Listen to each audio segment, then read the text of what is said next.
live! Hello, everyone! Welcome to the Sunday night stream. It's going to be an exciting stream. I'm feeling extra generous today. I might give away a couple cards, I'm thinking. How's it going, everybody? Wow, look at this. Super Dan had $25. Did we take care of that? Well, I put that on the table from last night. I don't know if we took care of that. We have this beautiful coin break, but I'm going to have to show that off again a little later because we only have 12 people here yet so far.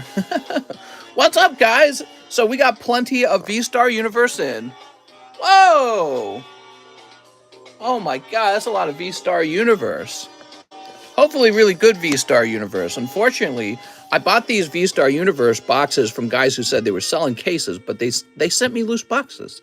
I contacted them. Basically, they argued that in order to ship it really well, they like to remove it from the case because it fits into, like, I guess, dimensions that the shipping provider DHS and FedEx like better.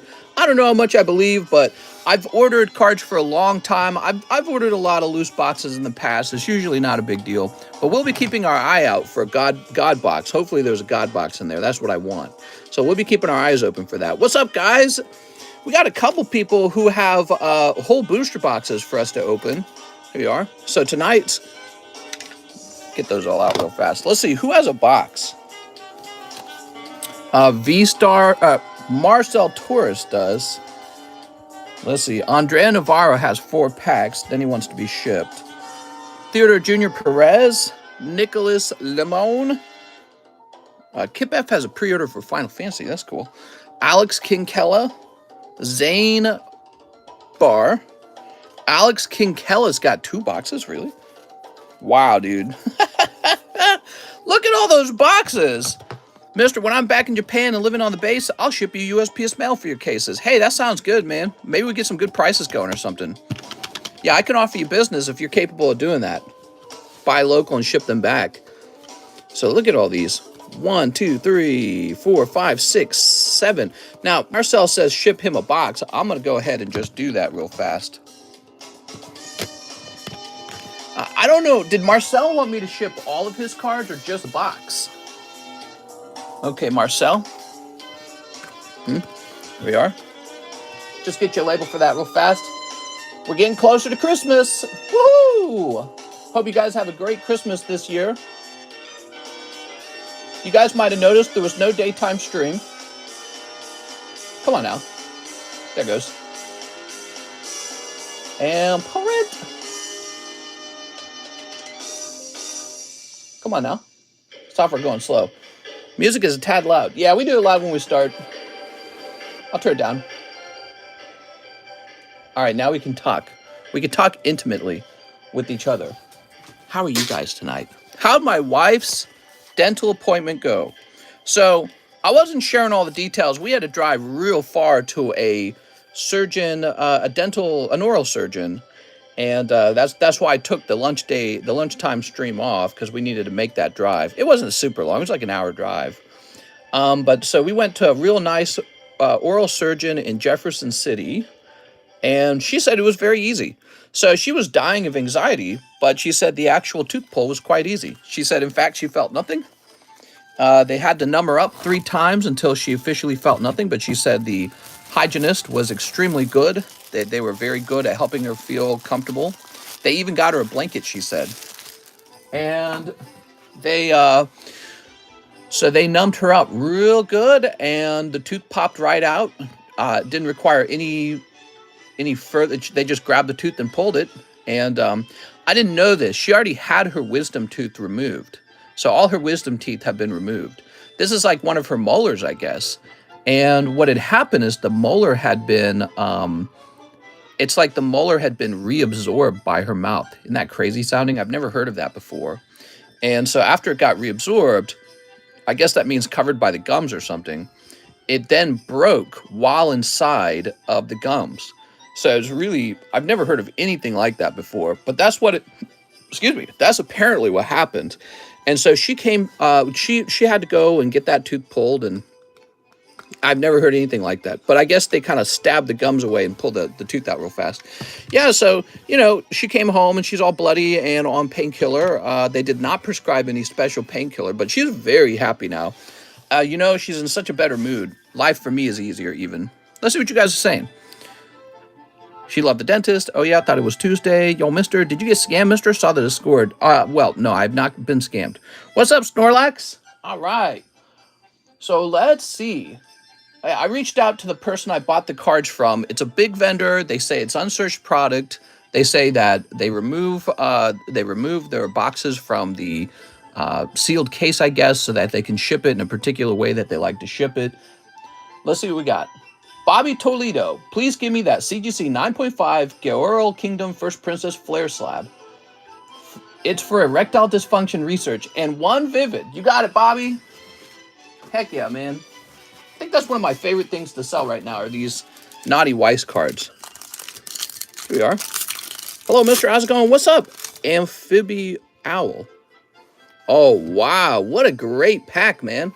That was for Bobby Toledo. So anyone who is owed a box of Vstar Universe, feel free to just pop in and be like, open my box.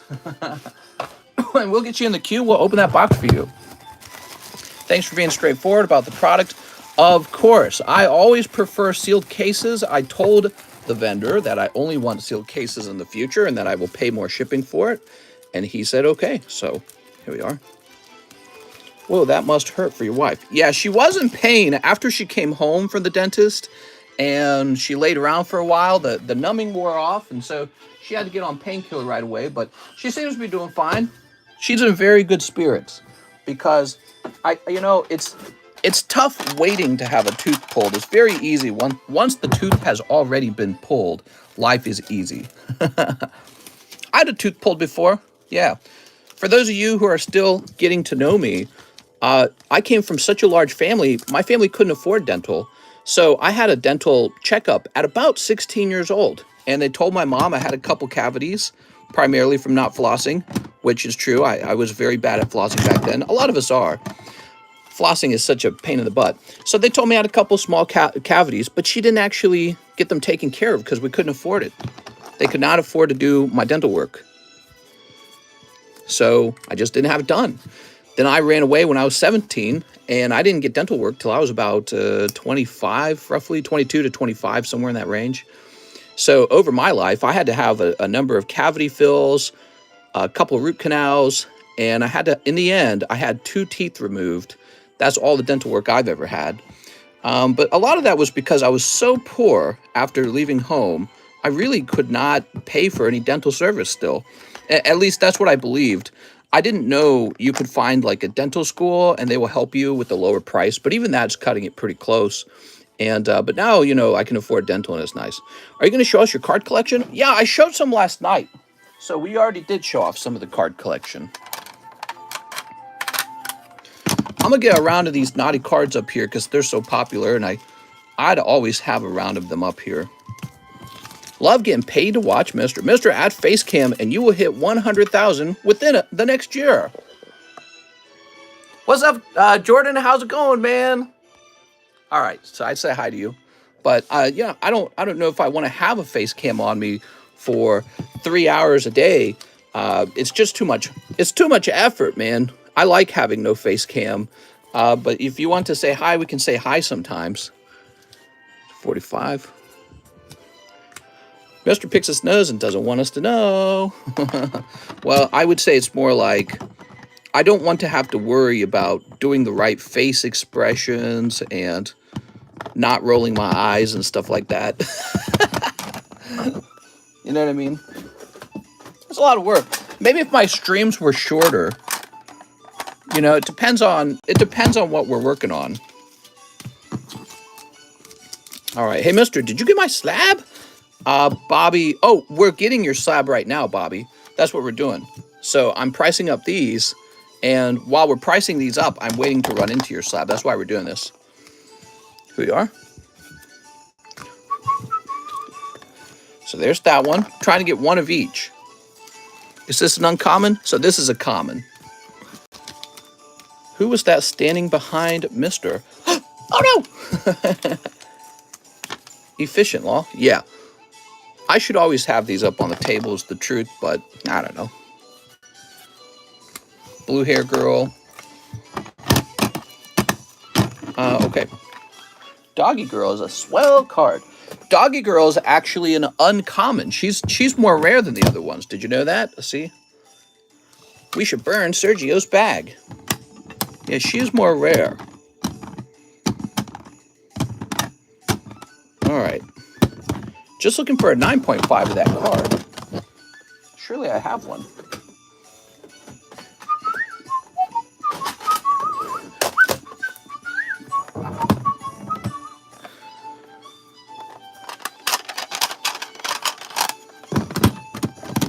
I can't find one. Oh, here we go. Found them. Found the secret supply of them. Okay. I must be running low on them.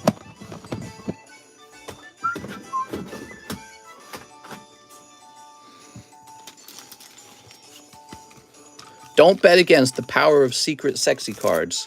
They always win. What's up, everybody? Happy Sunday night, Monday morning. How's everyone feeling? Hey, mister, how's the booby slab break? Let's take a look at it, Mr. Bobby. There you go. So you got your card here. Reabsorb this glizzy. I was telling my wife about the horrors of a root canal, and she's like, wow, I'm more scared of a root canal now than a tooth pull. And I was like, that's right. Tooth pulls are easy oftentimes. Who won the Nogalus Snorlax? I don't remember who it was. Arturo? Was it Arturo? All right, there it is. So we got one of each of these sexy girls up here. Wow, the table looks perfect. I think we'll just leave it like that for a while. Let's take a look at the breaks. We got this interesting coin break, which we've never done before. There's 2 spots open for that coin break. This is the Booby break. Now, this is a little better than a 9.5. This is actually a pristine. So this is a $40 9.5. This is an $80 pristine. You got 1 in 4 odds to pull it for 20 bucks. I just got my cards in the mail today. Oh, nice, man. Ricardo, were you the one that was a little concerned about the update, the tracking that wasn't updating? See, sometimes that's just USPS. They just suck with the tracking sometimes. I feel so bad because it puts people in a panic when they see it's not updating, and I totally get that. Here we are. Just USPS sucking at their job, but I don't blame USPS. I used to work for UPS. You guys know that? I worked at UPS for about, well, it was a couple months, actually. I didn't work there very long. It was while I was in college, and it was a terrible place to work, but they moved millions of packages, like, even in a couple hours. The whole company moves millions of packages in a couple hours. If I buy all the spots, can I have it? Yeah, I don't care. All the spots for the what? The booby break? All right. That was me, but got them safe and sound. How many packages you steal when you're working at UPS? No, I didn't mess with anything like that. What are you talking about? What are you talking about, boy? Okay, we'll add more slabs to the table. Thank you, mister. I have a hung bag. Oh. Pokey Viking says 1 spot in the Rocket Pack Break. Pokey Viking. This is the Team Rocket Pack Break. If your tastes only include spicy vintage cards, you might be interested in that guy right there. How was USPS job? Working at UPS, I worked a whole bunch of different jobs growing up. They were all physical labor jobs. And UPS was the worst job. It was. It was the worst job by a lot. The best job, arguably Coca-Cola, if you're a hard worker. If you're not a hard worker, Sam's Club. Sam's Club was so chill. Very chill job, very comfortable, and decent paying too. Yeah, I think I was, at the time I was earning like, was it $11 or $10? I think it was $11 an hour at Sam's Club, but minimum wage in Missouri at that time was $7.25. So it was like this very relaxed, easy job. We were just stocking shelves at night, and I liked it. It was fun. I learned how to do forklifts from them, so that was a useful skill that got me into my Coca-Cola job. What's up, Kevin? We're done with Pokey Viking. Nuno Rafael Fernandez Loureiro. I like to order shipment, but only my slabs for Stephanie gift on Xmas. Pikachu Kanazawa, PSA 10, Pikachu Shining Legend, Pikachu General Mill. Contact me to my email if you need anything. All right, Mr. Nuno, let's get you shipped. Nuno's got a number of slabs, and he wants them shipped for Christmas. Let me log in. Everyone, and I mean everyone, mispronounces my name. 2 more weeks for TCC ball. Woohoo! Come on now. We ought to have a TCC ball giveaway every month or something. What do you guys think? It's not about the money you spent to get the, because I know it costs a little bit of money to get that, but it's not about that. It's about knowing you've been here for a full 2 years or 1 year. Here we go. So, Mr. Nuno. Oh, this is a Portugal shipment. Is that right? And you sent $20 for international shipping. So this is complicated. Give me a minute. I'm worried that it will not arrive before Christmas because it's international. And international sometimes is fast. Sometimes it is not so fast. I could do priority shipping for you, though, if you wanted. But that will cost you a lot more. So if you don't do priority shipping, it's probably not going to arrive in time. I'm going to help him as best as I can. Oof, I feel it's too late for international. It's not necessarily too late, but if you wanted international to reach you in time, probably the $80 shipping option would actually reach on time. Otherwise, it's a gamble that it arrives before Christmas, and I would argue it's not going to arrive before Christmas. It's more likely to arrive maybe like a full week after. Still, I mean, a week late is better than nothing. You could say like, hey, your item's on the way. Late Christmas is still fun. So I've got your address here. Let me just grab it. And let's see if we've shipped you before. So we've never shipped you before. This is a new international shipment for me. Let me get this. Let me get into this. Okay.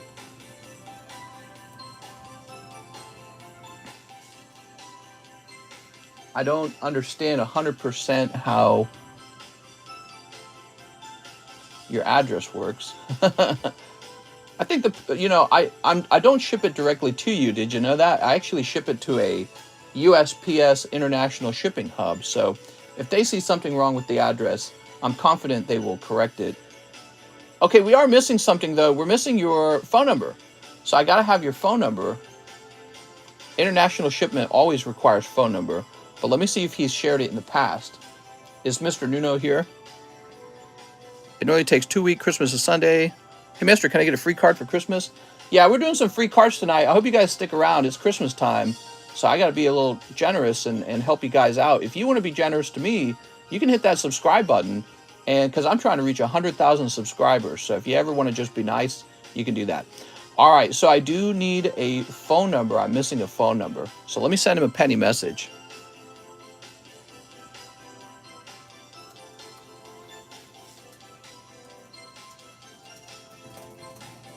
All right. Hey, mister, can I get a free card for Christmas? I'm not getting anything for Christmas. Print out a picture of the slabs, if any, and put in a card. That could work. Yeah, you could put that in a card and say they're on the way. That would work. That's actually very clever. Oh, it's not letting me process a penny message. Hold on. It does this with international stuff. Let me give them $1 refund or something. If I try to do a penny, they don't allow a penny. So let me do 50 cents on the refund. All right, there goes. Okay, I refunded 50 cents to him. All right, gotta have that phone number. Cole Kokoshke, I'll take 3 book grades, 1 for the birthday card with the timestamp, then the Blaziken and the Superior. Can I also have a look in my bag? Then the other 100 for my SLAB-AWAY. I added the fee, and if you're serious about the Triumphant Gengar, I would slab it away. So I have to check for it. I forgot about that. What's up, Mr. Nuno? How's it going tonight? So it sounds like you've just arrived here. I wanted to mention, as an international package, it probably will not arrive before Christmas unless you send another $60 for expedited shipping. I don't necessarily recommend you do that. I think that's really expensive. Somebody mentioned you can take a picture of the slabs maybe and put it into a Christmas card and say they're on the way. But anyways, the shipment has not gone out. I've got to get your phone number in order to ship it, okay? So if you could send me a penny message with your phone number, or contact me on Discord with your phone number, but you could just use PayPal. Send me 1 penny, attach your phone number in a message, and I'll get your shipping label made, okay? Now, Cole Kokoshke, let's start working on his order. Mister, do you live in the USA or Canada? I live in the USA. All right. I'll take 3 bulk crates. 1 for the birthday card with a timestamp, then Blaziken. Oop. There we go. I'm assuming it's that Blaziken. Thoughts on the USA? The USA in the 1950s was an economic powerhouse because we were manufacturing all the things. And from the 1950s up to now, we have just been so far ahead of many other countries economically with a higher quality of living because you come here, you earn more money, and you pay less taxes. But people are trying to change that now, and I really disagree. Nowadays, kids go to school, but they don't know how to start a business and export goods. And everyone wants socialism, but doesn't realize socialism's why Europe lost to the USA very quickly. Like if you put all of Europe together, they couldn't stand up economically to the USA. And China quickly surpassed them too because they practiced something, it's like a pseudo-capitalism that they practiced in China. In China, it is free market capitalism, but within the boundaries of the communist authoritarian party. So they're not so communist over there anymore, but they are because they do take a chunk of your money, but they don't necessarily make you wealthy. Oh, you will give our money to the poor. They don't do that so much over there. Like, I'm glad you got some shipment ATL East. Also, don't listen to Sergio. He said you needed therapy. Don't listen to Sergio. I need therapy. No way, bro. Do you have the alternative art Gengar Mimikyu from Team Up? I don't have that one. I believe I have the Rainbow Rare, though. You know, I really like Rainbow Rares. People talk trash on Rainbow Rares. It makes me sad. I like Rainbow Rares. I thought Rainbow Rares were kind of a unique thing that Pokemon did well.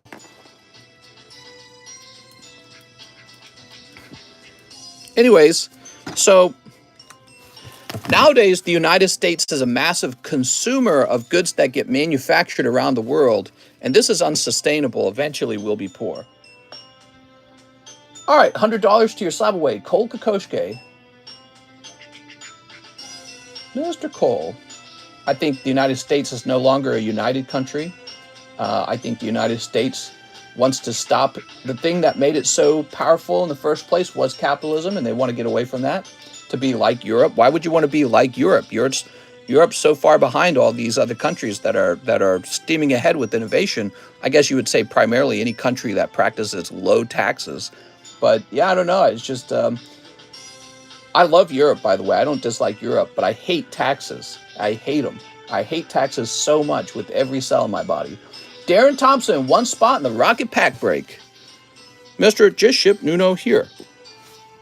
What? Just Ship Mr.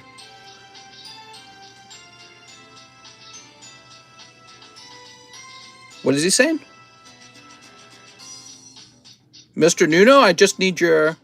Did you get my shipment order from Nuno? To ship Nuno, I need to get the phone number, okay? Do you think another depression is on the rise in the USA? I mean, we're already in a recession depression when the cost of home outweighs your income by so much. You're basically a serf. You're a peasant. You know, literally the term landlord means you've got a lord over you. And that wouldn't be such a big deal. You know, we use the word landlord tentatively because the concept is that, well, you can rent for a while and then you buy your own home. But the cost of homes has risen by so much, your chance of actually buying a home is diminished. And people don't realize this was caused by money printing and taxation and socialism. And they think the way out of it is more money printing, more socialism, and more taxing.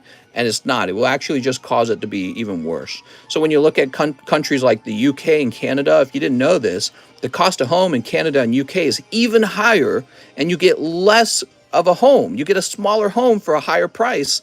And the wages in those countries are smaller than the wages in this country. So here in the United States, homes are larger, they're cheaper, and you get paid more.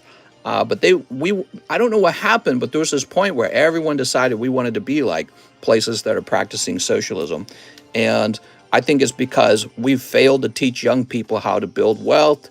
We failed young people when it comes to building competing businesses.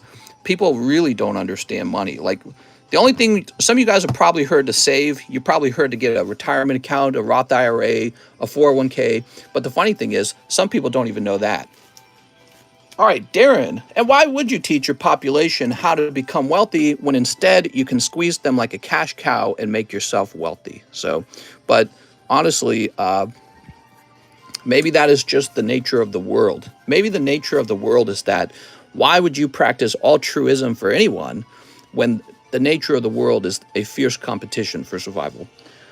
To Vstar universe. All right. Here we are. Okay. So it's like, think of it like this. The founding fathers, they split off from Britain, then they flipped the bird at Britain and decided to make their own country, right? Marvelous. Why was Britain having trouble in the first place? Britain was an older country already. It'd been around for a while. Why wasn't Britain at that time a beaming beacon of freedom and low taxes? And maybe that's because as a country gets older, it turns into a high tax country. Slowly over time, you lose your freedom and you are taxed into being a slave for the government. Maybe that is the nature of the world. Doesn't matter what country you're in. People at the top find a way to squeeze the people at the bottom. That's just the nature of it. And unless you fight them, it doesn't stop. Mister, did the Vstar medium go off? It's still going. Here we are. 4 spots here. It's Mr. Sus. I'm Sussy Wussy. I had a timestamp for the 1 card. Oh, right. You mentioned that. And I even said it out loud. And I said, don't forget the timestamp. Thank you, Cole. Good catch. There we go. QR. So over time, maybe it doesn't matter where you live. Eventually, every country taxes you into being a slave. People aren't associating socialism with Nazis. Yeah, I mean, you don't need to make those associations. The economic arguments should stand on their own rather than affiliating an idea with the Nazis. Everything I don't like is a Nazi, you know what I mean? I don't like your ideas. You're a Nazi. Here's Charizard Gengar. Ooh, nice. What's the best way to fight back against the socialist movement? So my feelings are that the best way to fight against it might be to move, might be to leave, might be to go save up and be prepared to move to a new country. That might be the best way to fight socialism, is to leave. That's what the founding fathers did. That's what the Pilgrims did. They didn't want to be told what religion to practice. You know what that feels like? It feels like that's what's going on today. Ideas are pushed onto you and you're not allowed to disagree with them. Ideas and values are pushed onto your kid in school and you're not allowed to disagree with it. So it makes you want to pack your bags and leave to a place that has more freedom. Darren Thompson. Mr. Darren. So Darren with the DA. Let's see. Nah, man. Stay and fight. Let's see. I think that what happens is a lot of the smart people leave and then they create a really nice place to live. And then everyone claws and scrapes their way to get into that place until it's no longer a nice place to live again.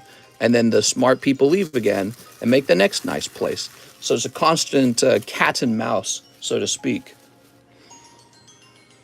We have Sean Lean, 2 Vstar. You got it, Sean. Migration, the new voting. So 2 Vstars. I never thought of that, mister. The founders didn't stay. They left and started anew. That's right. They started anew in a fresh, undeveloped place. England was very developed. America was basically just trees at that point. There was log cabins. That was it. They had castles in England. So America was nothing. America was like the rednecks and hillbillies. That's what it was. It was nothing. All right, Sean Lean. And then in a pretty short period of time, it towers over not just the UK, but all of Europe, economically and militarily. And that's because of the power of capitalism. And everybody hates it now. They're like, why am I so poor? It must be capitalism. Here we are. It's the lack of capitalism. Here we go. Sean Lean. Mr. Sean with an SH. All right, here we are. Call it the un-United States. Yes. We love capitalism on this channel. I love capitalism. You have 2 people whispering in your ear how to get wealthy. One group says, if we all just vote for money, we'll be wealthy. But I'm a capitalist, and I want to teach you how to actually make money. You have to produce something that people want to buy, a lot of people, and that's how you actually make money. Voting for everyone to get free money just causes the price of homes to jump 20% per year. That's what that does. Christian Garcia, hey, Mr.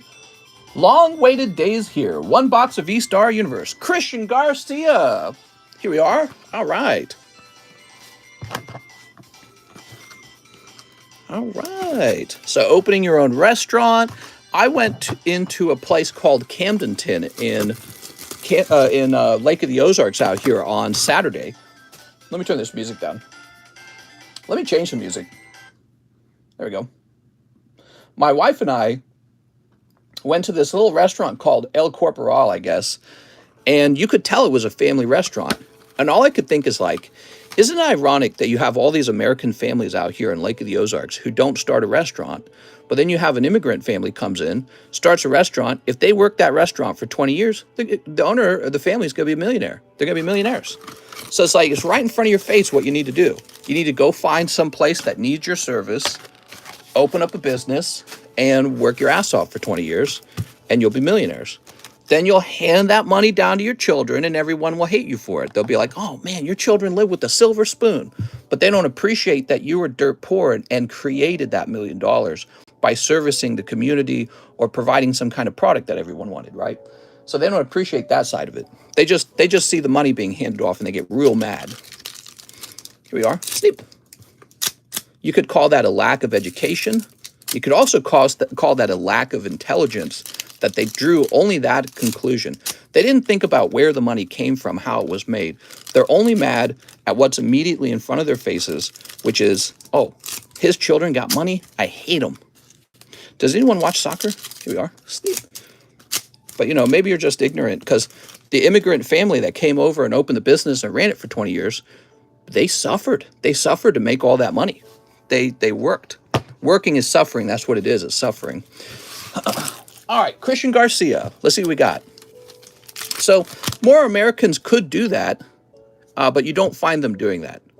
You find Americans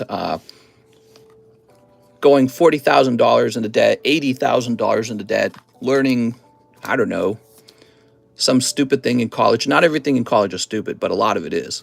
So they go into debt $80,000, and then instead of opening their own business, they go work for someone else's business, and then they wonder why they're poor.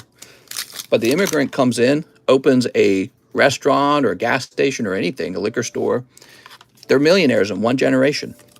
So Americans aren't taught to think that way, and that's one of the reasons why we can't figure it out. Why are we so poor? Why can't I afford this home? Maybe if I just vote. Maybe if I just vote to give myself a free home, homes will get cheaper. Here we go. It's like the opposite. Whoa, there we go. All right, this was good product, everyone. I am pleased. We have good product on our hands. Woo! All right. Christian Garcia picks up a God Pack almost instantly. What is the best slab company, PSA, Beckett, or others? I would argue PSA still. I think they have a keyword monopoly when it comes to Pokemon cards. All right. Is studying business in college stupid? No, I would argue some classes are pretty good. Accounting, finance, economics, whatever business-related stuff you want to do, it's all pretty decent. I would consider getting it at a community college, though. And then law is good. So law. And then STEM. Like if you want to invent stuff, it's a good idea to know how stuff is made. And a lot of stuff is made with computer software plugged into it now. Not a lot of stuff doesn't have a computer in it anymore. Here we go. But never forget that the real power of education is when you can sit down and read something on your own for free, because you will learn so much more doing that all the time. You'll be real smart if you're constantly learning things for free online. If you tell yourself I can only learn when I go to the school, you're not going to keep up with the other people who learn all the time online. They're going to get way ahead of you. Here's yo, man, these boxes are so cool. Glaceon. Beautiful, man. Hey, it's Christmas time. It's the perfect Christmas Pokemon. There's Dodrio. Oh, that's not Dodrio. Yeah, it is. Dodrio here is Zapdos there. Okay, good. The oldest profession is the best profession, pimping. That's right. Well, I'm Pokemon pimping right now, and it's doing okay. You could call me a Pokemon pimp. I want to be like TCC when I grow up, a Pokemon pimp. That's right. I need a top hat and a monocle right away. Here we are. Hit that like button if you guys want to get that SLAB-AWAY sooner than later. Okay, not SLAB-AWAY, the free slab sooner than later tonight. We're going to hand out a slab tonight, but I'm going to wait till we hit at least 100 likes. Full Torb. I'm a Pokey pimp. Here's Charizard and Howlucha. I don't think he's very valuable. These Radiant Pokemon are too common. How's it going, everyone? Happy Sunday night, Monday morning. I hope we have an exciting stream tonight. I think we are already having one. Was there some up the person you ordered off like Mr.? What? Man, you just said a lot of words. So, Christian Garcia. The long-awaited days here. Let's see if I can find your bag. Christine. Check over here. Monday night God Pack was just it. Cough, cough. Okay. You know, with the God Pack, I noticed since they have unique pulls in them, they're not as exciting when you pull a second one because you already know what's in it. First time you pull it, it's really cool. Looking for Christian Garcia. Ugh.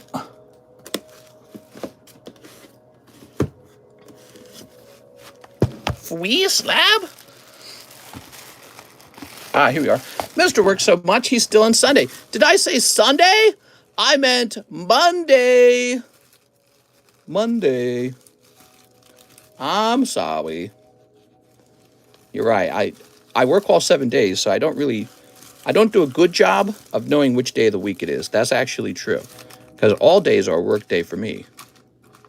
And when you don't have an off day, it's easy to lose track of which day it is because you don't care. There we go. The days don't feel different from each other. They feel pretty much the same. Here's Jason McHenry, 3 Hololive. Oh, Jason Tree. Oh, Jason Tree. Monday means suicidal thoughts. There's 10 packs per box. Thought it was 30. 10 packs. He only knows root canal dry. Day. Okay, we need more of this Hololive, huh? Was there something up the Vstar you ordered that the person you off do something? I love those 2 Booby girls. Ooh, woo. Made in, ooh, woo. Guess I ordered a box then, says Sultan. Woohoo! 1 sealed box for Sultan. There we go. All right, Jason. Instant autograph for Jason McHenry. He always gets an autograph. These are new on the menu. They're Super Expo Hololive packs. Very recently launched, is what I understand. So this is new product. You got Dracula Girl. Is she Dracula? I can't tell. Is she Aviation Girl? I can't see. I don't know what she is. Zip it up and zip it out. I'm kind of down in the dumps. My parents are getting my brother's gifts, but not me. Why is that? Here we are. And Samurai Girl. Konnichiwa. Whoa. I want a Samurai Girl. Mr. is vintage. Overrated, because the PokeTubers want you to desire what they have. So I thought of that myself, Red Flare. It's not. It's not overrated. I've been watching prices for 3 years. We saw the collapse of modern prices and the rise of vintage prices year over year. So modern is overprinted. Vintage is actually rare. Now, there's an exception to this. So I think if you can just get... Let me just show you real fast. So if you can just get a perfect grade on your modern, I think that makes your modern card really stand out. This is why I think PSA needs to offer a perfect grade in order to remain relevant over time. People are going to realize they want to collect modern, but there's too much of it, so they'll start collecting, perfect modern. Problem with perfect modern right now, by the way, guys, there's so many modern cards to be tested for perfect. And so the real count on the perfect grade is unknown yet. So be careful about overpaying for perfect grades. you know, try to find one that's reasonably priced. But yeah, Perfect Modern is a real deal in my book. I've sold Perfect Modern very easily. Here we are. Sweet. Thank you for joining tonight, guys. I appreciate you being here. Let's do a giveaway right now. I appreciate you guys hanging out with me. I just need to grab anything. Let me just grab something. Here you go. I got one. So we got a cheap Blastoise here. This one's just going to be handed out right now. How should I do it? Money. Let's see. I'm going to head over to Pokestan Marketplace. You guys know Pokestan Marketplace? And I'm going to create a giveaway channel at the bottom of the server. It's going to be called Giveaway. Okay, this is to stimulate some growth in that Discord server. You can find the Pokestan Marketplace Discord server in the links in the description of this live stream. So, oh my God, look at these guys. They're already jumping in. So I didn't even pick the number, but it's going to be 1 out of, how many viewers we got? 153? 1 out of 150. Well, let's make it 1 out of 100 because I don't think everyone's going to guess. So giveaway is 1 in 100. You guys go make a guess over there in the Pokestan Marketplace Discord. It's in a channel at the bottom of the Discord server. There it is. Now, if you've never joined Pokestan Marketplace Discord, I would just show you how you can find it. This is my description right here. We got all the links up here. You can get my OnlyFans link up here. Okay, so let me post that into a tab. Does this work, by the way? Yeah, okay, cool. So here it is. Well, I had to update this. This should have an icon here. Here it is. There's 2 Discord servers, actually. Cardconomist and Pokestan Marketplace. You click on that. That's going to take you to Pokestan Marketplace. You can see we have 500 members online, 3,000 members total. Pokestan Marketplace, for those who didn't know, it's a place where you can find cards for sale from members in our community, and you can become a member of the Pokestan Marketplace by getting the vendor roll and sell your own cards. There's a little fee with getting that roll, but if you happen to sell an expensive card, you do avoid that 13% eBay fee. And, you know, the vendor fee allows us to host a lot of giveaways over there, some really expensive ones, and it allows us to kind of filter out would-be scammer children who don't even have access to like PayPal or anything. They will trick people into thinking you're buying something. So we've had that problem in the past. So the vendor fee gets rid of that. All right. Also, it gives me motivation to host that server. That's another reason for it, I suppose. So you guys keep guessing in there. How do I enter the giveaway? Oh, I just explained it all, Firewolf. You just missed it. You got to jump into Pokestan Discord Marketplace, okay? We got Tammy Lowe. She says another box. Oh, Tammy. Tammy Whammy. Tammy Shablammy. So what kind of card are you looking for in here, Tammy? Is there a special Tammy pull we're after? Obviously the golden card. We got to get some gold pulls. Did I win? We're going to find out in a minute. There we go. The Booby one. Would you guys like it if I gave a Booby card away? All right, Tammy Shablammy. Let's go, Tammy. Clap, clap, clap, clap, clap. Tammy about to pull a gold card. I hope so. Tammy's been around for a long time, so I always have a preferential treatment toward people who have been here a long time, but I don't have any control over it. Really, it comes down to luck. So let's see if she is lucky. We got this cute Bibarel. I don't think I've seen this before. Wow, that's cute, man. What a great artwork. You're going to use a random number generator? That's right. It's a random number generator kind of giveaway. Pack number 2 is cold. Pack number 3. Oh, I don't want to miss that. All right. Pack number 3 has Radiant Zard in it. He's always going to be worth a little bit. So this is a perfect example. If you can get this to grade perfect, he'll be worth a couple $100 as a perfect. And yeah, I'd consider snatching one of those. Definitely. So perfect Zard. There we go. There's Mew character rare. This guy with the hands. Overrated lizard pull. Okay, I see that you've got your full art energy in the back here. So there's full art energies. Reminds me of Tag Team All-Stars. Ooh. Okay, there we go. We got Giratina. How's your day going, everyone? How was your Monday? Whew. Monday. Oh, Tammy! Tammy's picking up Charizard. I want Charizard. Come on. Wow, beautiful pull, Tammy. All right. I love that that card has like a Charizard's perspective, Mewtwo perspective. I feel like that's a new idea that they've used here for their artwork, and it's very clever. Very clever. Man, imagine being the artist who gets to design the Pokemon cards. That must be so cool. What a job. That's that kind of job where you'll accept almost any pay to do a job like that. You'd be like, how much is the pay? I don't care. I want to be the Pokemon card artist. That's how jobs work, too. You got a more desirable job? Well, you got more competitors who will do it. So the price of the pay goes down. Shoop. Some people don't always understand that. They're like, how can I work for this big... I saw this girl complaining. She was offered to draw a picture for Fortnite and give them the rights. I think they wanted to do that for like $3K, and she was real mad. She's like, you guys make so much money. You could have given me $12K. And I'm thinking, I'm listening to her complain, and I'm thinking, yeah, but everyone would love to say, see that thing in Fortnite? I drew that. It looks amazing on your resume. Huge bragging rights. It turns you into a professional. Everyone's like, that's a professional. So they know if you won't do it for $3,000, they're just going to go to the next person. People don't always appreciate the supply and demand of the labor market. Here we are, Tammy Lowe. All right, Tammy, let's get these hollows in here.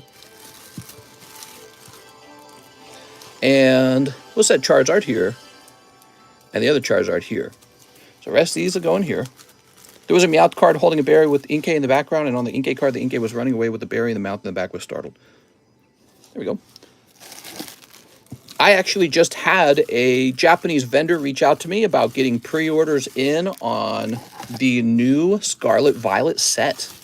He said he would like me to pre-order for January 20th. You didn't say anything about the pulls, Tammy. Tammy always here dropping the hammer. All right, let's see who won. So I'm locking up the giveaway channel now. You cannot see it anymore. Getting out the Google random number generator. Okay, we're going to set it to 1 in 100. And here's the winning number. 94. Wow, it's a high number. So let's see who guessed 94. Control find 94. Pokey Pay. Mr. Pokey Pay had 94. Of course, we have to make sure Pokey Pay didn't guess twice. Did I mention you can't guess twice? Oops. Hold on, I did it wrong. There it goes. Okay, from user, Pokey Pay. Yep, he only guessed one time. All right, let's see who he is. And Pokey Pay is... Well, I have his some of his information. Oh, is it Peyton? Is that Peyton Van Winkle? Oh my God, you got it, man. That's pretty cool, man. Just a simple free card. Nothing wrong with free. You can, if you don't want it, you can always give it to a cousin or a nephew. Did I say cousin? I meant a nephew or a niece. Nephew or a niece, or maybe you've got a kid. Not like $100 card, is it? On the 12th day of Christmas, my pokies gave to me. Okay. Jeffrey Amos, first-time buyer. I'll need a bag, 7 Vstar Universe, and a Pokeball. All right, Pokebra, activate. This is for Jeffrey Amos. Oh, you got 25th anniversary Gyarados. Beautiful. Okay, set that over there. I'll give you a little bonus for that one, okay? We're gonna up the stakes.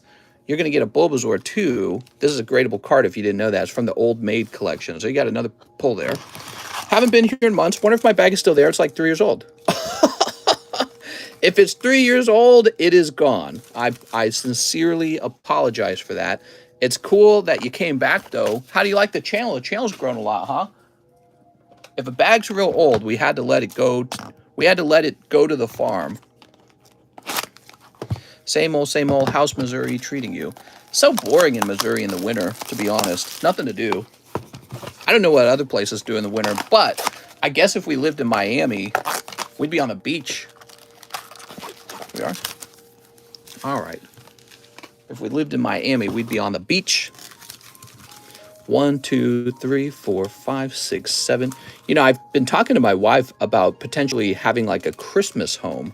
A home in like Aspen, Colorado or something. But the prices in Aspen are so astronomical. It's real shocking, actually. The cold is fun, but still waiting for another snow. Oh, we might be getting one, by the way. I heard that in the news. He says, damn, yeah.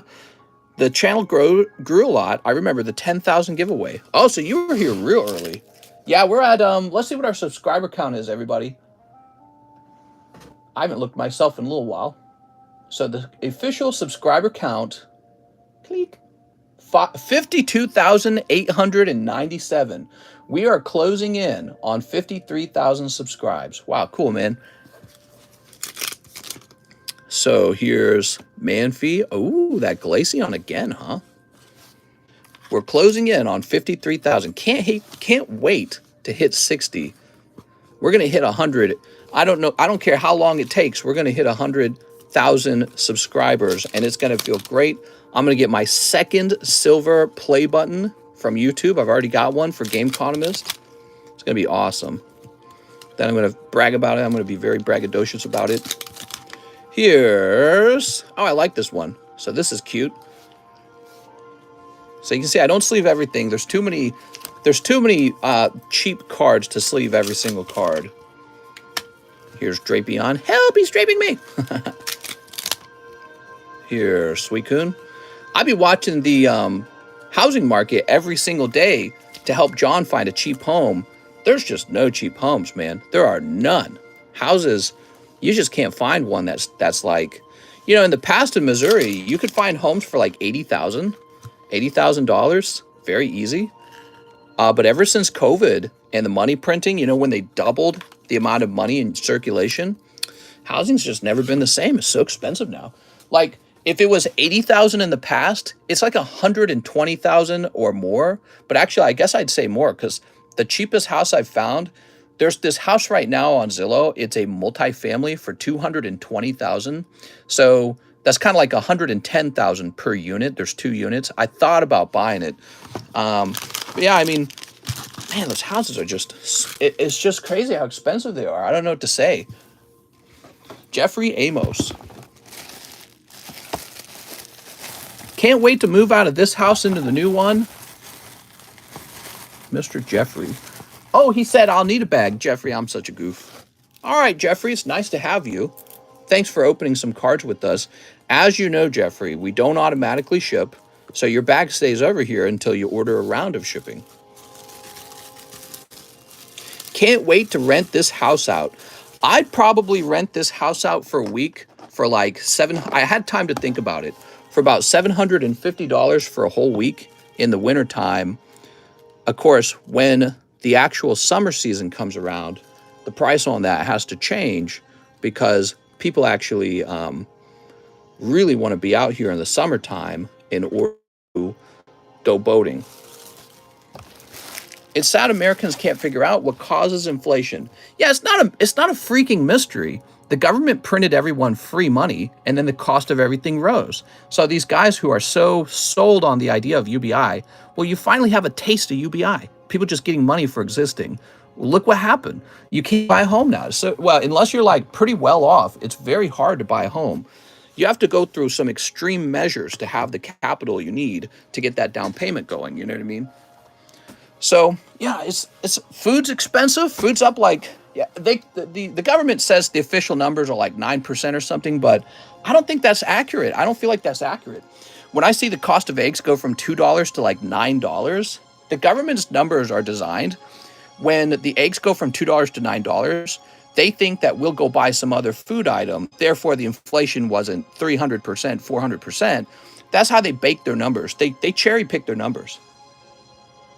The government writes its own. It's like if you were a student and you wrote your own scorecard.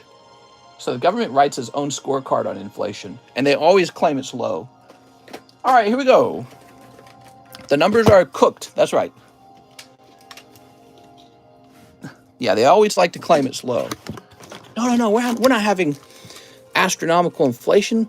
It's so cheap. But just a couple years out here in Missouri, I feel like if I got on Zillow, I could show you. Just a couple years out here in Missouri, all these houses would have been like half off, basically. Let me see, actually. Let me show you this. I like studying real estate. It's similar to Pokemon cards in a way. You know, because you got to have a place to live and your cost of rent. Okay, here we go. You ready for this? So let's see. Is there a price history on it?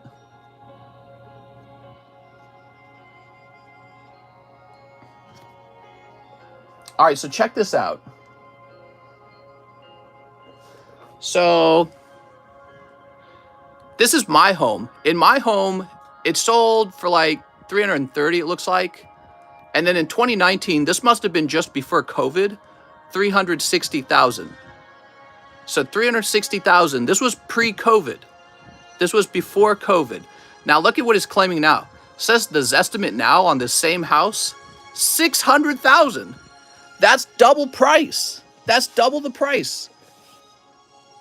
That's a 200% increase. That's not 20% increase like the government claims. How is anyone buying a home? Double price. And that's what I see with all the homes I'm studying. 1, 2, 3, 4, 5. Unless it's a really crappy home. He says, that's good. Yeah, houses in Missouri are more affordable than like California. A job that's much closer and less pay versus a job that's far away and higher pay. I prefer to have a job that's closer and low pay personally. But you know, there's a threshold where that flips. So what are we talking? You mean like triple pay, or are you talking like an extra 10,000 a year? See, there's a big difference. Octavio, let's see what you got, Octavio. One day a gallon of milk will be $10. Our house in Florida has doubled in value since COVID. Exactly. So the government's like, oh, well, you know, homes went up, I don't know, 13%, right? What are you talking about, dude? All these houses, and I'm not talking about the garbage houses. I'm talking about the decent ones. They're all double price. And this is Missouri. This is not like a big, this isn't like the capital of retail or not retail, capital of real estate. This is just a place you could live. This is actually known to be a cheaper place to live. Double price homes. That's crazy, dude. All right, let's see what we got. Yeah, that was pre-COVID, 330,000. Post-COVID, 650,000. Outstanding price change. I order shipping. I should have one slab. Should I have put it in the message? No, you're good, man. John always looks for all the slabs when it's time to pack your stuff up. All right, what we got? Cold. This is for Octavio. Can't afford anything over here in California. Yeah, that's what's crazy to me too. Like, I've been looking at homes in places that are well known for high real estate prices. If you are not already rich in California, the steep prices of everything will keep you poor.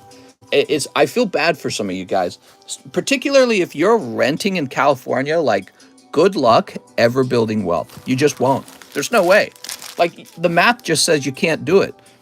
To build wealth, you have to be able to pay for your rent, pay for your cost of living, and then have some money left over. But if you're living with $2,000 a month rent, unless you're in some kind of like throuple where you're all earning together, I just don't see how you do it. All right, Octavio. You will never build wealth. No way. All right, here we are.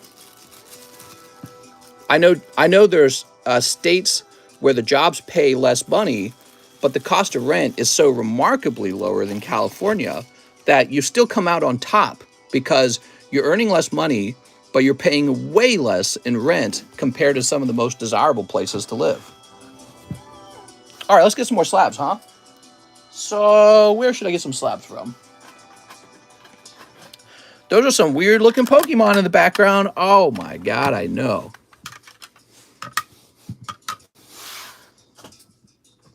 Whoa, I got some Pokemons here. So a lot of Topps cards. You guys can see I sent a lot of Topps recently. Call me poor mister, you sucker.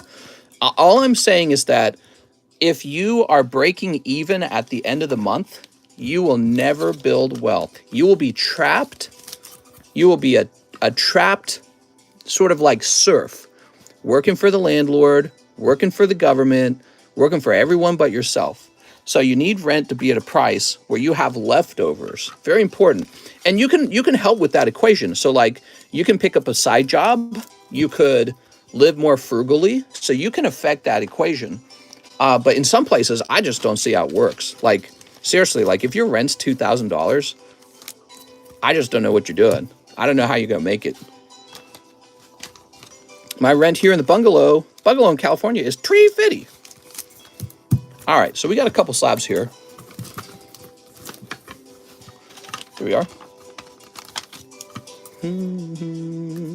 What do you think about the poker card long term? Love them. I'm going to be holding a lot of those long term. I think that I'm a huge fan right now of the poker cards. If you want my honest opinion of them, absolutely love them. And if you want to see what's in my closet, I got stacks of them because I like them so much. Let me show you, actually. So, hold on. Zoom. What's that? Stacks of poker cards. And I have more than that. I have boxes of them as well. So why would I be holding on to boxes of poker cards unless I believed they were going to go up in price over time? Mister, the Minecraft music is making me cry. Remember when I was young when I played Minecraft with my neighbors? Yeah, I love Minecraft music. I also have a lot of good memories of that. Half my money goes to my mortgage. I guess it's better than rent. No, that's good, man. There's nothing wrong with the mortgage. So if you got a mortgage, it also depends on your interest rate. So when the government made interest rates like 3%, you should have refinanced right away, okay? So if you were already holding on to a mortgage, you refinance at 3%. This beats the stock market. So you should always make minimum payments on your home, chuck the rest of the money into the stock market or Pokemon cards, right? So I do Pokemon card investing.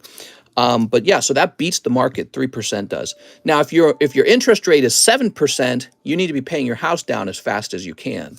So whichever one comes first. My mortgage is $2,700 with the 3.2. Yeah, so you should never finish paying that. You should just pay it as slow as you can. Take the rest of your money, get rid of any high interest debt, and then send the rest of that into the stock market. That's what I would do. Now, that's more risky than just paying your house down. But on the other hand, assuming the stock market doesn't collapse in World War III, it's going to probably outpace 3% interest. Probably. All right, here we go. Magneton. It's always a gamble. What do you do with your money next is always a gamble. So, I'm not going to look up the price of this Magneton. This Magneton, we are having a nice stream where I don't really care as much about the price. Let's make him $16. So he's a real cheap Magneton. Here's a nice Charmeleon. Let's make him $25. Here's an 8.5 Charmander. Let's make him $18. Oops. Now these 9.5 War Turtles, we do kind of got to know their price. They're kind of nice. But I think we've priced some of those before already, haven't we? We already have some on the table. You're super smart. Well, the conclusion I'm making isn't like some deep conclusion. It's pretty straightforward concepts. There's still a scenario where you lose. Like, let's say the stock market collapses and does not recover over time. Well, then, yeah, you should have paid your home down because you're always going to be in trouble for that debt. The bank's going to call on that house loan. So if the stock market utterly collapses, you're going to wish you had just paid toward your home rather than the stock market. Actually, in that scenario, you might have wished to hold. It's always like this. If the stock market's going to collapse, that doesn't mean you should pay down your home. You should just always be buying whatever is changing in price upward as fast as possible. So you still might not be better off paying off your home. Maybe you're better off buying gold. Maybe you're better off buying fine art. Maybe you're better off buying oil, some kind of commodity. I would say oil is probably more valuable than gold over time, but I could be wrong about that. But yeah, so but if you pay down your home, you avoid that guaranteed 3.2% interest. But 3.2% return is not very good on your money. So instead, you will hope to invest in something that's doing 7% or higher. So that's why you do minimum payment on the home. All right, I like these War Turtles. I don't think War Turtle himself is particularly popular.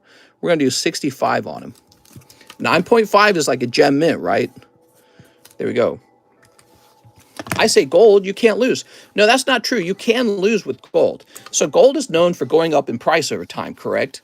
Gold goes up in price. But let's say, do I have my own markers? No, I don't have my own markers. Let's say the gold goes up at this rate of 4%. Let's say gold goes up at 4% and Pokemon goes up at 8%. And you bought gold. Well, you're going to tell yourself in this year of 2040, hey, I did well, my gold went up, right? You're going to say my gold went up.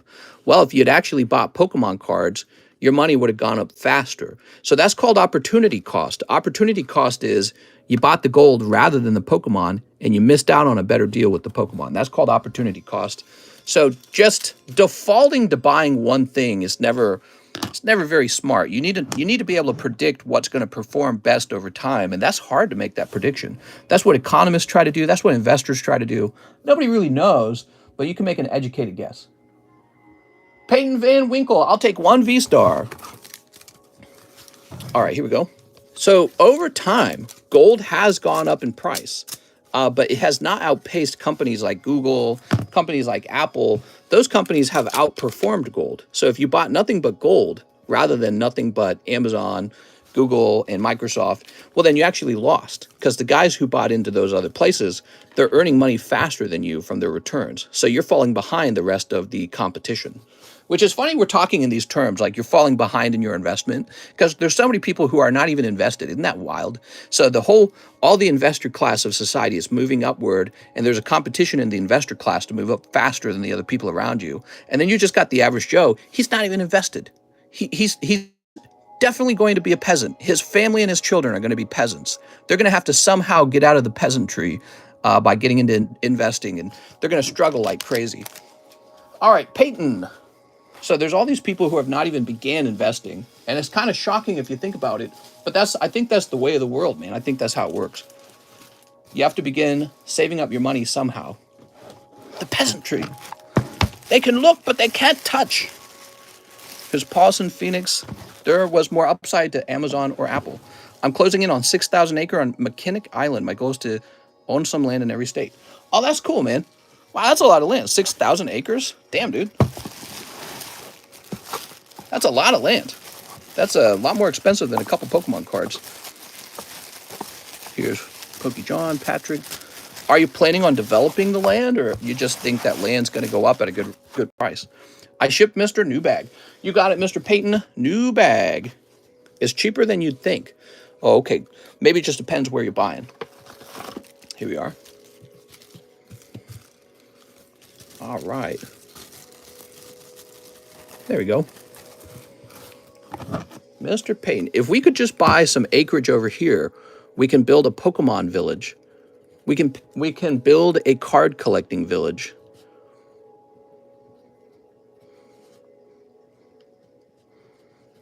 House the Lion, says Jonathan. Let me look. It's a busier night, and that is because we got our good cards in, right?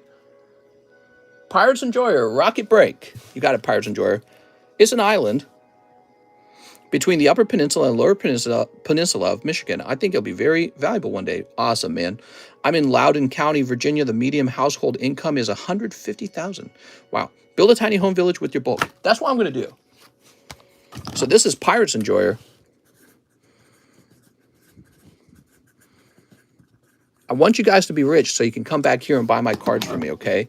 So I try to give you guys some of my thoughts on money and how money works. 1, 2, 3, 4, 5, 6, 7.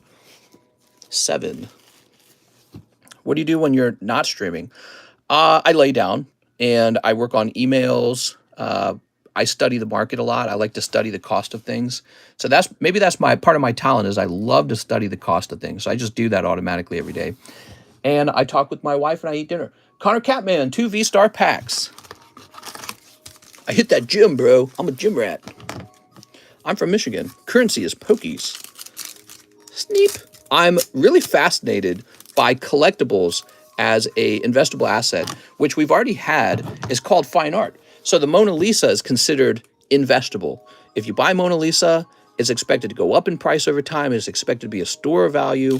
So collectibles are relatively new. Collectibles are like baseball cards, and those aren't even that new. They're multi-generational.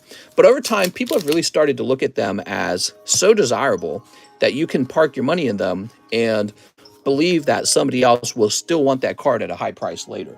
What's interesting is baseball cards are kind of like the granddaddy of investable collectibles, but we got all this new stuff now, like comic books, coins. Well, coins have been around for a long time too, actually. But Pokemon cards are relatively new. So I would say Pokemon card collecting kind of exploded in 2019. And I think it's just the beginning. 20 years from now, you're going to realize these cards all get way more expensive 20 years from now. Do you ever watch Pokemon with your wife? Can you say, my wife? Collectibles are just a different form of art. Yeah, exactly. I mean, that's the only reason to buy this, really. You just like the way it looks. Same with this, too. This is just like a naughty picture is all it is. And so it is. It's like a different kind of art. Do you remember talking about our 30-year-old friend that finally had a date and he's doing it? Oh, very nice, Sand/Squad. Your friends on a date. Very good. You need that.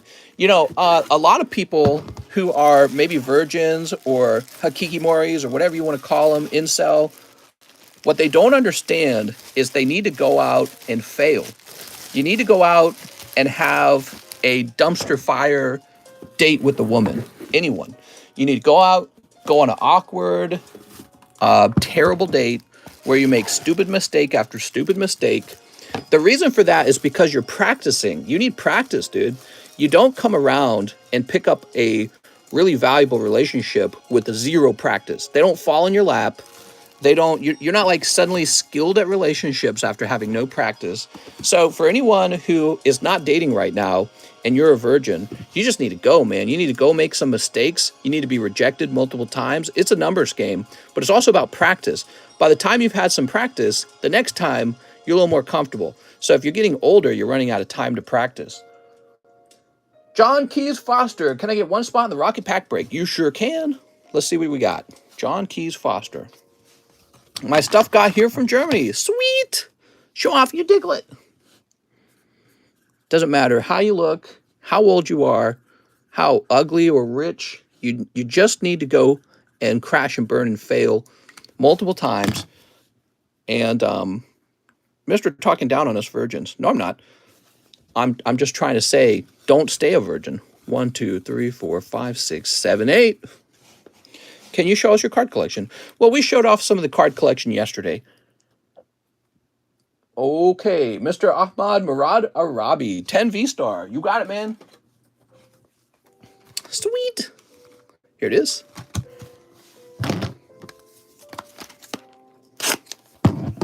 Lansing is cool. Only been there a few times. I'm in Detroit. I agree with that, Mistra.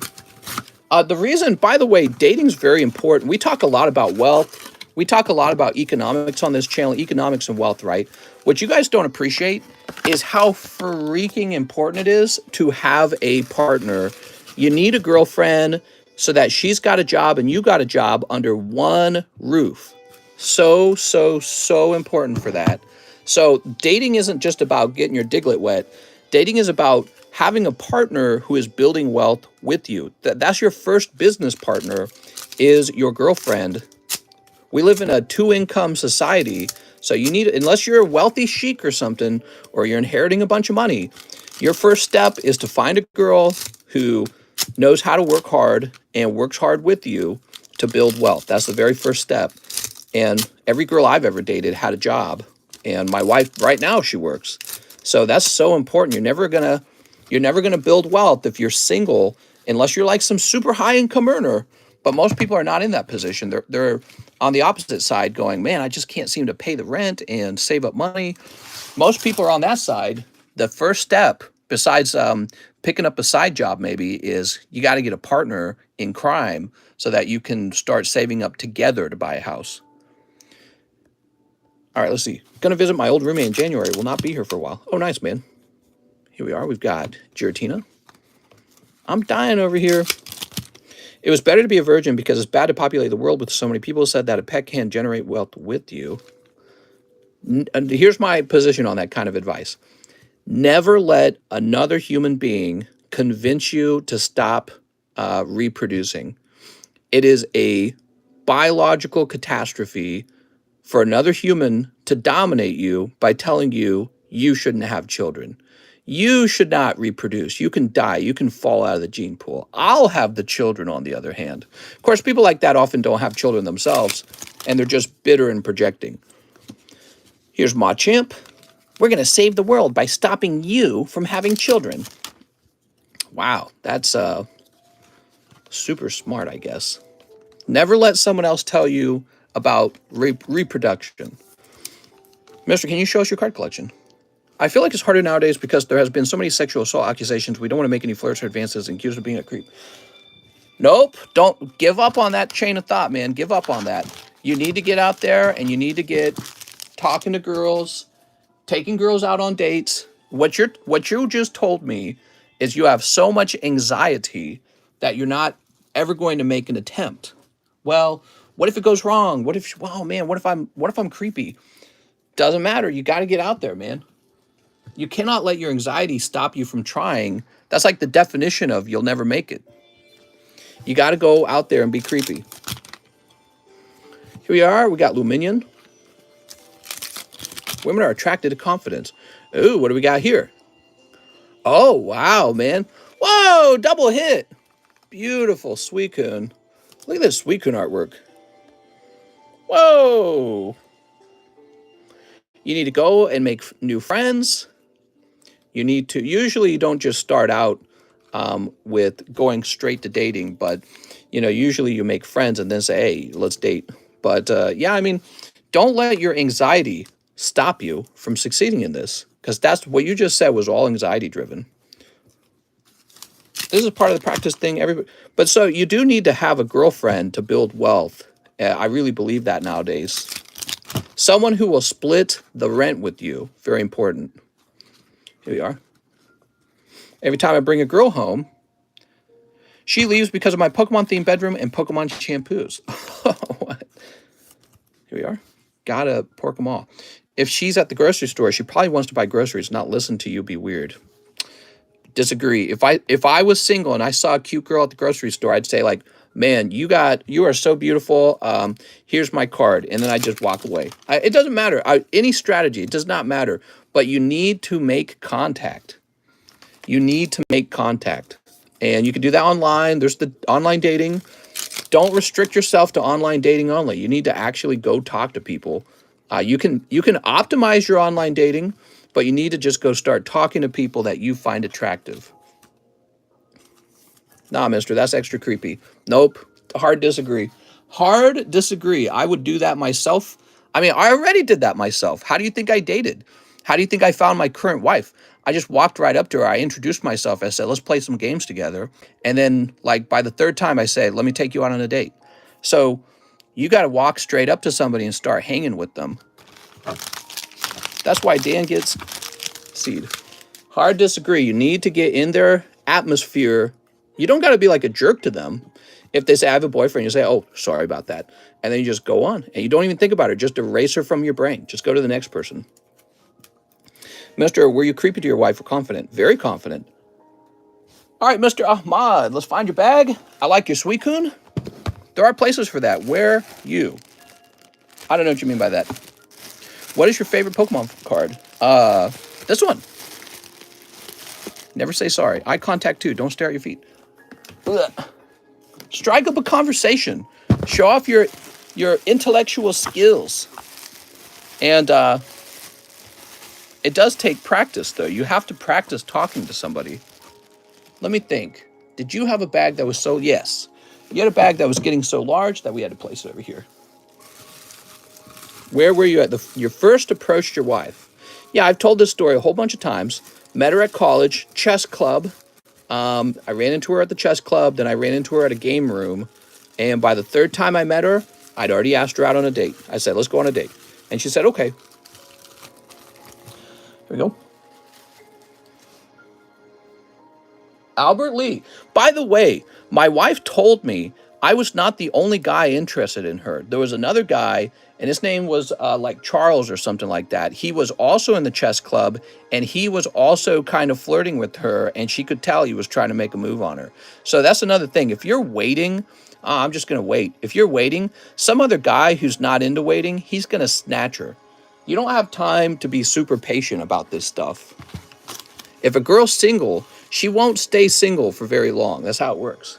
All right, Albert, Smeargle, and Entei. So had I hesitated, she might have started dating, and then she would be off the market. She's off the dating market. And then I would not have, you know, married her in the end. So you don't have time to hesitate for very long.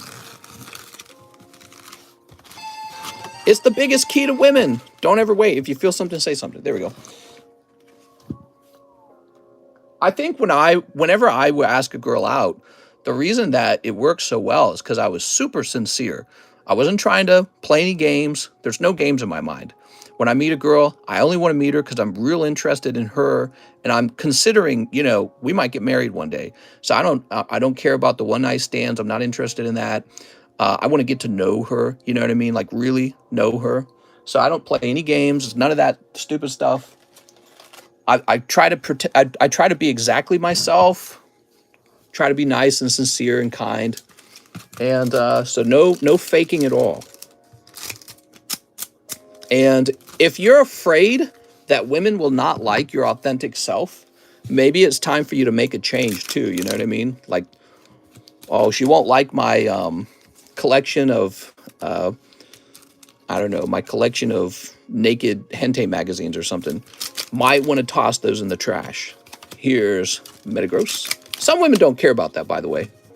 They might even be into it. I don't know. But that's something you find out later. Okay, Albert Lee. The reason women like funny men, humor is a sign of intelligence. So it's not that they like humor. What they're enjoying is your intelligence. And you're applying your intelligence into making them laugh. So humor is a sign of intelligence in men. Don't change for women. There's always more. I don't agree. It's a give and take. She might change for you. You might change for her. Don't assume there's... The whole concept of there's plenty of fish in the sea. No, there's not. You only marry one person. It's not that generous.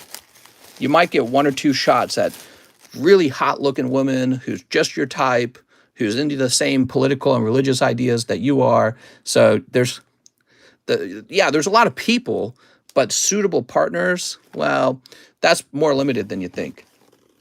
So don't wait and don't assume that you should not have to change at all for her.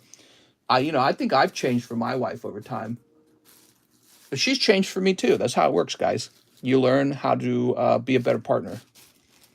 If it's a competition, you're already starting from a bad position. Married twice and divorced 5 times. What? Oh, he says new bag. I'm sorry. Woohoo, Albert. You'll have to change over time. Nobody wants to be with somebody who hasn't grown in 5, 10, 20 years. Well, that was funny. Yeah, I mean, essentially that's true. Your partner wants to know, how do you stack up against the rest of the world? And are you willing to provide some sort of value? You have to provide value. You have to provide her some kind of value. Or she's going to say, why am I with you? There's so many people. It's actually girls who have plenty of fish in the sea. For men, it's not so true, okay? For girls, most guys will have sex with a decent-looking girl.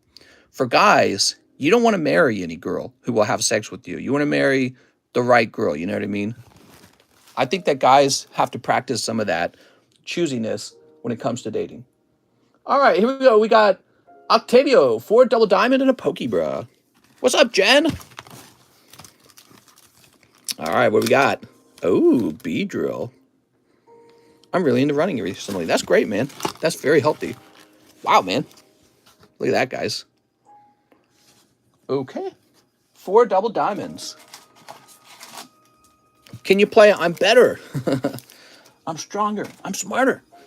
I feel like pornography has caused a lot of harm, if we're being honest. Everybody goes after pornography. I feel like, look, if you don't want pornography, don't watch it. Okay? If you think it's causing you problems, put it away. But, you know, I don't think that pornography is the main problem for men.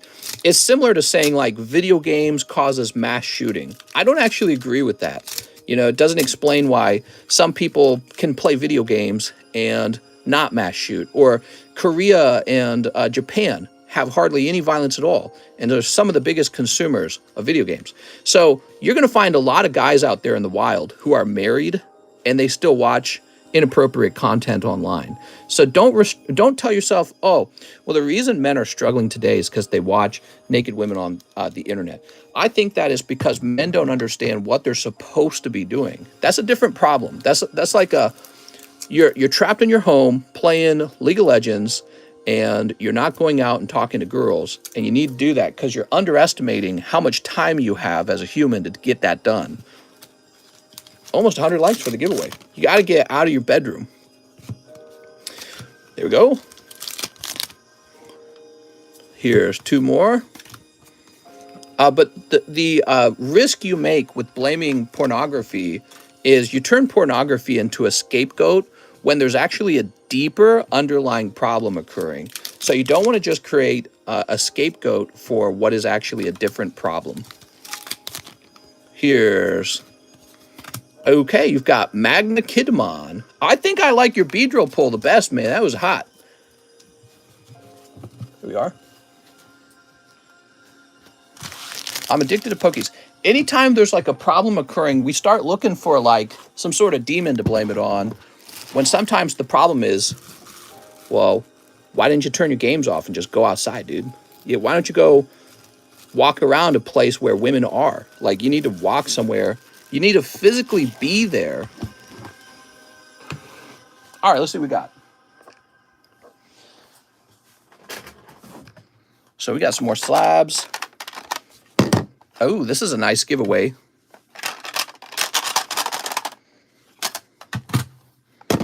So we got some more slabs for you guys.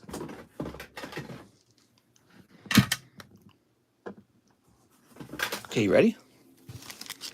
Get these sleeves on these. I'm dying. Ooh. One thing I really don't understand, though, when it comes to, like, pornography is guys who do not have a girlfriend who spend money on OnlyFans. It is so bad for you that you're in that position in life. That money is what you're supposed to use to attract women to you. You're supposed to use that money on taking women out on nice dates, buying them gifts, showing them that you're financially responsible, buying yourself your first home. But instead, you're giving it to an internet girl who definitely doesn't love you, and she probably has a boyfriend. That's real crazy to me. That's like on another level to me. Anyone doing that, you are a fool. There's no way around it. Anyone paying money to OnlyFans girls is a fool.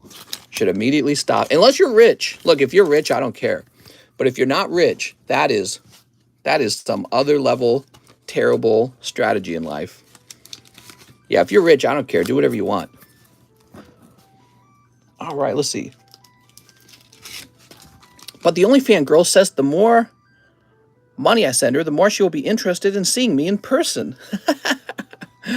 Yeah, that's don't even go to the website. Just stay off the website. Don't go anywhere that takes your money. Your money should go to one place. Down payment on a home, Pokemon card investments, real estate, anything that goes up in price. I throw in Pokemon in there because I sell Pokemon cards and I myself invest in Pokemon cards. You could totally disagree with me on Pokemon cards, but there's things you should be investing in, and it's not OnlyFans. You're crazy if you're doing that. All right, oh, let's give this away. The Fight Rages. All right, guys. The Fight Rages giveaway is going to be in Pokestan Marketplace once again. So I'll clone that channel. And we have a new channel opening up for this giveaway.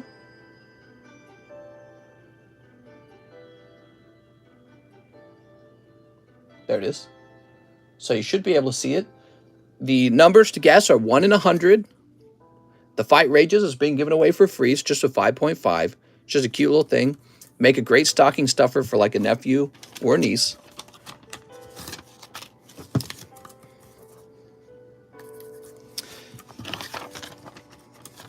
Yeah, dating's fascinating. I feel like if you pick the right girl, she's gonna help you build wealth really well.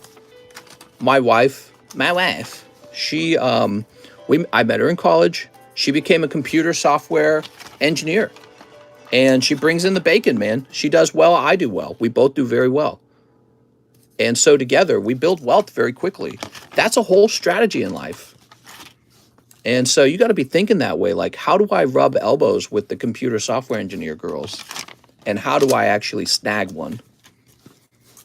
And if you can't do that, that's okay. But just grab anyone who's, you know, she's a responsible hard worker. Besides, you probably want that anyways in your life. You don't want a girl who's just kind of like crazy with money. It's like what men classically complain about is a woman who's bad with money. Oh yeah, she got my credit card.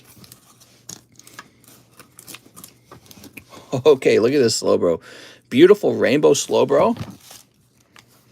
I can't believe a guy that has that many pokies is married. Law. Here we go. We're going to say 75. Are you referring to me? If you're referring to me, it's not my wife paying for this house. I'm paying for it. The entire down payment is my own cash.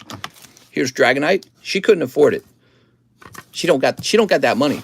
She's got a little bit of money though. But she does not have the kind of money I've got. Charizard is laughing at his grade. So Dragonite, I am the one paying for this house with my cash. And she knows it too.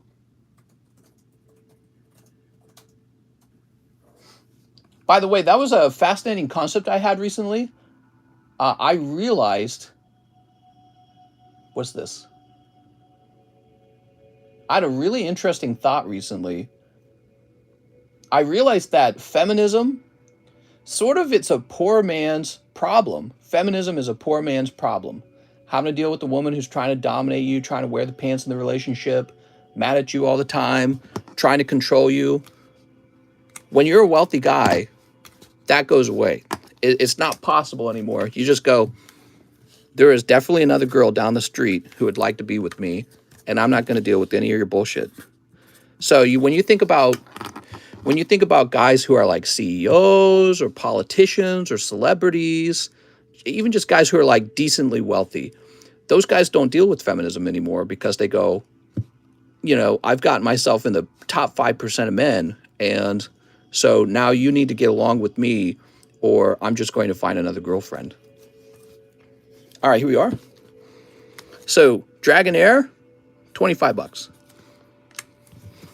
Boop. Slowpoke, huh? All right.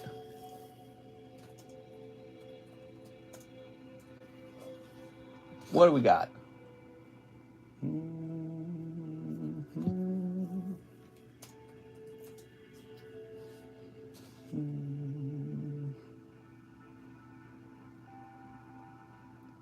So I don't see any tops 9.5 slow pros. I seen a 9 for sale for like $45, which I think is a little bit high. But let me try PSA 10 slowpoke. All right, and so there's a PSA 10 slowpoke. There's like 13 people watching. And he's like 120 with $20 shipping. So I'm going to make mine actually quite a bit cheaper than that. We're going to make this one $70. Actually, instead of 70, it should say 69. 69 is the better number. Anytime we're in that price range of 69, we just move over to it.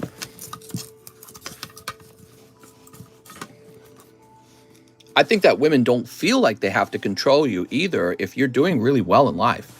They don't want to get in the way of your success. Women are like, you've got something figured out that I do not got figured out. So you just do your stuff and I'll leave you alone. But if you're like really struggling in life, you're probably going to get beat up a lot in your relationship. They're going to be like, why don't you do this? Why don't you do that? Why are you so stupid? Here we are. All right, Jacob.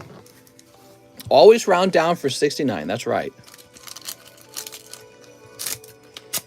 I wish A. Perez acknowledged me. Hey, mister, did the Topps 2000 break ever happen? So we've got this one right here, if this is what you're referring to. 3 people are in. We need 5 more people. You ready? Jacob Donahue.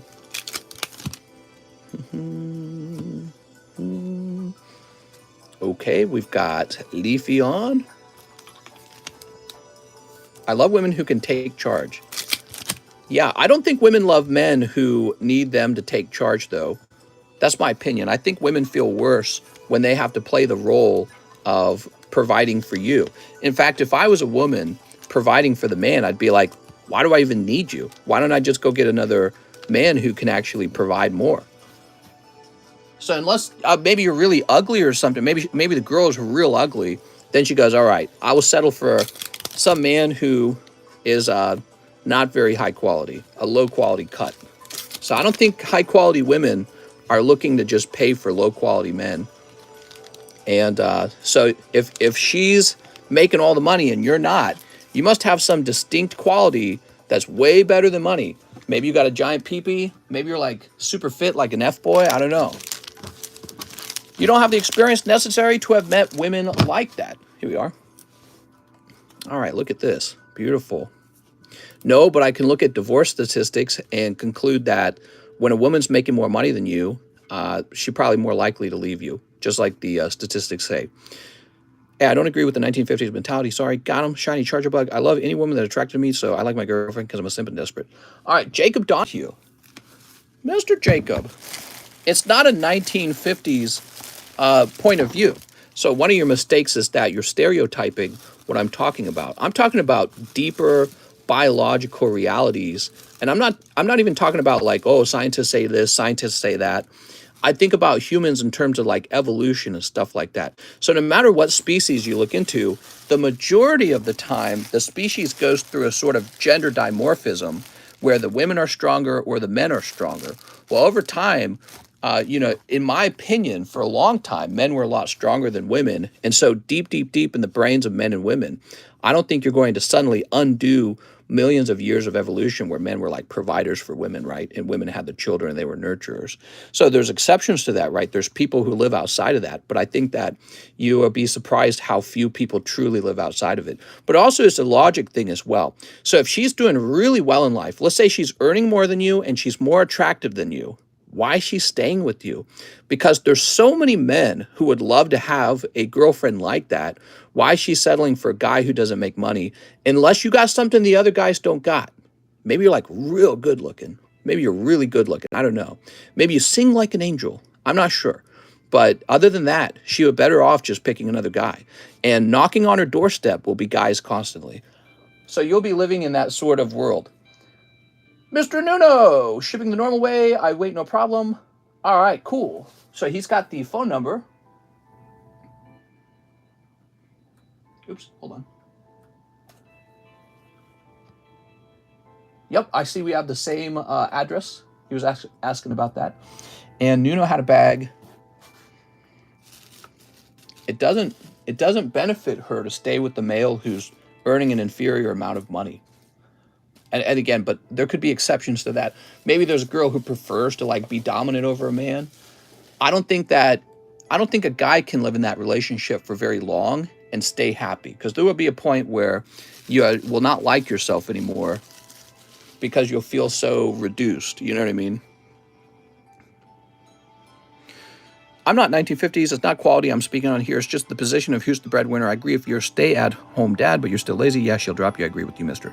Even if you're not lazy, if you're a stay-at-home father, I think you're at a very high risk she leaves you for a better man at work.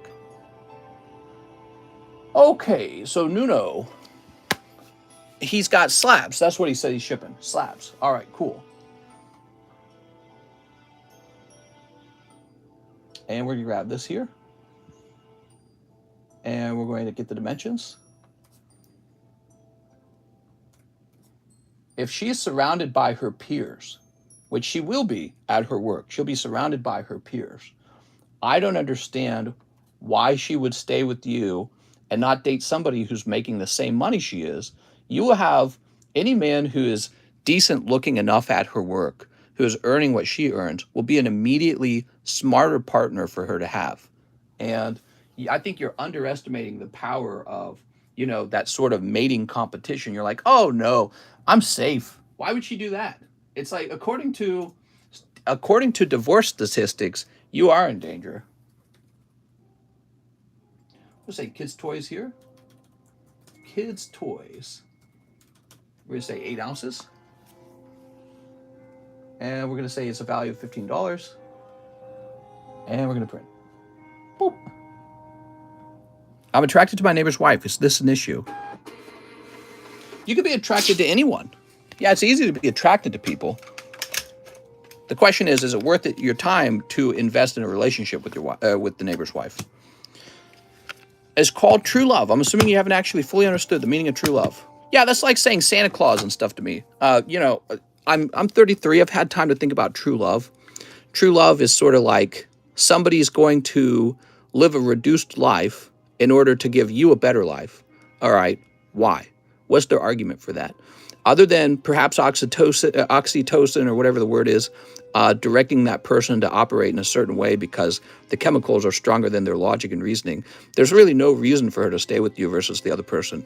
In an increasingly educated society, you're not going to find women choosing you because of the feelings. They're going to look at their cost of living and say, wow, I could live way better if my husband earned what I earned. All right, but she might be really unattractive, and that might be the reason she actually stays with you. So she's not able to actually pull a man at work.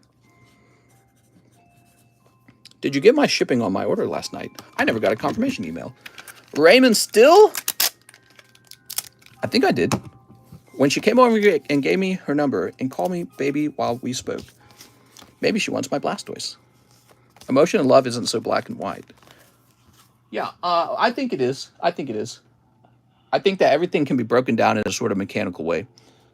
People who don't believe that often have a sort of, in my opinion, more of a like Disney World point of view where it's like, oh yeah, the power of magic or something like that. But it's like, what magic? Can you actually like explain how the magic is operating? Like, what is the magic? You just have to believe. All right, so let's see. So Nuno, Rafael, Fernando's. Did Nuno have a bag? I don't think Nuno had a bag, right? We're sending his slabs out, and then we got Raymond Still asking about his shipment. Mister is a different breed due to living in isolation. No, I wasn't isolated for very long. I was not isolated. I had a job, by the way.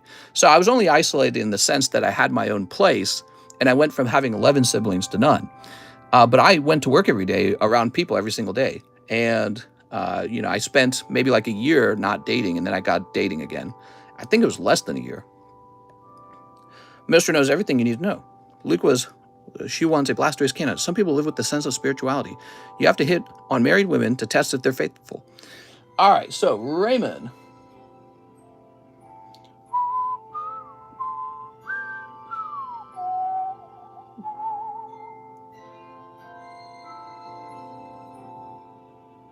So I'm not seeing a Raymond Still. Let me go looking for Raymond Still then. Raymond Still shipping.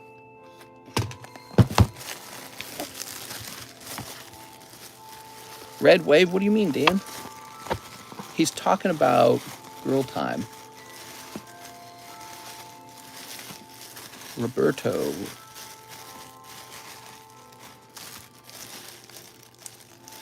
Okay, we're looking for a Raymond Still bag.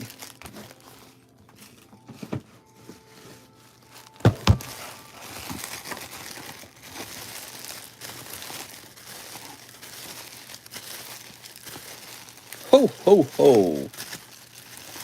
Ricardo, Raul. Dan's all over the place. We got, Raymond Still, right here. Crimson Wave, Roll Tide.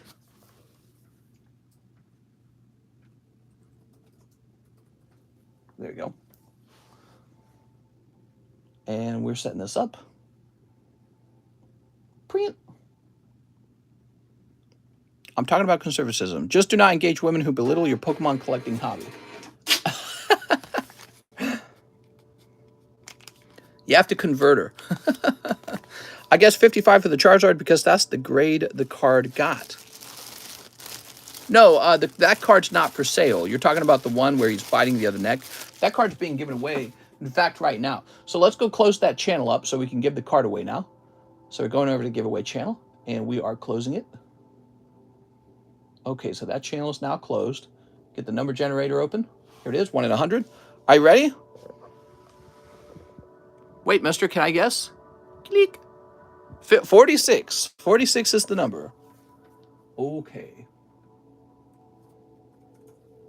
Nobody guessed 46. How about 45? 45, 44. His and hers guessed 44. Now I just need to make sure you guessed one time. Yep, just one time. So his and hers is the winner. Okay. That's the giveaway. If only you could back in time and buy Pokies. Oh, yeah. Well, they say that about a lot of things. Like, what if you could go back in time and buy Microsoft stock? So, congratulations. Who's next? Garrett Wixom, Vstar Universe Pack. All right, Garrett Wixom, thanks for your patience, man. I know the wait time's slightly longer tonight. We got Vstar and people are excited for it. Let's see what we got here. Oh, thank you, mister. You know what's interesting about the gender dimorphism that exists? I feel like it's fascinating when you look at like species where the female is more dominant. You know, there's some species where the women are, the female is dominant. Like insects, you see that a lot with insects. Like the bigger insect eats the male or something like that. Praying mantis, some crazy thing. Mr. Garrett. I don't think that's going to happen for humans for a long time. I think it would take a long time for humans to evolve in such a way. Here we are. Does the winner pay shipping for the giveaway? In some cases. Here we are. Sweet. Ruben Aguilar, 2 Vstar unis. I already got dominated by women. Toss that over there.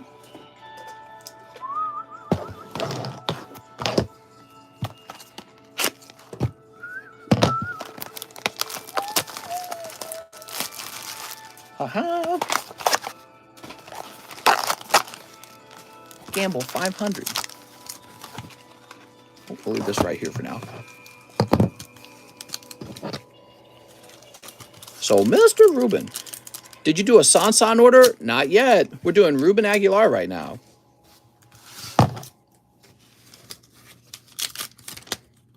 Oh, Glaceon. Nice, man.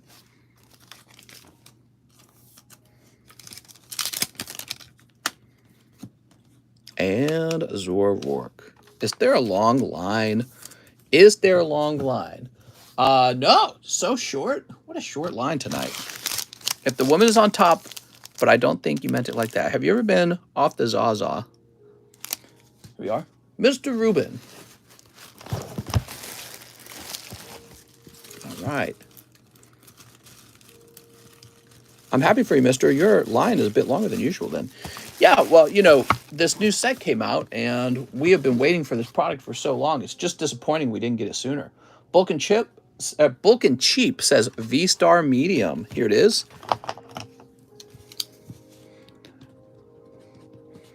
Bulk Cheap. So when this medium ends, we won't rehost it.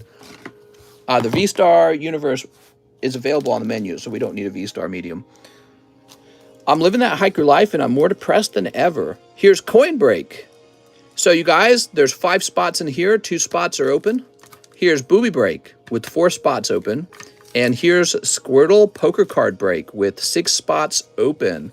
This allows you to go after a slab, and it's a known slab. You don't have to wonder what you're getting. And you can see your odds and everything, so it's very nice. Bit different from the live customs, bit different from the large. Okay, Andreas Silas, Sneaky Bunkies ×2. If I have a white 6-inch Diglett, but my wife likes black 12-inch Diglett, should I be concerned? I would be concerned. I will hit you up in the Discord tomorrow about trading my XY Breakthrough box. Here we are. Sneep.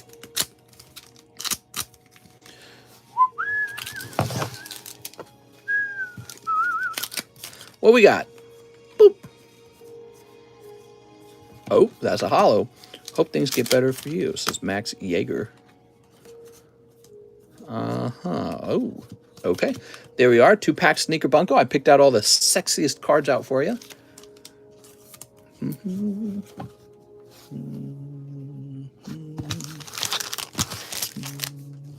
That's for Andreas. That's an A-N.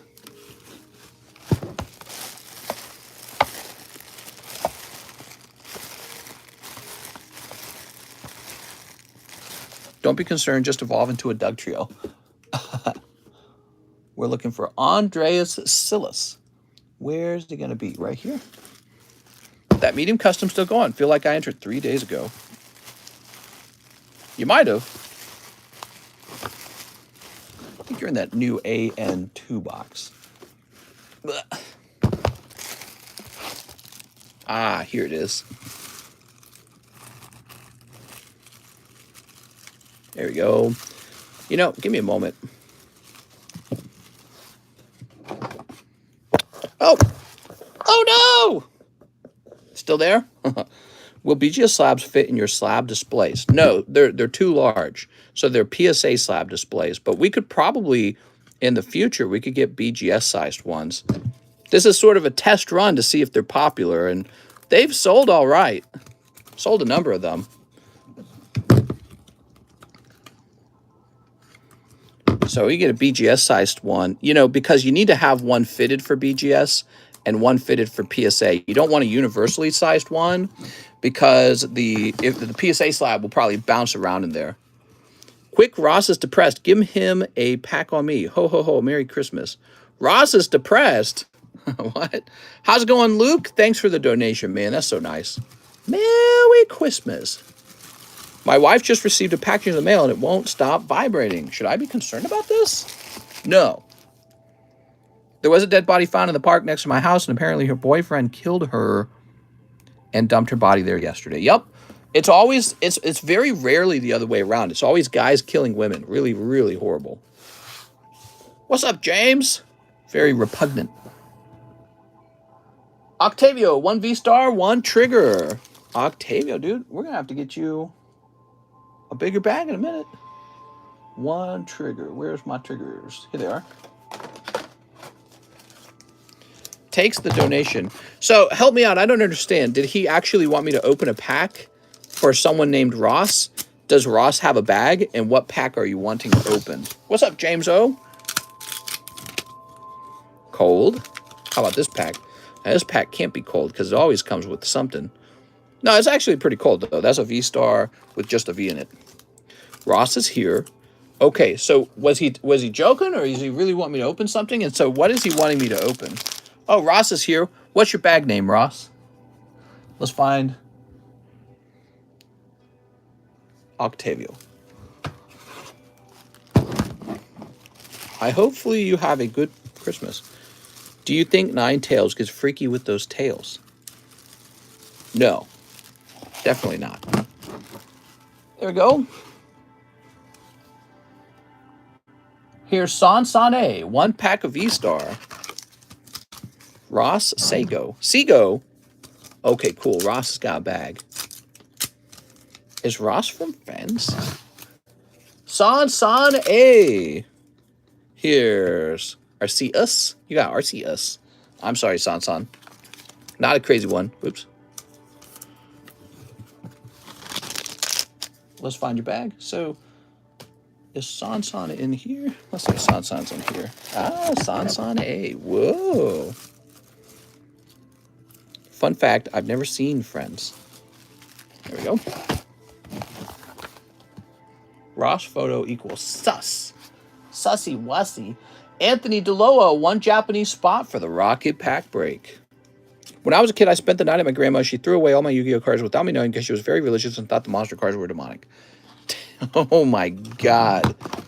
Come on, Grandma! You're ruining my future up.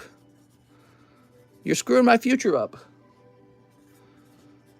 Those Yu-Gi-Oh cards today are worth bazillions. Can't believe they would do that. I'd feel so violated. I'd be like, God damn, Grandma. Rotate through this. Let's see. We got Electrode. Dragonite die cut. Here's Gioral Kingdom First Princess Flare. Here's Chansey. And Charizard. All right, so I'm just going to grab a pack of Silver Tempest for Ross. Here it is. And you pull Mawile. Yay! That's from Luke. Sweet. These facts are so fun. Now the question is, where did I put Ross's bag? Elect Chode. Hell yeah. Fun fact, your mom's my friend. Christmas Vstar. Ho, ho, ho. Merry Christmas.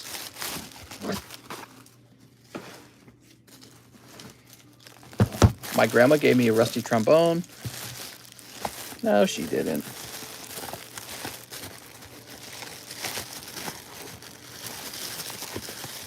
Oh, Ross does have a bag. It's way back here.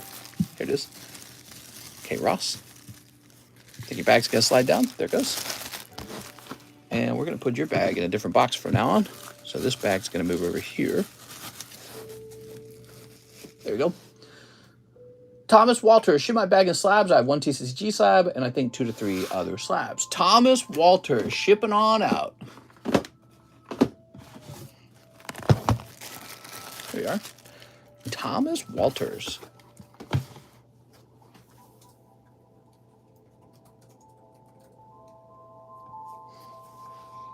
Get you a fast shipment here. 'Tis the season to ship pokies. La la la la la la la la la.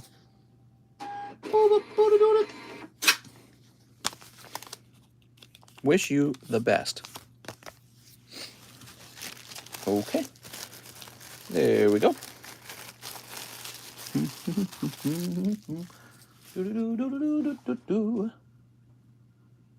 Anthony Frank Haymeyer. Hello, 1 Vstar. I need a new bag. All right, Anthony Frank Haymeyer. Oops, that slid down. These are always sliding down.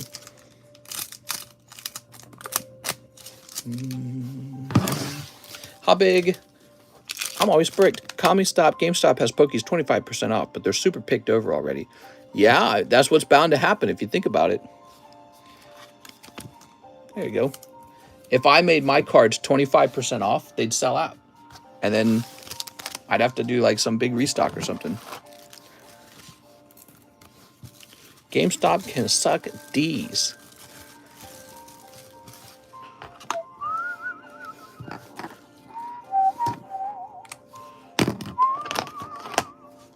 I find it kind of funny that GameStop is supposed to be a video game company, but they're like trying to move into like collectibles and merchandise and NFTs.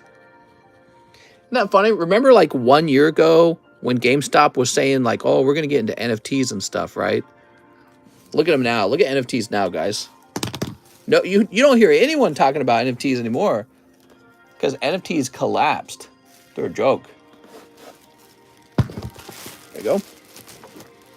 Nobody talks about NFTs anymore. Here's Elaine Sonko. I'll take a box of Vstar and I'll ship out my cards today. Thank you. You are clearly out of the loop, TCC. I'm out of the loop. There you go. I've not heard any crypto news on NFTs because people can't afford the good ones.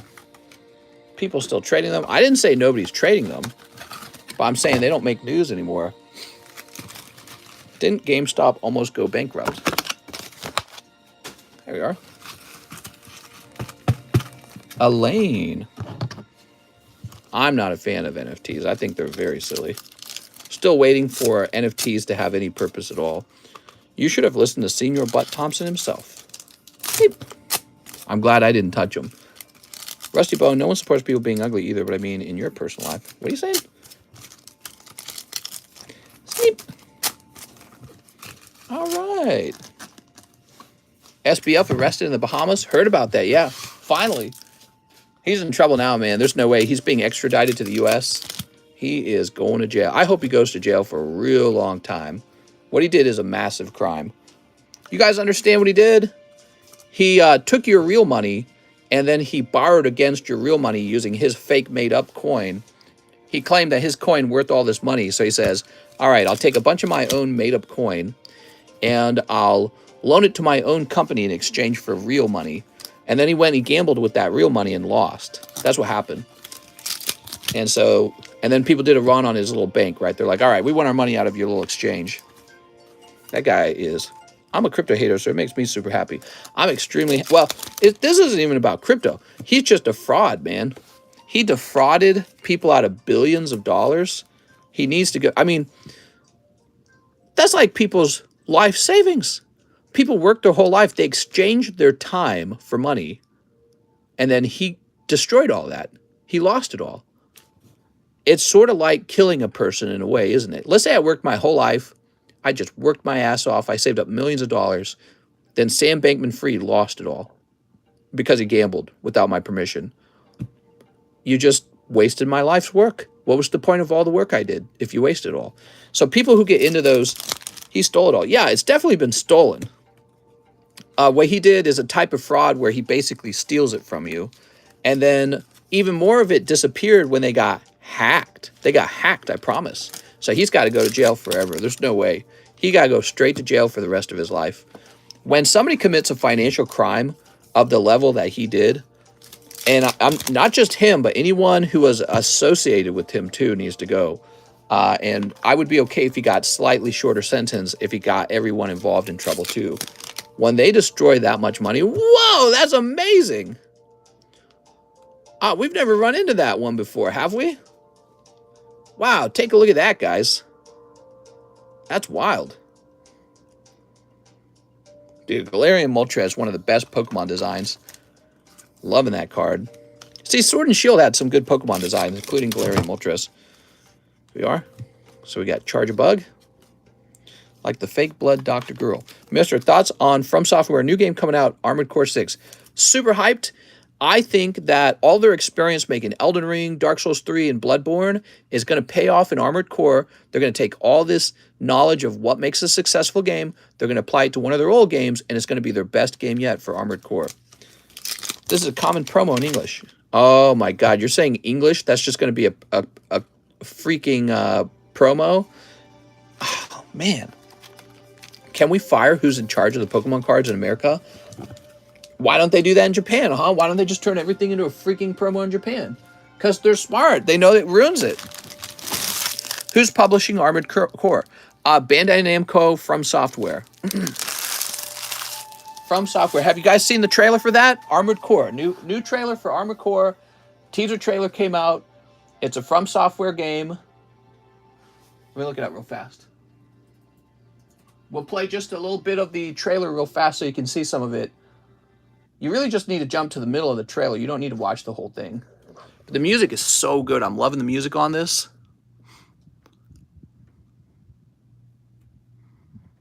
All right, we're going to jump to probably about here. You watch the whole trailer on your own, okay?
Wow.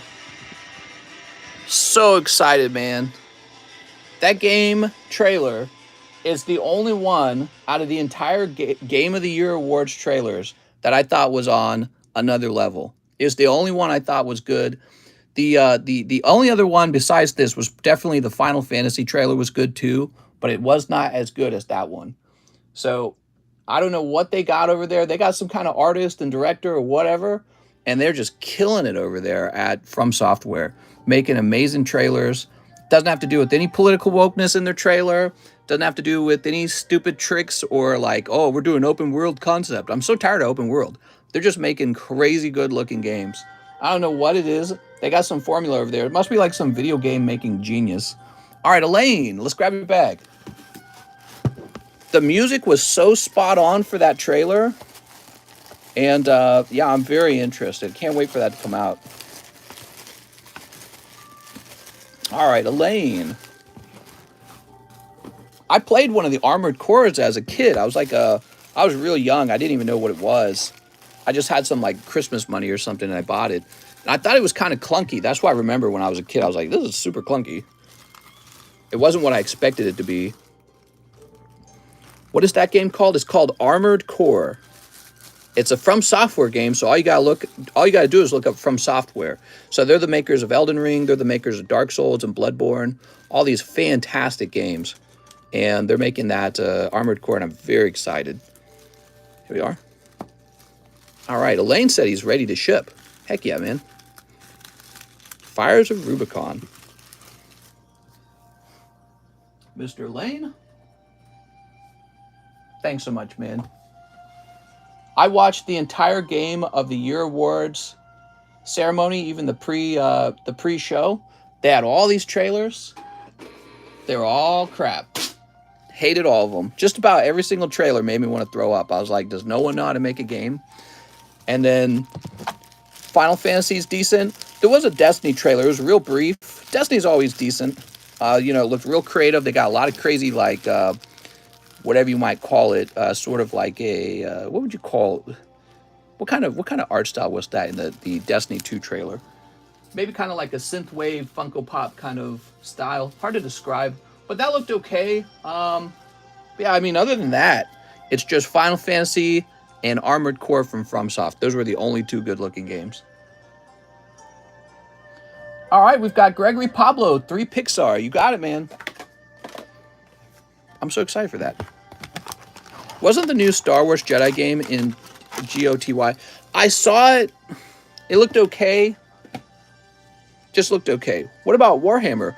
Okay, so for Warhammer, I don't have a strong opinion on that. I've never played Warhammer.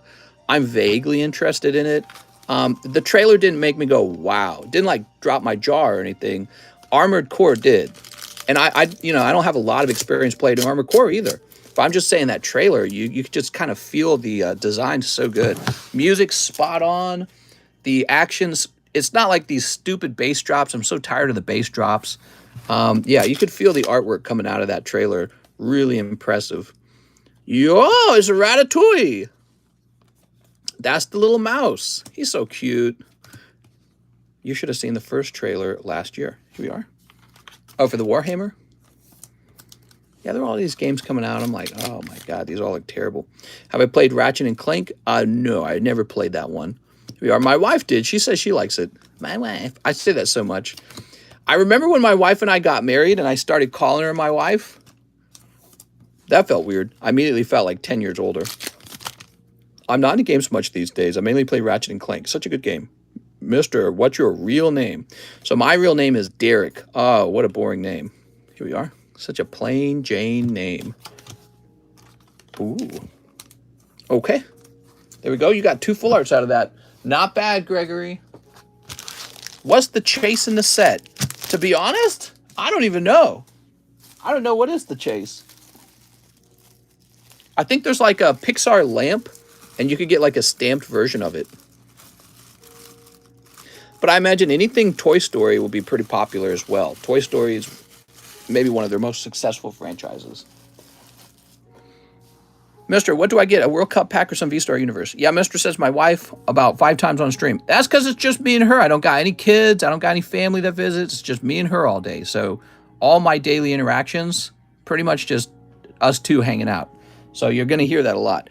How is Ed from 90 Day Fiancé? I don't know. Here's Joe Kennedy. I haven't watched 90 Day Fiancé ever since they removed it from Hulu. So Joe says shipping and 1 McDonald's clearance and maybe a free one or maybe some M&Ms. Oh man, I used to sell M&Ms. I should get back into that. I wonder if I could like have enough self-control not to eat the M&Ms this if I did it again. No, probably not. M&Ms are way too good, man. Joe Kennedy. Better to just not have them in my home. Armored Core, man. I'm not like an Armored Core fan at all, and yet I'm so hyped because of the quality of that trailer and because of the maker of that video game. Like, you know, a video game company is legendary when you can play a trailer and just their name drop gets you excited. You know what I mean? Oh, here it is, Joe Kennedy. All right, Mr. Joe. Their name drops and you get excited. You're like, what are they making? What is this? Here we are.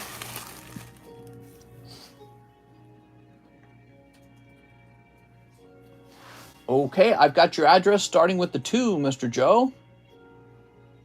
Boy, Mr. John's going to have a lot of shipping to do this week.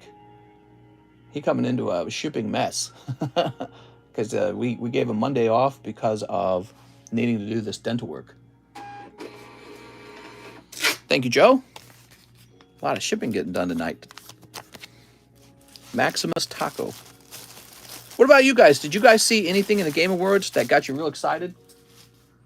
Mister, people thought when they started playing Remnant 2 trailer announcement, it was Grand Theft Auto 6, and you can hear people in the live feed screaming for it, and at the event, then Remnant 2's trailer. Yeah. Yeah, I mean, they'll probably announce a new Grand Theft Auto, and it's probably going to do extremely well. Manuel Diaz says 6 Lost Abyss. All right, you got it. I just want to know, when are they going to announce Minecraft 2? 1, 2, 3, 4, 5, 6. Okay, and 6 Star Birth. Guys, we did it. Minecraft 2's coming out. Actually, didn't I see a trailer for some new Minecraft thing they're doing? 2, 3, 4, 5, and 6. Is there a new Minecraft style game coming out? I don't remember. Where do I buy cards? What's up, Fat Pat? This is my live card shop. We go live 7 days a week, so you can always rely on me being here at some point in the day. We take orders, and then I read all the orders out and open them. That's how it works. Sometimes you got to wait for your turn. I mean, you pretty much always have to wait a little while. But yeah, it's a live card shop, so you buy cards, and I open them live for you. It's pretty great for like box breaks or slabs or whatever it is you want to open. Mister, stop. Wait, stop. What? Oh, this isn't Starbirth, is it?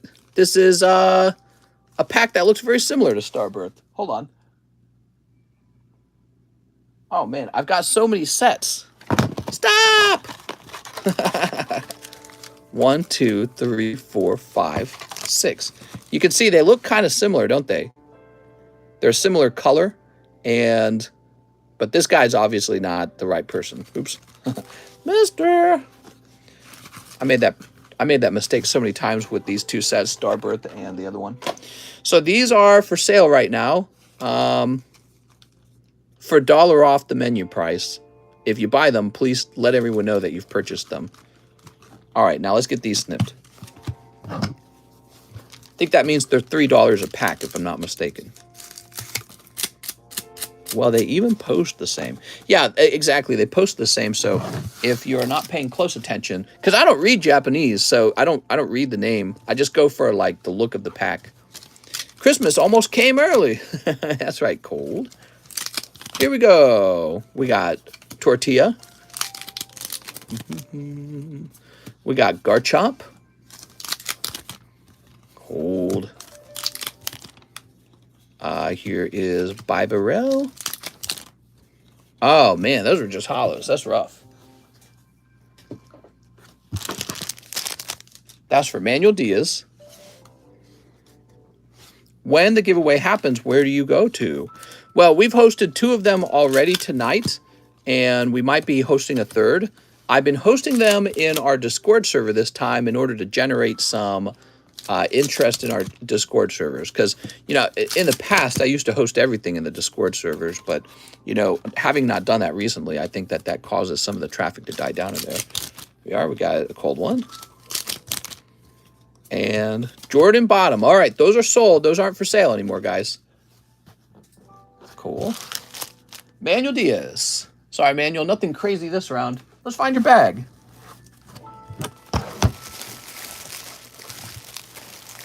Ah, Manuel Diaz. Sometimes we host the giveaway right here in YouTube from the chat room. So we've learned how to do that recently. It's pretty fun.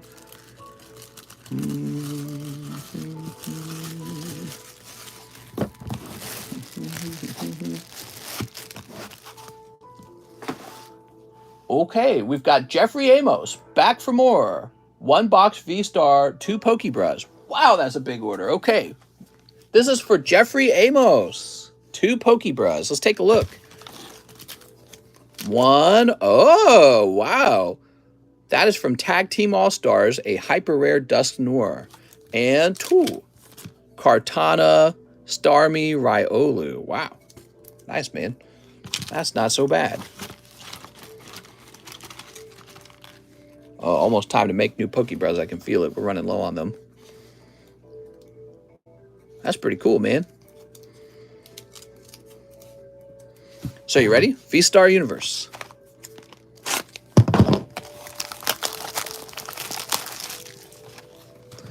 Ha, amo, iloma. Money. There we go. Maybe we need to play a sound effect or two. We haven't played a sound effect tonight. How about Raging Clue? Benefit most from 2 buildings disappearing. Ooh. Oh, I just started getting a clue. Really? Yeah, I'm totally getting a clue.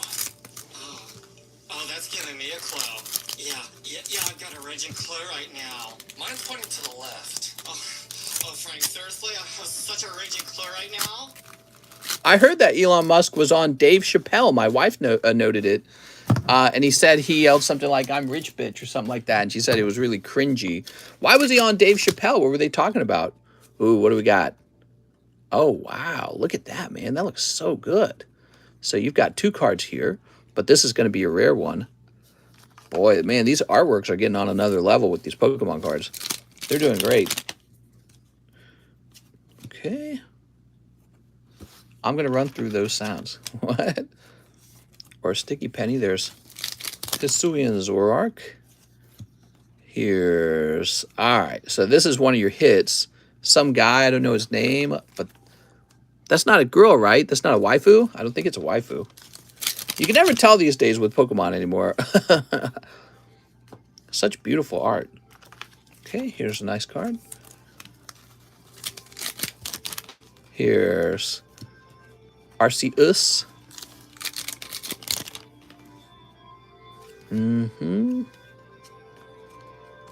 Okay, Radiant Greninja. Dudefu. Did you guys hear the director for Elden Ring? He mentioned that they've got more plans for Elden Ring. That means there got to be some Elden Ring DLC. I'm excited for that. I actually hopped on Elden Ring recently and was helping people beat Millennia in order to refresh my memory on how to play the game. Oh, Emiliano. What's up, Emiliano? I haven't heard from you in a while. Emiliano's here. I think you got some slabs for me to ship, man. Yeah, last time I remember you had a whole bunch of Cardconomist grades, and they're pretty much all caught up. He just sent me a ZELLE. All right, what we got? Hatterene. No one likes Ken Sugimori. They are? Who's Ken Sugimori? Oh, he's the artist, right? There we go. Bad with names, by the way. There we go. So that was for our bestie. Check your Discord. I sent you a hilarious Pokemon-related clip, and you need to play it. It says ball player. Oh, Mr. J-Man. J-Man. Oh, hold on. I just saw this. So sorry. J-Man Hino needs a refund. Forgot about it. I've been so busy.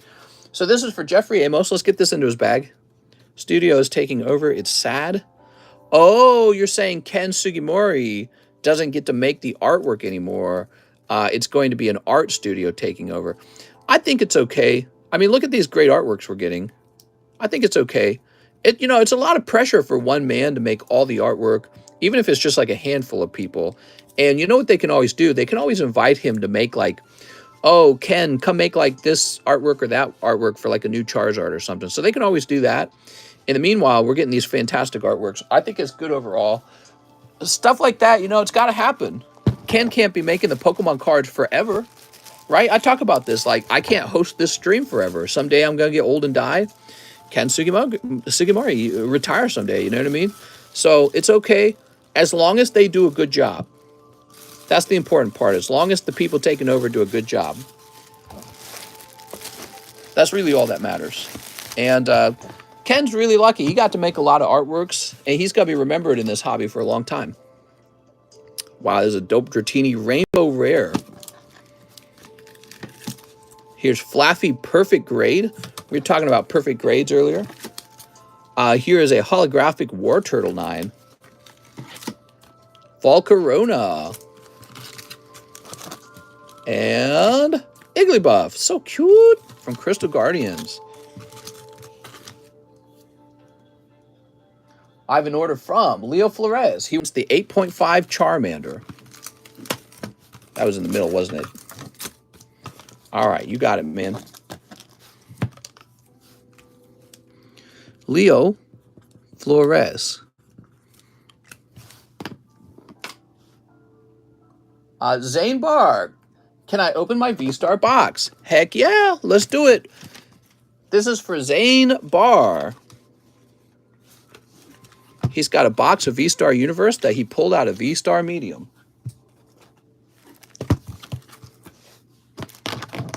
The more I watch your channel, the more I want my first slab.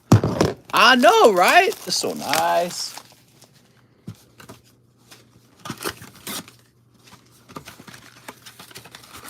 Mr. Zany Waney. Toss that over there. Let's see what you got. You ready? Put this in the middle.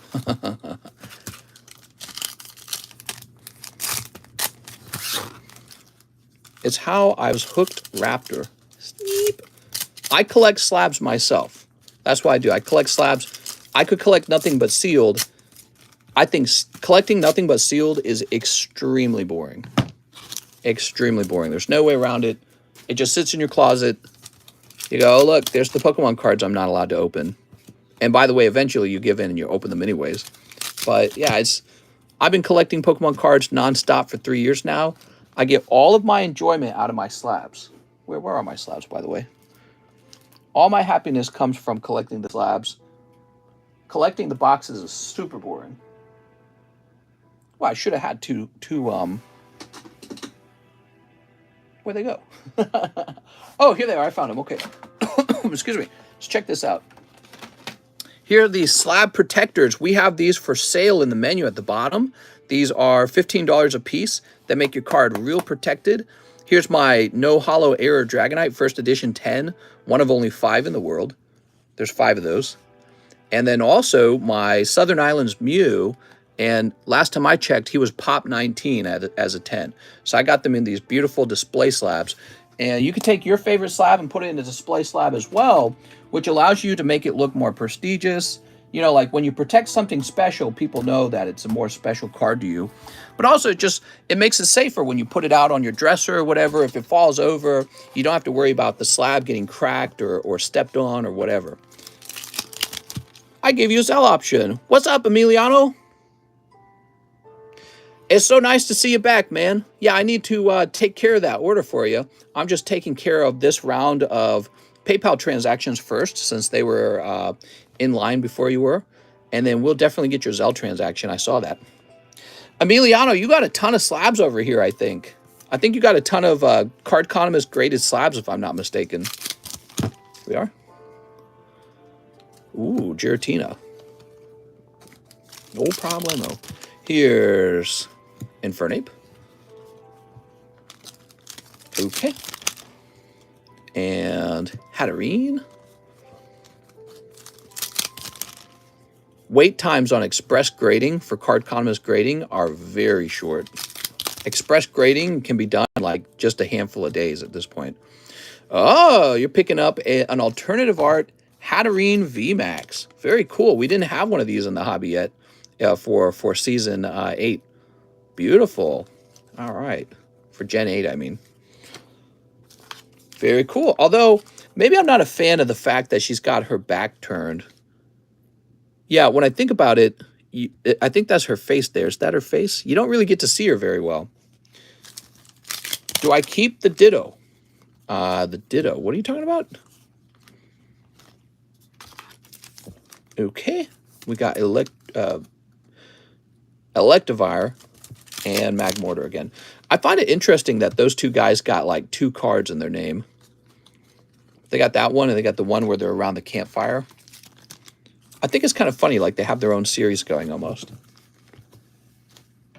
All right. Zane Barr. Thanks so much, Zane. Zane said he didn't want to cut the line. What a gentleman. Okay, put that there. And we'll grab this and put it in here. Yay!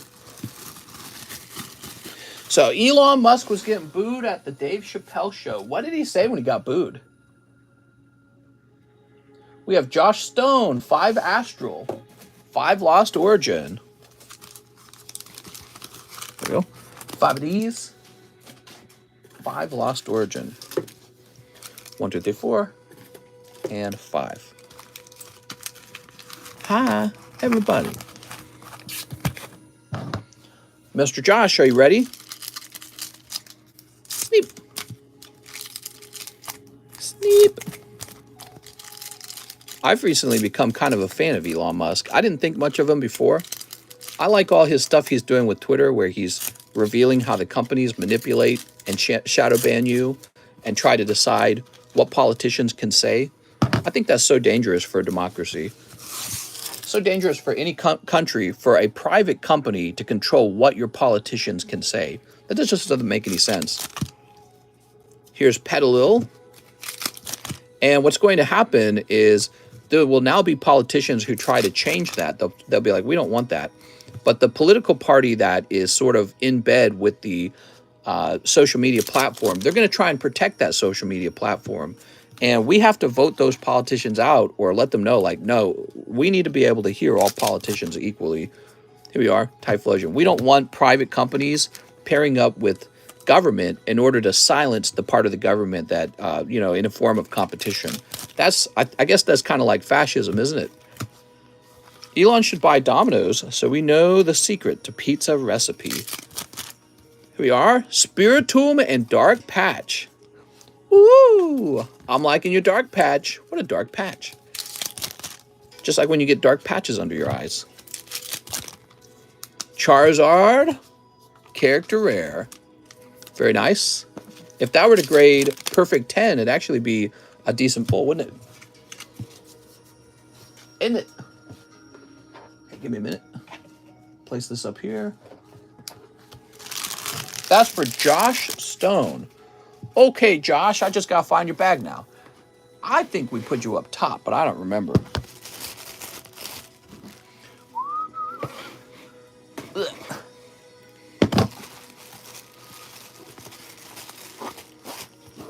So they're building a new fast food restaurant out here, but it's one I never go to. They're building a Culver's. Ugh. Mr. sounded more and more like Kanye. Didn't Kanye get banned off of Twitter? He got banned off of Twitter. I don't know what you're talking about, man. Here we go. Oh, you're talking about when I was saying the government. Well, fascism is when a government and the private industry work together as sort of like one group, right? There's no separation between them. And what's supposed to happen, if you've got a social media platform, they got all the control over free speech because it is where we go to speak. It is the public podium. There's no doubt about that. The numbers show that YouTube, Apple, Google, Facebook, and Twitter, that's where everyone speaks. So if those companies are all one-sided politically and then they're shadow banning the other political party, that's a serious problem. And if you can't regulate it, it's because one of the political parties, probably the one benefiting from it, right? They're saying, no, we like this relationship. We don't want freedom. We want to have oppressed speech so that we can win our elections more easily. So that's a really scary outcome. And I think that Americans should really stamp our feet down and say, we don't want that. We want debate. We want all politicians to have a fair chance to speak so that the algorithm doesn't choose ideas based off of who the, string pullers are, but based off of how people interact with it. Maybe they like certain ideas. So that's how we want politics to work on a social media platform. You don't want some people in some super elite position deciding what you find popular, what kind of information you should be exposed to. That's what the Democrats would call election interference. That's what they would call it if they didn't like it. So Edwin says, would it be possible to remove me from the Tops break and open 2 packs of Vstar? Yes, sir. Shoop. 2 packs of Vstar for Edwin Delson. Here it is. It's a big deal, man. All right. All right, Mr. Edwin. Vote for Mama June. Elon doing the same thing the previous owners of Twitter did. Right, so he immediately was criticized when he deplatformed Kanye, but he was claiming that Kanye was calling for violence. So very interesting because, he calls himself a free speech absolutist, but then Kanye came out just like directly anti-Semitic, and then it got deplatformed. So it's very fascinating. What does it mean to be a free speech absolutist? Where's the line for violence, right? For violence in your speech, and who defines that? It's really fascinating when somebody else defines it. So Edwin with an E, you're going to be over here in the E box. Eric Beltran. Let's see. Maybe it'll never be perfect, because. Do you still have a box for me? It says Theodore Perez. Are you one of the winners of the Vstar Universe Medium? I sure do. Why don't you send me a quick penny message and that'll get you in line to get your box open. Sound good? Yeah, just send me a quick penny message. Say, hey, I got the Vstar Medium. Give me my box, boy. Here's Christopher Lee. 2 bulk boxes of TCG junk. You got it, man. Those are on sale currently just because of Christmas. If you guys can get that to your kid, I would be happy to sell it to you cheaper. That's the primary purpose of the cheaper price. Oh, I just printed one for Joe Kennedy by accident. What am I doing? So let me go back in there and cancel that. Being a little goofy over here, guys. So it should be this one. Yeah, this one needs to get canceled.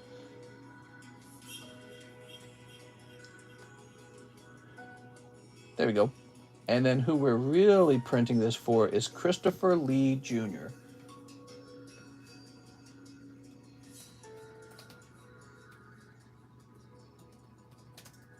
There we are. All right.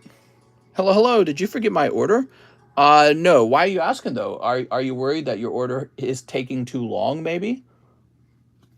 Is the line long still? We are having a busy night.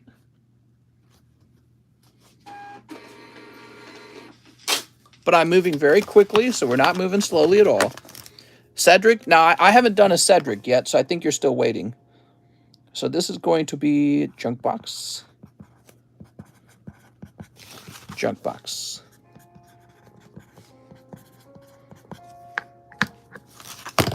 There we go. Thank you, Christopher Lee Jr. Albert Lee says 1 soccer, 2 double diamond. Really? Good. We got a couple people buying that double diamond. Coin break. Yeah, we got, let me show you some breaks we're doing you can jump into, okay? So these are breaks where, so there's 5 spot for coin break, right? $20 a spot, 2 spots left. That means you have a 1 in 5 odds of picking up the coin for 20 bucks. Here's Booby break, 1 in 4 odds, picking up a pristine Booby card for 20 bucks. And then this is the poker card break. We got 6 spots to fill here. I'd love to see this one end. It's a really beautiful and actually collectible card. That's the best thing we're offering right now is this guy. I don't have those sit on the table because they take up too much room.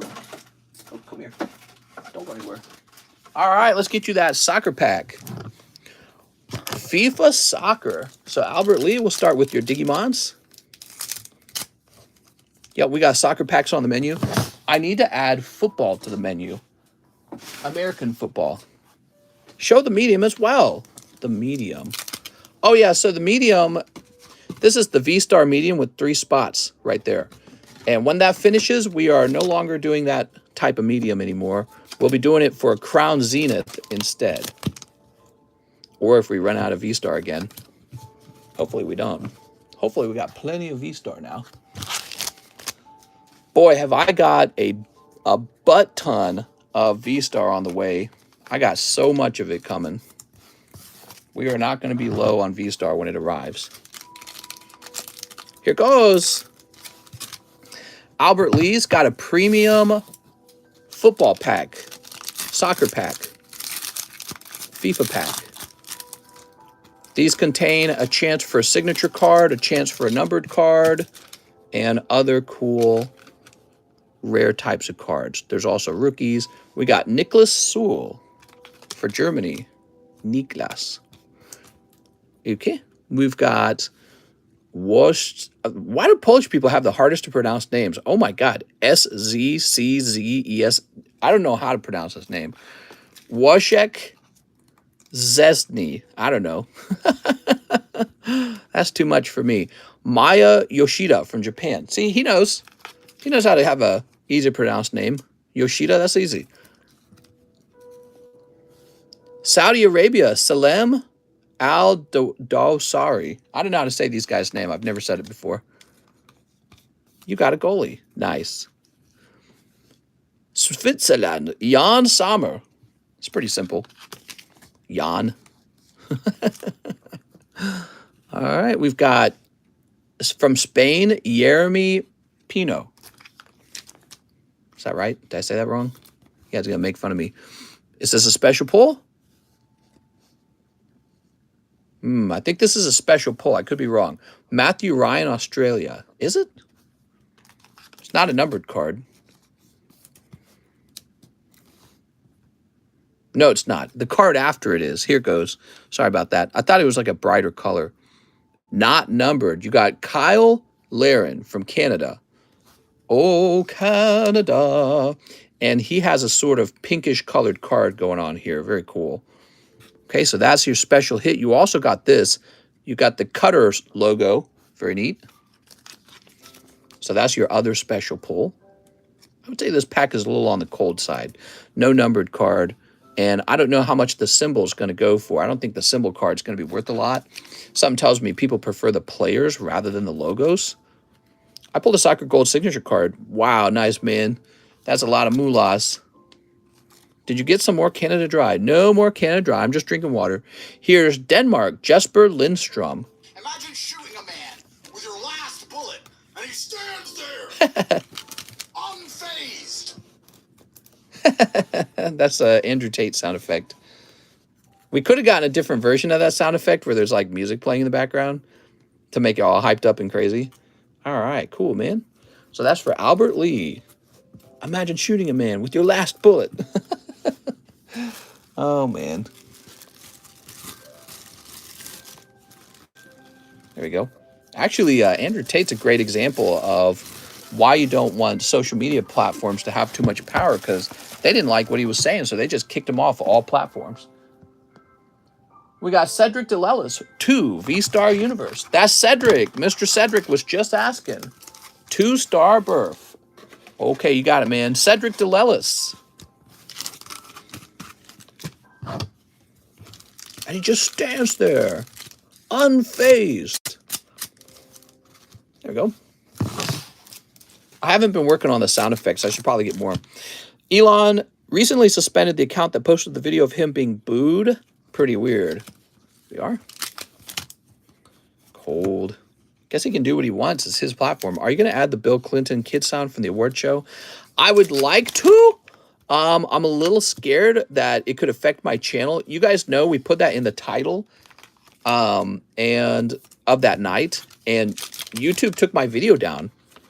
Yeah, they took the live stream down while it was live. They took it down.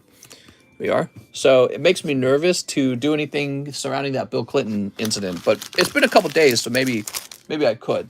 Cedric. Nothing crazy this time, Cedric. Nothing too wild. If you weren't there, you missed it. Yeah, we put Bill Clinton wins Game of the Year award, and YouTube that night took my video down, took the live stream down while it was live. YouTube never does that to me. It's very rare for that to happen. We've got Christine Andrews. I need that Char 8.5 in my life, please and thank you. He is sold. Let me see if I got another one. I do not.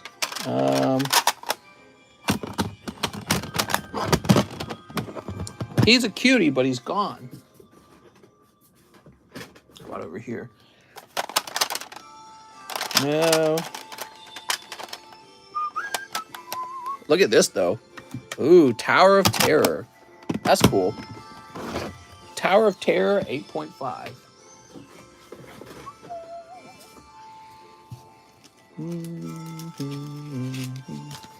Have you gone through all the Vstar?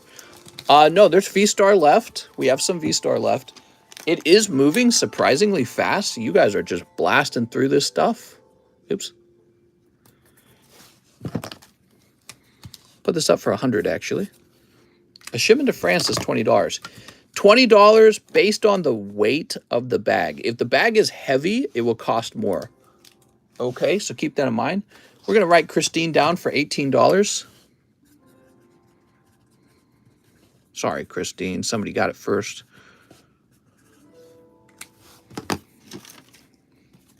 I'll leave it up there. Make sure she sees it. Jared Everett, 5 double diamond. 1, 2, 3, 4, 5. Mr. Emiliano, we're going to do you next, okay? Jared Everett. Mr. Jared. How's your night going, guys? We're heading into Tuesday. The worst day of the week is over. I hate Mondays. Guys, excited for Christmas? We're getting closer to Christmas. Do you have any grade 10 Tower of Terror? No. No, I do not. It's hard to get 10s. All right, what we got? And if I did have a 10, I'd probably be selling it for like 800. If it was the Rainbow 10, probably like 800. All right, what we got? What we got? We got, oh, Sister Monsieur. Wow.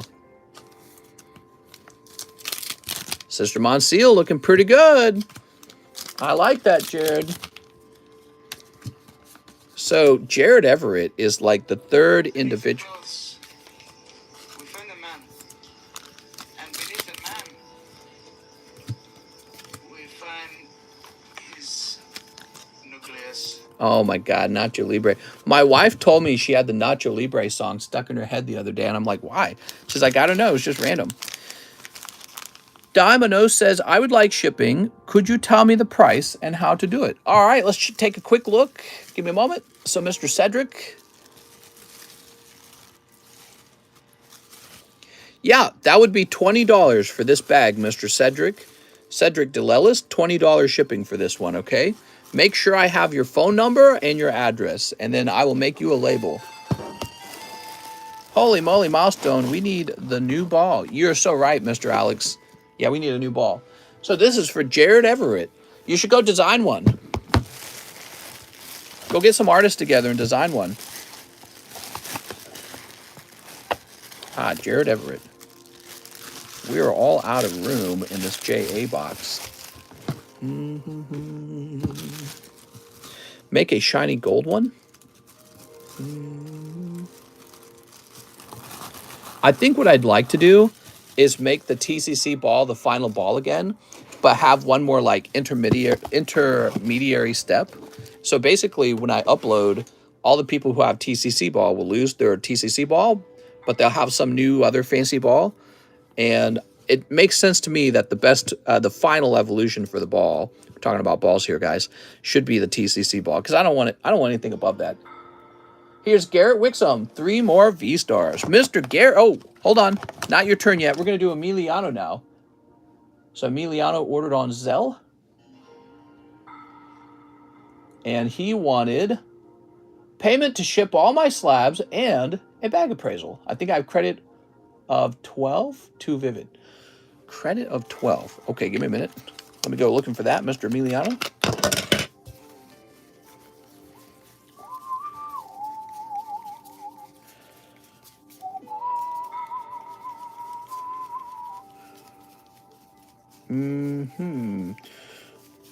Let's just say you do. I didn't see it in here, but let's say you do. Maybe I misplaced it. And you wanted 2 Vivids. So let's get those 2 Vivids open. Now I'm trying to think of where your bag's going to be. Emiliano, do you know if you have a real big... Yeah, you got a big bag. Okay. I'm probably going to need John's advice on how many labels to print here. He might have me print more than 1 label. Tapu Koko and Senna Scorch. Those are Darkness. Oh, we're giving you free Darkness Ablaze. Here's a scissor. Okay. Free Darkness Ablaze for my bestie. And then 2 Vivid. The packs look similar from the top. Okay, you ready? Darkness pack? We got some Darkness Ablaze packs, but just a couple of them. Not a big fan of Darkness. Who's that, mister? Hey, John, how many slabs does Mr. Emiliano or Rala have to ship? You probably got him put away to the side in a big box, if I had to guess. Because he ordered a lot of grading. There you go. Secret menu. This guy right here, you recognize his name? All right, there we go. And let's reach his box now. Oh my God, he's got 2 boxes. So, Emiliano, we're having a busy night, and you've got 2 boxes here.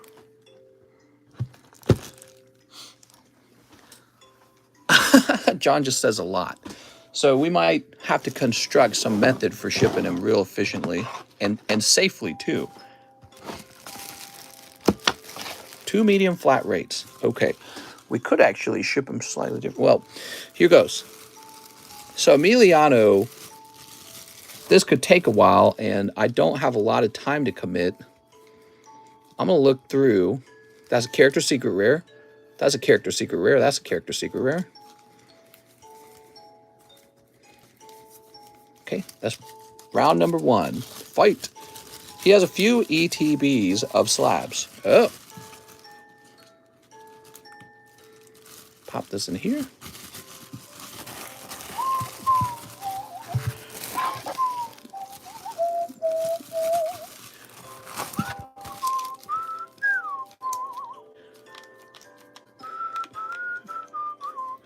All right, you got full art of noteworthiness. Not a full art, but an edged card, yeah, of noteworthiness in your Star Wars packs. Just the one.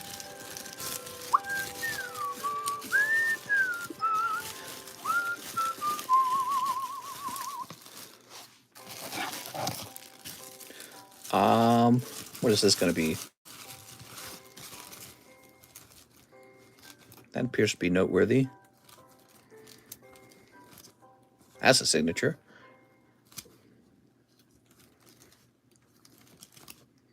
That's a numbered card. Now, these are UFC packs. If you guys didn't know this, we got UFC packs on the menu. Whoa, that's a signature. Yes, UFC packs are on the menu. They cost a little bit. Do you take out the cold, empty packs out of the live customs, or do you add them back in? Oh, I add them back in. They get shuffled. All right, what do we got here?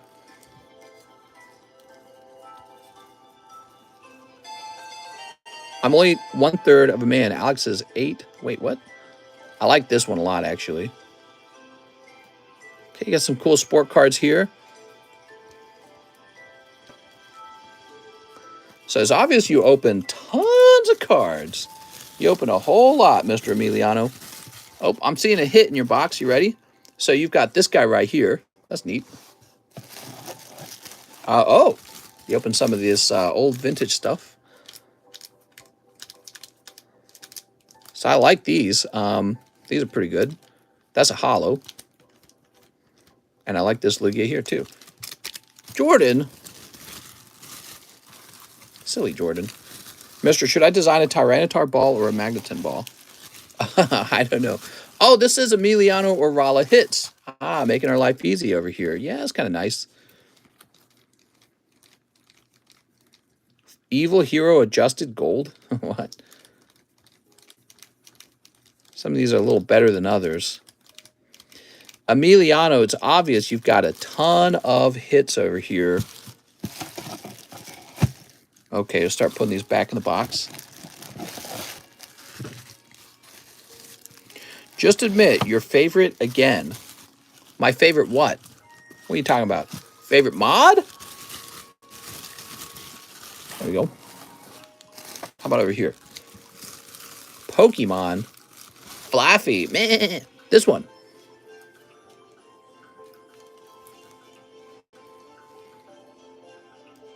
Ah, there we go. That's numbered out of 299. I don't think that's really too valuable. Out of 299, that's not enough. A ton of Fortnite packs here, so that's Fortnite bulk.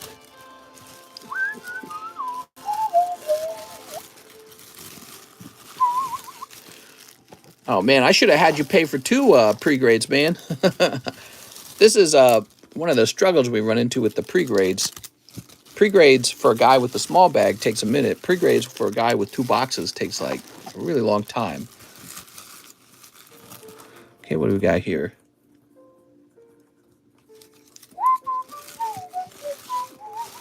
Not crazy, not crazy. How about this box? So these boxes probably were already picked through.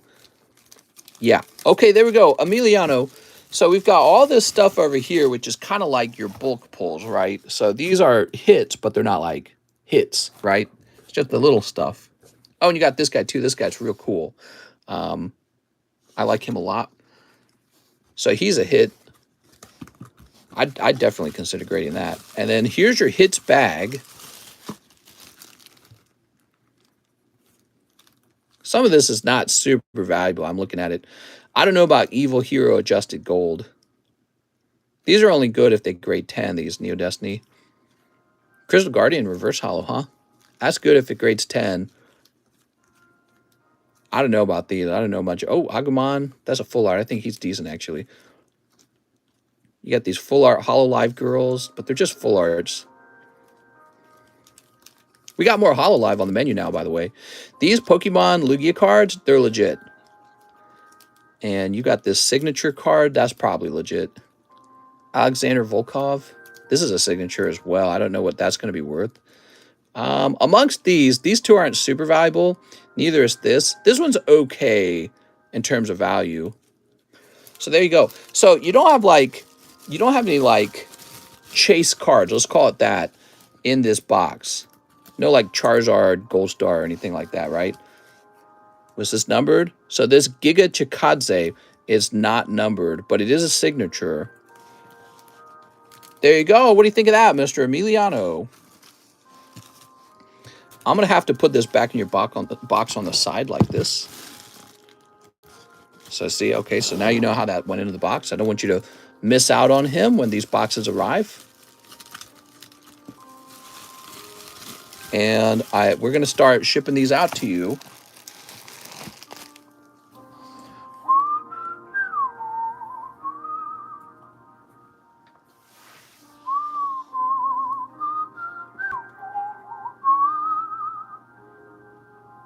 Very cool to be back. Thanks, mister. It's nice to have you back. Woohoo! So let me write you down. We've been going strong the whole time. So this first label is going to say, by the way, your address starts with the 3. Only raw cards. So this first label, John, if you're watching, I'm printing you a label to ship only Emiliano's 2 boxes of raw cards here.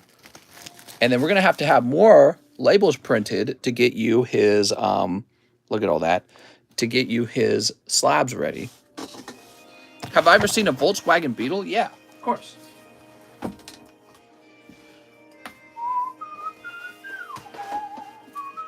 All right, Emiliano, we got to make sure that that's done super well. We don't want anything lost.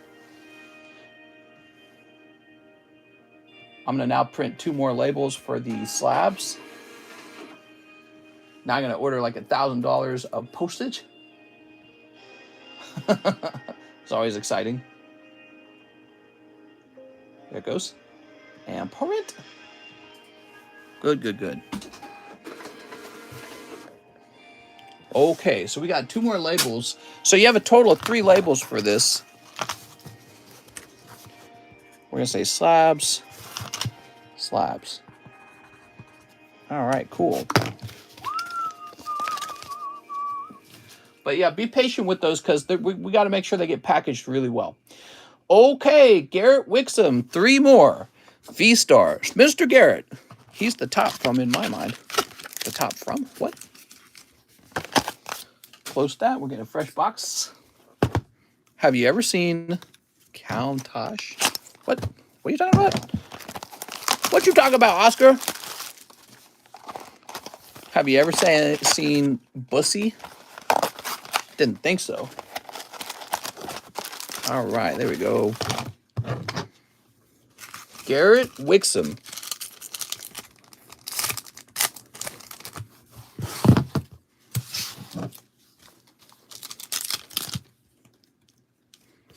We got some hollows. Or it's a, he says, it's a Lambo. Here's Drapion. There's Radiant Eternatus, one of the ugliest legendaries I've ever seen. He looks terrible. I do not want to collect him. And now here we have these 2 cards here with Toxicity. All right. Very nice. Garrett, let me find your bag, Garrett.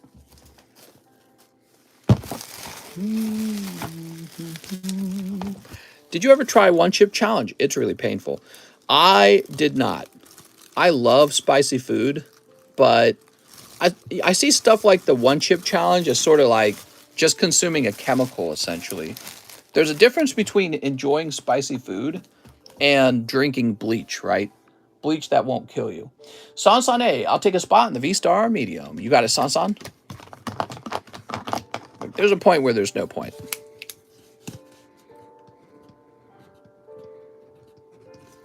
All right, cool.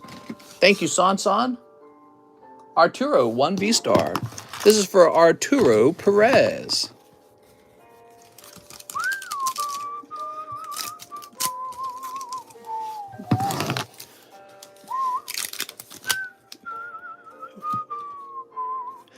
Mr. Arturo, nothing crazy. The taste is like you're licking a Sharpie. Absolutely disgusting. Disgusting? Yeah, and it's basically like, you know, you're in for punishment. It's fascinating. People have their fun. I'd rather sit back and watch some guy do it to himself, but I'm not going to do it because I already know. I can see how it treats other people. I don't need to know that it's horrifyingly painful. I can just watch someone else do it. You know what else I don't want to do? I don't want to set my hand on fire. I don't want to be kicked in the balls. You know what I mean? Here's Patrick Strader, 1 V-Star uni. Maybe that makes me a party pooper. 20 to my SLAB-AWAY. Snape, I enjoy not having to go to the hospital for eating a 1 chip challenge. You see those people go to the hospital for that? I'm like, oh, man. All right, that's for Patrick Strader. Nothing crazy in that 1 V-Star.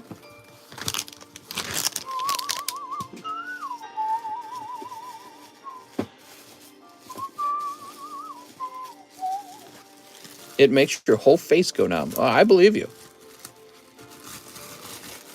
There's a lot of chemicals in the world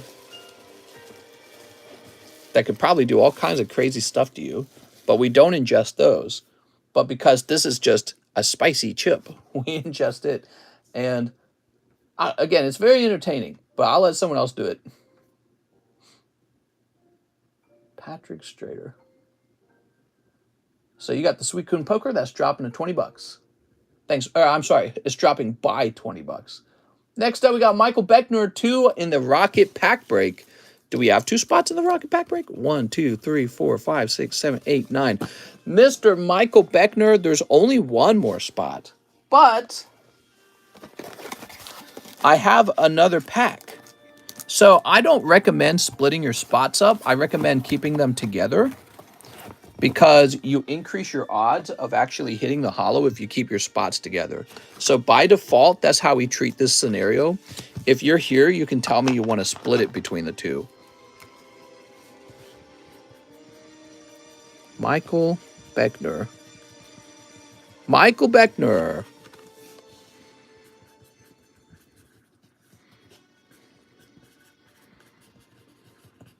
There we go. So if Michael Beckner's here, we're keeping your 2 spots together in the next pack. We have an order from Jared Senovic. 1 box, Vstar Universe. Sweet.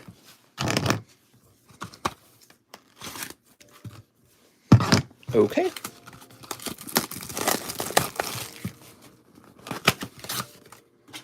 We're definitely catching up on orders quite a lot faster here. Making sure you guys don't wait forever. You ready? Mr. Jared. Jared said, you know what? Let's just go deep. Sneep. And sneep. What other kind of news is going on tonight? Anything interesting in the news, guys?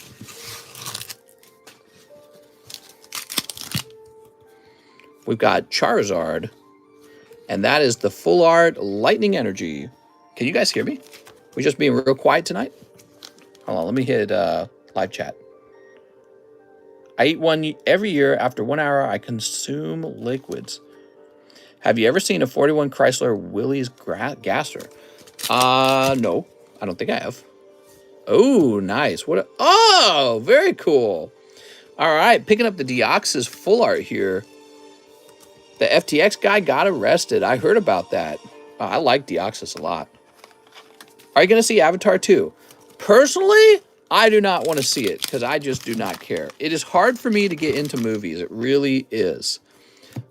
My wife will want to see it. She will say, oh, I want to see it though.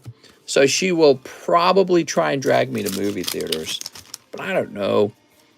It's not for me. Something about the whole concept is kind of like when I watched the first one when I was a lot younger, obviously, because it was like 10 years ago, right, guys? I thought it was really amazing because it was like breakthrough 3D technology. And who remembers after that show came out, all the movie theaters did like 3D technology for a while with the 3D glasses. And there were even 3D technology TVs. Do you guys remember that? That's all gone now. World is pretty cool, he says. Yeah, so they used to do... Ooh, what is this? This is such a good artwork. Oh my god, dude. They're really unlocking the power of Pokemon right now with these artworks. There we go. Yeah, so for a while, there were all these cringy, like, movies coming out. Oh, 3D technology. Don't let it grab you. 3D was always bad. It was just a fad. Well, yes, it was always bad except for Avatar. Avatar did it so well. It was like mind-blowing when I watched 3D Avatar, because I watched it in 3D the first time and I was so blown away. But I've had like time to sort of think about the story, and the story is like, somehow it's really annoying. I'm not a fan of the story or the concept of what's going on. I'm just not into it. The story doesn't appeal to me. It feels kind of like white guy gets into the tribe, you know what I mean? I feel like that's the feel of the movie. Like, white guy wishes he was tribal. And it just, man, it just feels kind of cringy. Here's Jared Senovic. I'm one of the tribe now. They accepted me. He's talking about Avatar The Last Airbender. No, I'm not. I'm talking about James Cameron Avatar. I don't want 3D anything until we have stuff like in the movie Pixels. There we go. Jared Everett, thank you so much. They're only doing IMAX 3D at all theaters near me. It's pretty annoying. I want to live in Avatar world. Let's get a little rotate on these. Here's Charmeleon. It's going to be woke as hell. Yeah, so that's my other concern. I have not been able to watch any mainstream TV, any mainstream movies, because it's all just woke messaging, and I can't get away from it. I cannot get away from it. The stories, I've started to realize that stories are written from sort of like the perspective of certain moral axioms. And so you're basically just getting Hollywood's most important morals from them. And it's like, I'm not interested in that. Just write a good story, please. Like, make it interesting. But James Cameron might actually be able to do that. I don't know. Maybe we'll wait for the reviews to come out and we'll see. Well, maybe the reviews are really good. If they are, maybe I go see it. I mean, I could go watch it just so that I can come back and complain about it. All right, 2 Vstar Universe. Maybe that should be part of my job. Oh, 2 Vstar universe from the mediums. Ah. The new Top Gun was the only good movie this year. How will you know if the story's good if you don't watch anything? Yeah, I don't know. Well, I will be able to just read about it online. You can just do one if you want. Okay, you want to do one? We'll do one for now if that's what you prefer, Mr. Alex. Okay, Alex. Oh, hiccups. Okay, 1 box. Here it is. I feel like just opening my Vstar on stream instead. Oh, the one that you've got set to the side for shipping. Ah, tempting, huh? Well, you know, all those common and commons are hardly worth anything, right? They are not that valuable. Mr. Honest opinion was Sword and Shield better than Scarlet Violet? Yeah, I'd say so, but Scarlet Violet can improve itself over time. I think that the balloon hats are not, or not the balloon hats, but the terrestrializing or whatever, however you say it, terrestrializing. Not only do you have to trip over it to say it, by the way, but also, while it's a fantastic battle mechanic, I think that from the perspective of competitive, I'm very excited for the terraforms for competitive. But from a visual point of view, they're just kind of goofy a little bit. They're a little bit goofy. I think that VMAX was kind of cooler in a way. That's my personal opinion. Disagree with me if you want. But also on the Pokemon designs, I thought there were a lot more Sword and Shield Pokemon designs that were cool compared to what we're getting with Violet Scarlet. Bring back Mega Evolutions. Crystal hats are terrible looking. Yeah, the crystal hats are just kind of goofy looking a little bit. I'm not trying to hate on them too much because I don't hate them, okay? They're just not as good, let's say. VMAX gigantic Pokemon mode was a little bit cooler. It's Vstar box 10 by 15. That's right. While it lasts, because did you guys see the thumbnail? Look at it now. Wow. So you guys are blasting through these. This is one stream. So by the end of the daytime stream tomorrow, which there shouldn't be one because it's Tuesday, I guess, but I might host one because I didn't want to do one today. 1, 2, 3, 4, 5, 6, 7, 8, 9, 10. By the end of tomorrow, that all might be 100% gone. So that's getting ate up. Why aren't packs $3 anymore? Actually, didn't the Pokemon company itself say that they're raising the MSRP on English booster packs? But this particular set, this is not a usual set. This is called a high-class Pokemon card set because it's like, this is like their special version of a booster. And so they just, in general, per pack, they are meant to cost more. Actually, does it say it right here? That's not like a recommended retail price, is it? $172? Because this one says 100. Nah, I doubt it. I doubt that's the recommended retail right on the box like that. Anyways, he says, no, mister. I just noticed those numbers. Alex Kinkella. So we've got a couple hollows here. Oh, I'm not going to sleeve that. You don't deserve a sleeve, Entei. Okay, here is this guy. What's your thoughts on Pokemon doing away with the yellow border? I like it. I'm for it. I've collected Pokemon cards when I was a kid and the yellow borders came out. I think that I'm ready to try something new. Excited for something new.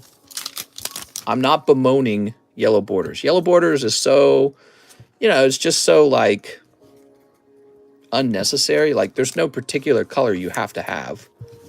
You ever watch The Flash? No. I think MSRP on those boxes are like 40, 50. Mr. My Poke asset chest growing nicely.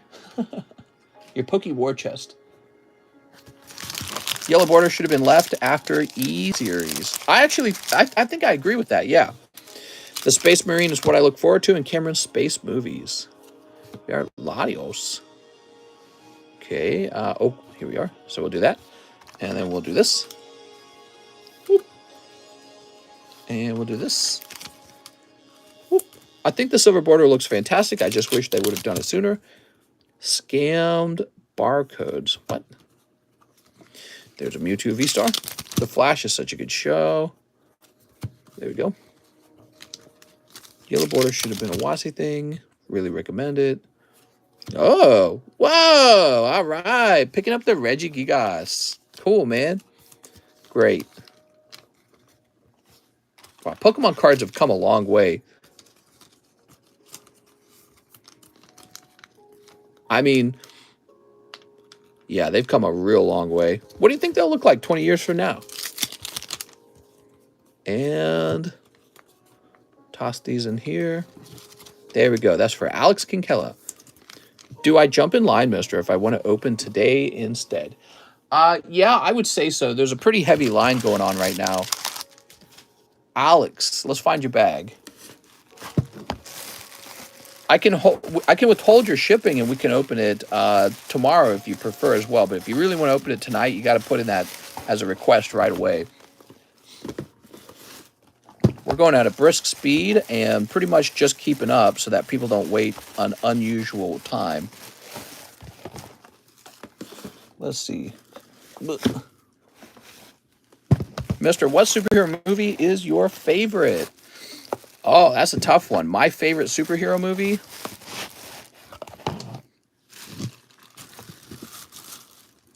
I cannot think of a superhero movie that makes me happy. Can you guys name some that you think I might have liked? Nothing with Marvel in it. All the Marvel movies are horrible. The Joker? Oh, with Joaquin and whatever? I thought that was terrible. 20 years from now, trading cards will be digital. Wolverine movies were good.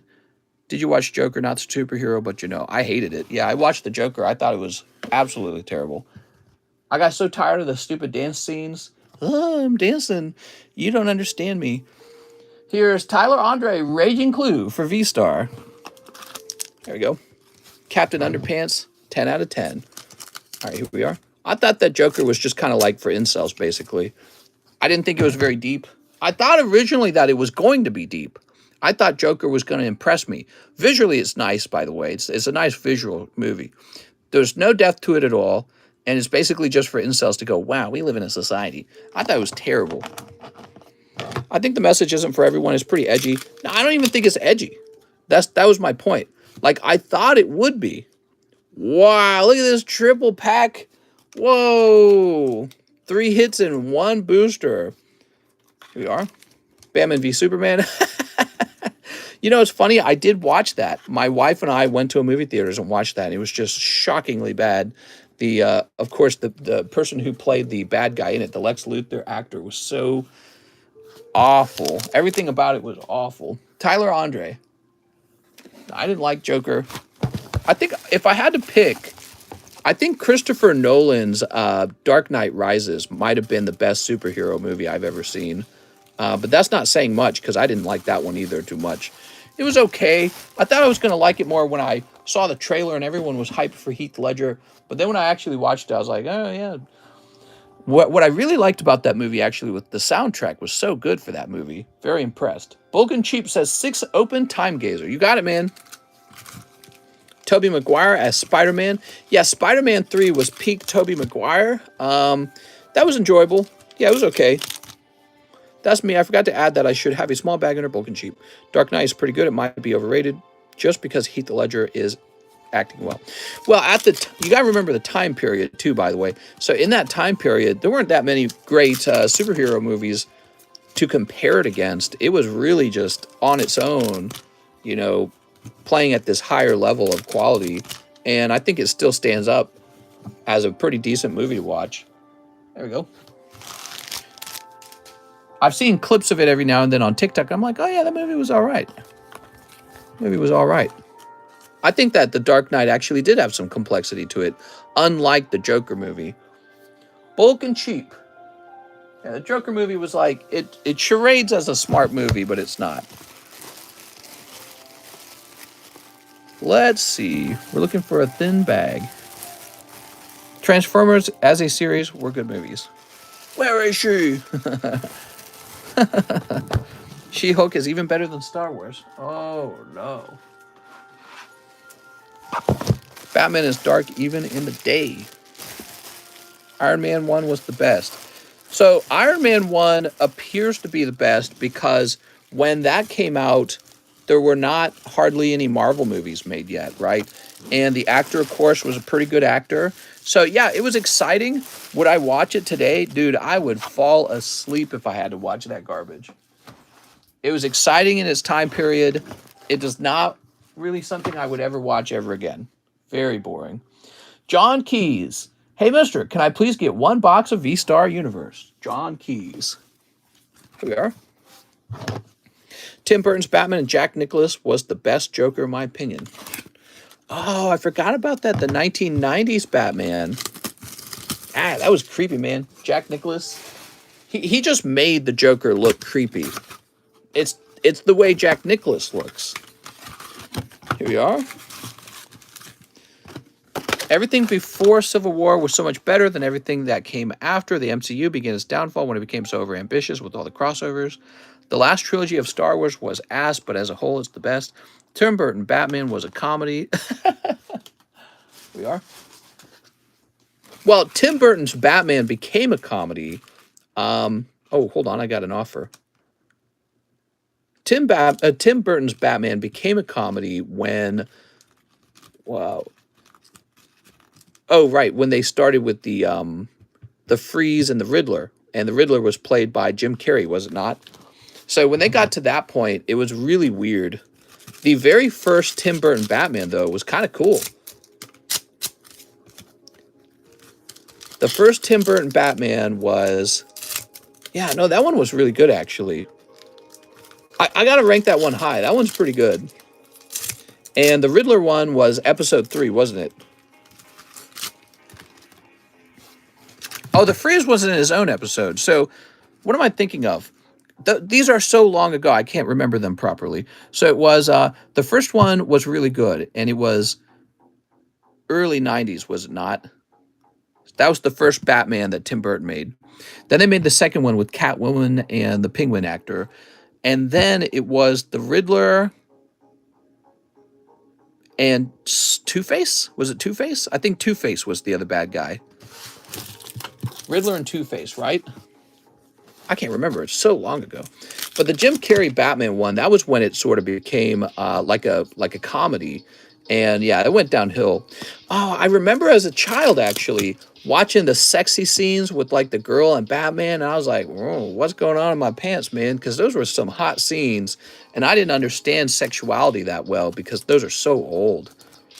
Have you seen College Humor's Batman? Yes, those are awesome. There we go. Arnold Schwarzenegger. Yeah, then they had, of course, that was the next one, right, with Arnold Schwarzenegger. And while he was enjoyable, and there was Uma Thurman, is that her name? She was in that as Ivy, right? And it's definitely a movie that you have to watch and laugh at. But the very first Tim Burton Batman was not so funny. It was actually just sort of like a Batman movie. Mister had a stack of porn mag about 4 feet high. Harley Quinn got a cartoon. Brie Larson's a really good actor. Val Kilmer. Dude, have you seen Val Kilmer over time? That guy had like throat cancer and he survived it. And he's real old now and he looks nothing like he did when he was younger. He was such a lady killer when he was younger. Old age gets you, man. Old age. Here we are. What we got? Entei. All right. Beautiful. That's for John Keys Foster. Very nice. Dude, old age messes you up. Some guys do not look good when they get old, and Val Kilmer was one of them. But I'm not saying that in a mean way. I have a lot of respect for him, obviously. I'm commenting on life. That's the point of a comment like that. Like, it comes for us all, you know what I mean? There's Radiant Charizard. Like, enjoy being young and looking as good as you look right now, because it does not get better from here necessarily. Danny DeVito as Penguin. You know, I didn't get to see that one. I didn't get to see the Batman with the Catwoman and the Penguin in it. I think my mom at the time, if I recall, she considered it like too dark of a movie for us, so we didn't watch it. There we are. Which is interesting because I somehow watched the original Batman from Tim Burton, the first one with the Joker in it. All right, there we go. John Keys. John, picking up Entei. Looking for your bag now. Just do steroids. You'll be fine. It was me, and it was too Tim Burton-y. He said it was, and it was to Tim Burton. Yeah, I vaguely I remember wanting to see it, and that was because I'd seen the previous one as a kid. I was real young, actually. I think that guy that liked Iron Man 1 left. Here we are. I thought Iron Man 1 was exciting when it came out. Would I rewatch it today? No, I think it's terribly boring. Didn't Tim Burton get some serial misconduct thrown at him? Sexual misconduct. Who doesn't? Apparently in Hollywood, they're all being sexual. So next up, we got Matthew Fowler. Seems like all you have to do is be in Hollywood and you will be in trouble for sexuality. So I think they're all crazy over there, man. I thought I saw a sub count go down. John Wick is the best superhero movie. Matthew Fowler. You ready? What do we got? Whoa, whoa, whoa. That's an exaggeration, obviously. Not all of them are bad. But you hear about it. I guess you hear about it. Part of the reason you hear about it so much is because they are celebrities. Matthew Fowler with an M. Find your bag, Mr. Matthew? Seems being accused of sexual assault is the new thing just because of the Me Too movement. Well, I feel like the Me Too movement has died down somewhat. So Matthew Fowler.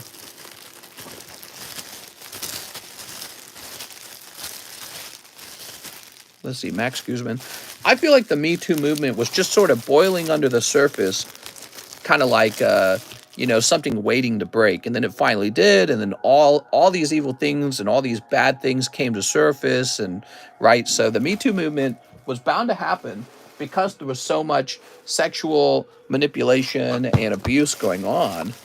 But then I feel like it kind of got dangerous, too. So I feel like starting with the politician the judge, what was his name? There was that Supreme Court judge that the Democrats were trying real hard to stop getting his position. I feel like when I saw that, what's his name? I can't remember his name now. When I saw the sexual accusations against him, I said, oh my God, if you wanted to, you could weaponize the Me Too movement to just maybe lie about somebody. I'm not saying anyone was a liar, but I'm saying, how would you know that they're not a liar? So it became an issue where you realized it was sort of a you're guilty until proven innocent scenario. And that's not what kind of society we were built to be. We're supposed to be you're innocent until proven guilty. So the Me Too movement doesn't really go by those rules. And you realize that, well, they can weaponize these accusations very quickly if they don't like you. Wow, these are kind of nice. Yes, and they have no consequences against them for lying. Exactly.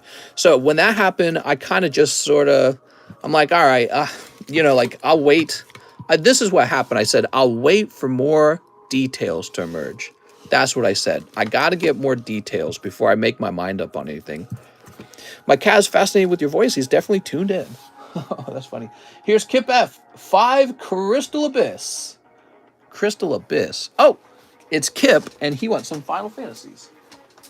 Mr. Kip. Crystal Abyss are these guys.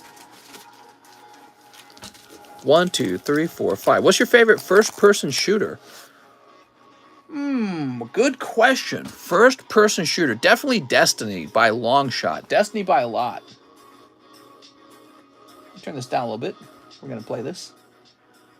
Yeah, if I had to pick my favorite first-person shooter, it would be Destiny. Mister's cat's names are both Kitty. That's true. We just named our cats Kitty. And we identify them by the color of their fur. White kitty, gray kitty. Bill Cosby is a saint. No way Lil Bill did anything wrong. Bill Cosby is a saint! Here we are. Let's see. Who's your favorite person shooter? There was a famous YouTuber named Dream who had hid his face for a long time until he revealed it. Then immediately after several girls came out about him grooming them over text. Woo! Excuse me. Yeah, and that's difficult. Like, what is the definition? Like, what do you exactly have to do to be considered a groomer? Like, if we could just hammer that down, because I feel like there's all kinds of teachers who are pushing sexuality on children who we could accuse them of breaking these specific rules of being a groomer. Like, we could go after all kinds of people, priests, teachers, just any adult who's around a child. If we could just properly define it. So, these girls come out after whatever his name is. I don't know anything about him, and I don't know any of the details of that, but I'm willing to bet that they're very attracted to him. And so he is able to, you know, talk to them in a way that he has kind of a position of attraction, I guess, if you want to call it that, because I feel like that's an actually accurate way to describe when girls are kind of like going after a guy or guy going after a girl. Well, so he's in that position, and maybe they didn't like how it worked out, and then they felt used afterwards. But it's like, newsflash, that's how all relationships kind of are. If you get into a relationship and you do something for another person, and then they end up breaking up with you, you feel used. Is that grooming? I don't know. But I don't know the details of his situation, so I'm not trying to defend him. I just want to point that out. I'm not defending him. But I feel like the term needs to be more carefully or legally defined so that people can't just toss it around. Like, you know, you can't just accuse somebody of being horrible. Here's Dragoon and Tifa. He stopped at Gray Kitty. That's right. We are? What are you saying? Mister's racist for not having a black kitty. Well, we need a third cat. I'm definitely not saying they're all innocent. The whole Me Too just felt one-sided. You can ruin someone's life in one day. Yes. What's wrong with grooming? Why do... There we go. Sultan asking the real questions. Why do they always come out when said person starts blowing up? Not bashing the victim, just curious. There's a definition of being a groomer, like you're thinking too abstractly. Yeah, exactly. Like, for example, when you teach your kid to join a certain religion, is that not grooming? So, okay, what if you teach your kid there's Santa Claus? Well, you've groomed your kid to believe in Santa Claus. So it's like, so when we're talking about grooming, ooh, look at that. You're picking up a full art. Mr. Kip. Congratulations, man. That's Bog Gomnan. All right, cool. If you're going to groom someone, the real problem is if you groom them in a way that's not socially acceptable. But I'd love to hear more details about the accusation, because this is a fascinating subject to me, the concept of grooming. Dream, grooming, post. Let's see. Minecraft creator Dream accused of grooming two former fans. The accusations. On October 13, Twitter user Anastasia posted a thread claiming Clay flirted with her when she was underage through his Snapchat and text messages. Clay invited her over to his home during quarantine and the pair flirted. She would be 18 soon. Yeah. She was 17. The next day, another woman came forward with her own story of interactions. Okay, so another woman claims him of grooming her while she was also 17.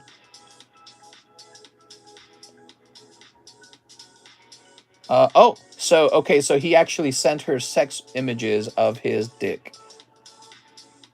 I thought I was genuinely building a bond with my favorite YouTuber, and boy was I wrong. The only reason I'm speaking up about this is because someone else did. Wow. So that's very fascinating. So they were both, so underage is underage though, right? So that's fascinating. Mister, what's your favorite console? This question's for the boys. I don't have a favorite console. There's no such thing. Yeah, there's no such thing. Only favorite games exist. There's no such thing as a favorite console. They're all just computers, guys. Kip F. I will play on any console. There we go. He sent dick pics to underage girls, yet people are still defending him. Well, you know, it's a fascinating thing, Matthew Fowler, because it's illegal where he's at, I'm assuming.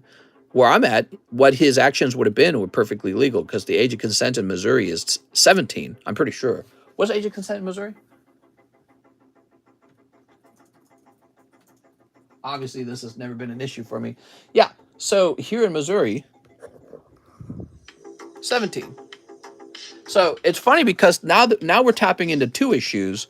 If you cross state lines, now you're a rapist. But in Missouri, you're just a guy talking to a legal aged girl. Isn't that fascinating?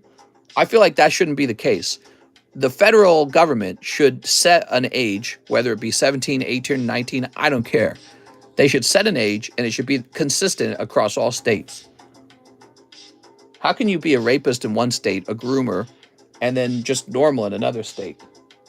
Here's Lewis, because I'm living in Missouri, so I'm looking at his actions and I'm going, I could have done that here, and no one could accuse me of anything.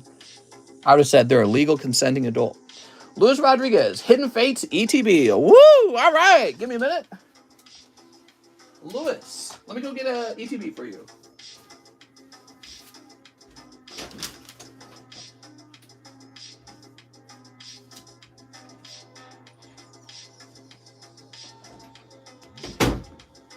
All right. Legal is legal. If you don't like it when young girls hook up with an older guy, then change the law, make it older. The federally recognized age is 18. In technicality, if it becomes an interstate ordeal, the law then recognizes the federal guidelines, which is 18. Yeah, I will have to look more into that. I don't know exactly what all that means. You're saying the federal government will prosecute me in Missouri for getting with the 17-year-old because they set an age of 18? I don't actually know how this is working. State law trumps federal law, so it doesn't matter if the Fed says 18. There we go. All right, Luis Rodriguez. Mr. Lewis. Real fascinating stuff, by the way. Why would you need to look more into it? Because I don't understand how all the laws are working on this subject. This is a new subject for me. What if you're with the 17-year-old and you go into a different state for a trip with her? Well, now you're a rapist. Yeah, I don't know. It's fascinating, man. But then what about state rights? Republicans will argue against it. No, it's a good point. It's a good point. Do you wear game tee for playing GameCube? Love is love. Mr. I lagged. What's your favorite console? I said I have no favorite console, only favorite video games. Okay, so... Oh, when it comes to the Moltres Aptos Articuno, I actually have to sell that to make back my cost of the ETB. 16 in Norway. Wow. So all you Norwegians who have sex with the 16-year-old, you'd all be rapists in my state of Missouri. We would send you to jail for that. There we go. Very fascinating. Yeah, there needs to be some sort of way to make the subject less ambiguous. What? No promo? Mr. Matthew Fowler? No. So the deal with the ETBs on Hidden Fates is the promo needs to be sold as a part of the cost. Otherwise, the packs need to go up by $1. 16 here in Michigan. That sounds gross. Sleep. Do you like Grand Theft Auto? No. Promo like $20. There we go. Yeah, so when a promo becomes expensive, it becomes part of the calculation of how the packs are priced. Here's Celesteela in Moltres. Ooh. Okay, first pack. Celesteela. Here's... Ah, no, Darkness Energy. That's no good. Anytime you see those energies, I think that energy replaces what would have been a hit. You can't talk about it without sounding like a rapist or pedo, though, and because a lot of legislators tend to be old men, it becomes difficult to worm into the subject and change your established laws. I guess. I mean, we're talking about it right now. I don't feel like anyone here is trying to be unreasonable or weird about it. How much for promo? I thought it was included. Promo's not included when you buy a whole ETB of it. The promo is sold at $15 if you're interested in it. I'm sorry if that was not clear. I don't say it in the description, obviously, because the description does not have enough room in it. There's sort of like... It's kind of like an unwritten rule that generally when you buy an entire box of ETBs, I toss in the promo. But when it comes to expensive promos, that's not actually true anymore. And that's because I have to calculate the promo as part of the cost of the ETB. So in other words, I could just remove all these from the ETBs and we won't sell them by the ETB at all. Here we are. Yeah. So in other words, what I'm trying to say is if you look into the description, it doesn't say you will get anything from an ETB, right? Every 10 packs, one promo. Here's Koga Trap. Here's... Oh, you're doing well, though. All right. Picking up one of the EV Illusions in your ETB. Ooh, beautiful. Okay. We've got Scyther and Raichu. There we go.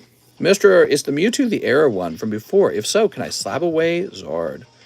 Is that Mewtwo the error one from before?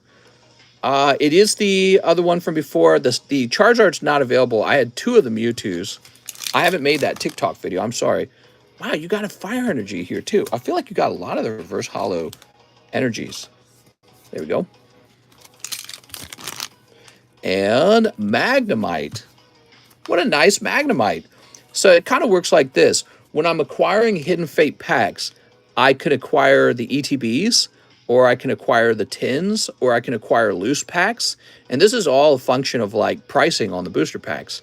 So when I acquire ETBs, as opposed to loose packs, which cost the least, or tins, which cost the second least, ETBs end up being the most expensive per pack. That's because there's a special cost for those ETBs that has to be countered by selling off the promo. That's how it's working, by the way. Okay, I've seen you give the promo before. That's why I don't remember it changed. That's my bad. I probably gifted it to Coeli, because Coeli is crazy and opens up like a whole case of these. I mean, I think he's opened half the case of these. I'm kind soul. I would never ask for any privileged information. We are. Let me toss you a little bonus card anyways. How about that, man? So we got a little Charmander from the Old Maid deck. And then we've got Sock and Bop 'em here.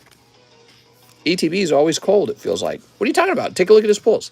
So we've got Magnemite. And we've got Celesteela. So you got 2 of those mini, what are they called? Shiny minis. Here's Moltres, Mewtwo, and Raichu. So you got 3 GXs out of there. And then he did get 1 full art shiny, which the average pull rate on these is 1 in 10 packs, by the way, roughly. And then you also got these reverse hollows. I guess that's okay. I think those are worth like 50 cents each. But the Leafeon's your big pull, obviously. If one of these had also been like Eevee, that'd have been nice. All right, overall, it's an average box, but the Leafeon makes it a safe box because if you had pulled something like, let's say, I don't know, like Golisopod or something, that would have been a real bad box. All right, Lewis. The gamble on opening these is that you're hoping for Umbreon, you're hoping for Sylveon, you're hoping for Charizard to show up, but like every Pokemon product, it is a gamble, and not a very good one. I don't recommend opening a lot of Hidden Fates because the gamble is so difficult, but man, when you do pull that Charizard, it does feel very good. All right, Lewis, I appreciate it, man. So $250 for 10-pack Mystery of ETB of Hidden Fates. Next up, we got Andreas Silas. DBZ, Dawn of Legends. Ooh, that's pricey. All right, you got him in. Here we are. All right.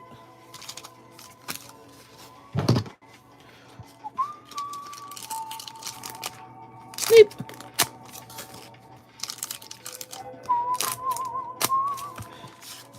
I could have bought 3 SV49 Charizards. It's speculated you have more odds in ETBs of booster boxes than you would tins. There's no Hidden Fates booster box, y'all. So if you want Hidden Fates for 25 pack, let me keep the promo. Here we are. Yeah, so my price is partially also decided by who I'm buying the product from and how much it's costing me, okay? So that's just how it works. I guess I'm an addicted gambler. We have hit 143 likes. Nice. I appreciate that so much, guys. Let's do that giveaway now. Here's King Piccolo. All right, that's for Andreas. Thanks, man.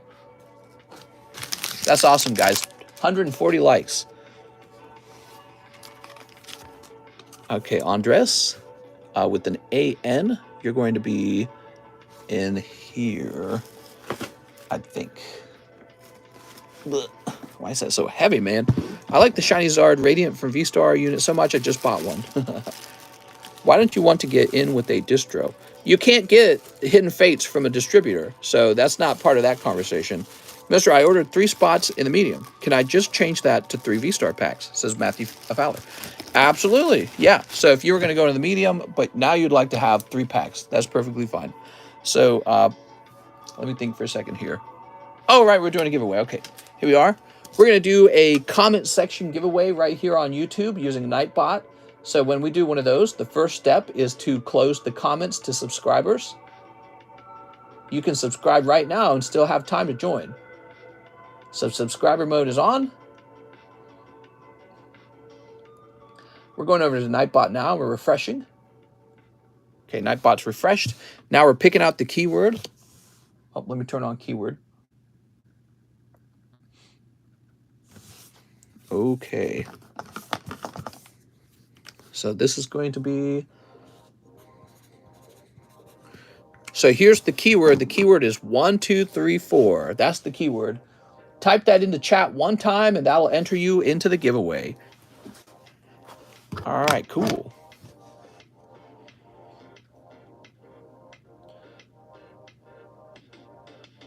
Okay, Theodore Jr. Perez also wants his box open.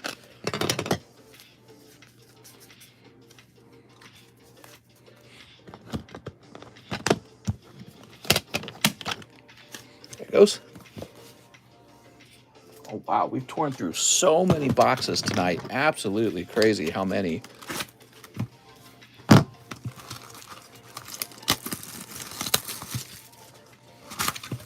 So we got Theodore Jr. Perez up for the next box break.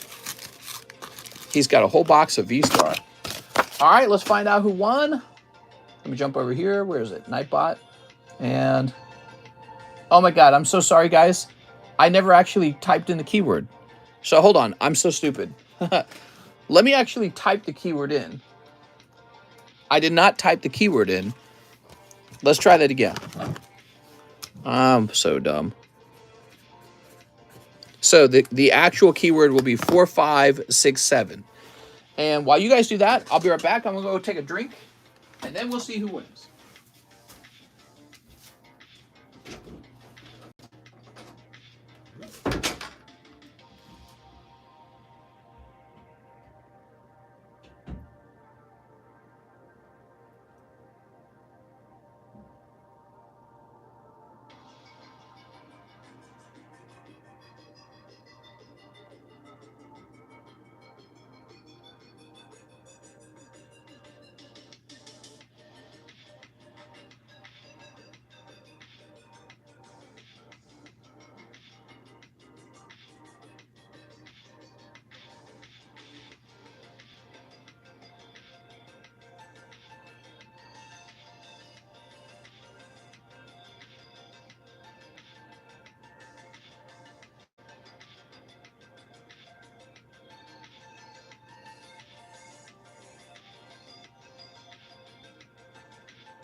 I'm stronger. I'm smarter. I'm better. I am better.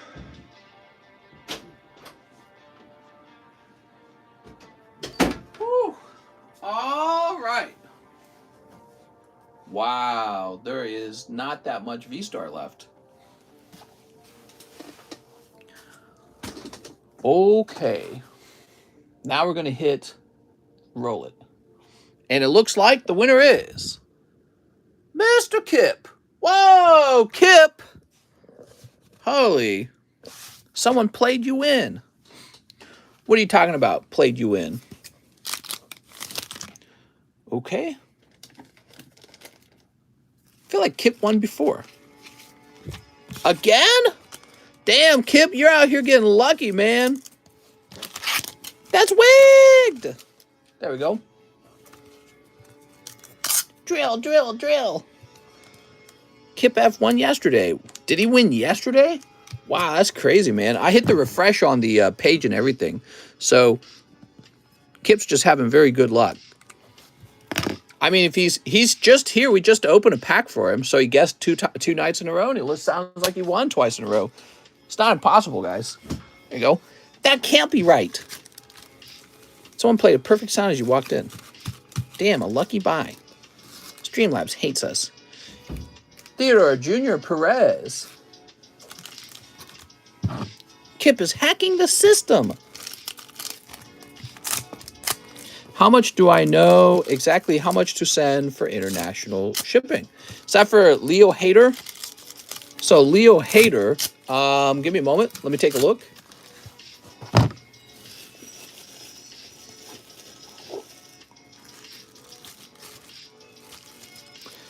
Leo, this is quite heavy. If you have any slabs, this is easily over the 3-pound limit. Actually, I don't even think you necessarily need to add any slabs. This feels quite heavy. You see how thick that is? That's like a brick of cards. And 3 pounds is not that much weight. So you may be in the $80 shipping range right now. If you have slabs, you're definitely in the you're definitely in the $80 shipping range. If you are in the $80 shipping range, it might be a good idea to just enjoy adding a few more items before you ship out. All right, so Theodore is donating $5 to the burner slab. That brings it down to $3.54. I can feel the tension in some of your comments, chat. It happens. I mean, Kip's right there, guys. He just played again. No tension at all. Here we are. Let's see. It's not impossible for somebody to win twice if they're there playing twice. What would be unusual if somebody who wasn't here won? $80 pain. Maybe I could get the rod of some bulk in here. Okay, we got a V. That's impossible. Reach out with your feelings. Search your feelings, Luke. Mister is used to holding his 3-pound peepee. That's right. That's how I measure everything. Here's Stantler. You have a full art energy. There we go. People complaining over that slab. Come on, do better. Boy, I gotta sneeze, man. Whoa, nice looking card, man. How much would I need to lose? Oh, hold on. Woo! So I think if we dropped all your holographic cards, that could get you closer to it. But then we would have to retest it at that point. Yeah, if you want, I can go through your bag and start getting rid of cards that don't have very much. Whoa! Theodore Perez. All right, take a look at this. Whoa, okay. Very nice, man. Cool. Sweet. So we had good product. It was like what those distributors told me. They just wanted to ship it differently. They didn't want to ship it in an actual case because maybe it's more of a burden. All right. Here's Simiseer. All 9. Sweet. Here's... Oh, what's this looking card? Whoa! Why is there a snow run in front of him? It's so weird. What? That's crazy. All right, we got to clip that for Theodore Jr. Perez. That was a wild box, man. Whew. Okay. Very nice. He gonna get him Prism style. What? And little flower. Cute. There we go. Sweet. Well, this is a lot of fun to open. Vstar Universe. I can see why you guys are going through so much of it. That's for Theodore Jr. Perez. It's a nice round, Mr. Theodore. Here we are. I was really fixing to before I read that. God Pack. There we go. There we go. And there we go.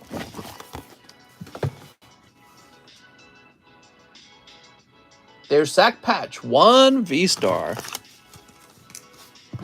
King Kong's here, so I would have embarrassed myself. Blasphemy pack.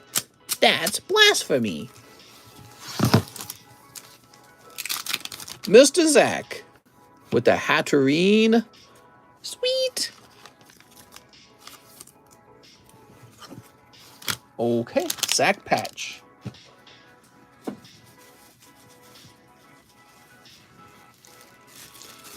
Pop this in here. Boop. That was the second God Pack. Wow, very cool, man. Here's Just in Sight. 1 spot for the Squirtle poker card. Let's show off those breaks again. Are you guys here? So, we've got the coin break. It's got 5 spots at $20 a spot. You can see 3 spots are filled. We need 2 more. The Booby break has all 4 spots available. The slab break, we are now adding Mr. Just in Sight to it.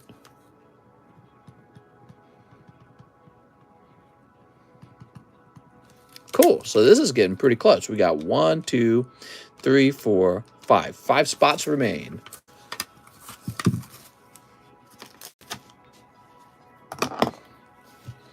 Cool, cool. Matthew Fowler, 3 V-stars. You got it, Matthew?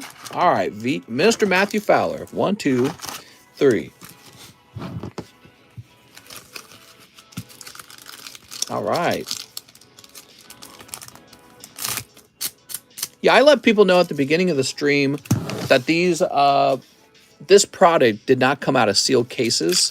Well, I was told by the vendor that it did, but that they removed it from the sealed case. And I was like, all right, that's fishy though, right? But looks fine to me. We're pulling good packs. Looks fine to me. All right, here we are. Nice. Looks like good stuff to me. I told them that I prefer for it to stay in the pack. Okay, in the case. And they told me that basically it would cost more to ship it if I did. And I was like, I see. Matthew Fowler.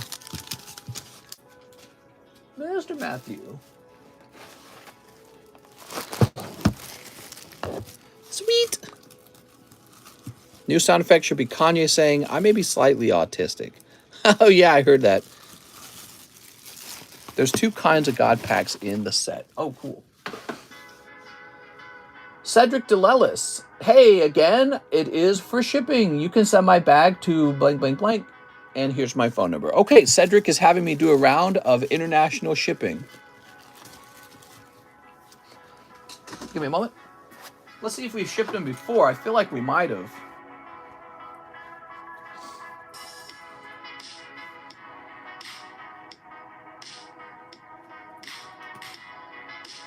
No, we haven't. Okay. So give me a moment. I gotta log in. Are we playing Guess the Energy game tonight? Energy. Oh, man, I gotta do like a security check with PayPal. So stupid.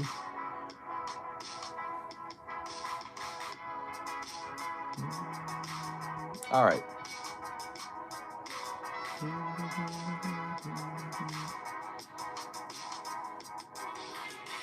Turn this down a little bit. So loud when it's in my actual lap.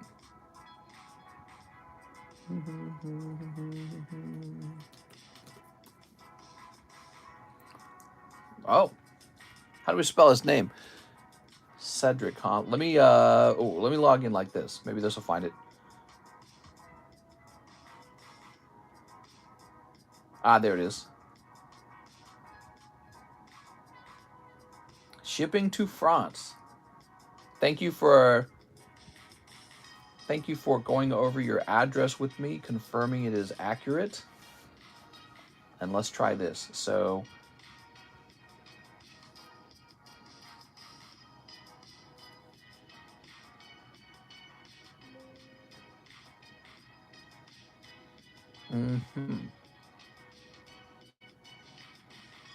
get the email.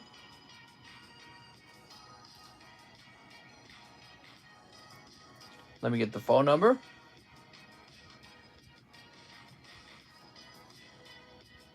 Don't worry, guys. I'll be back with you soon. So this is kind of a light pack, and we are going to ship this one for 20 bucks. This is going to be called a kid's toy.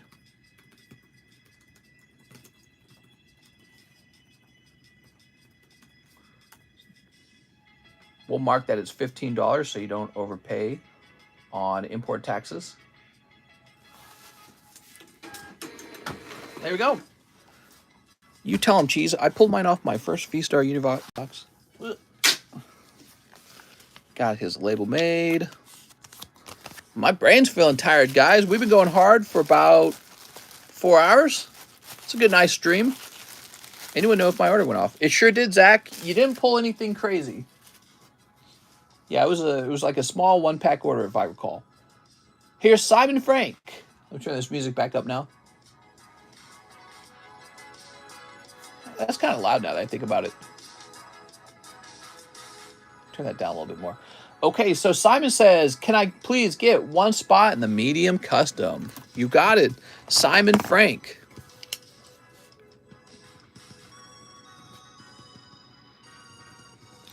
There we go.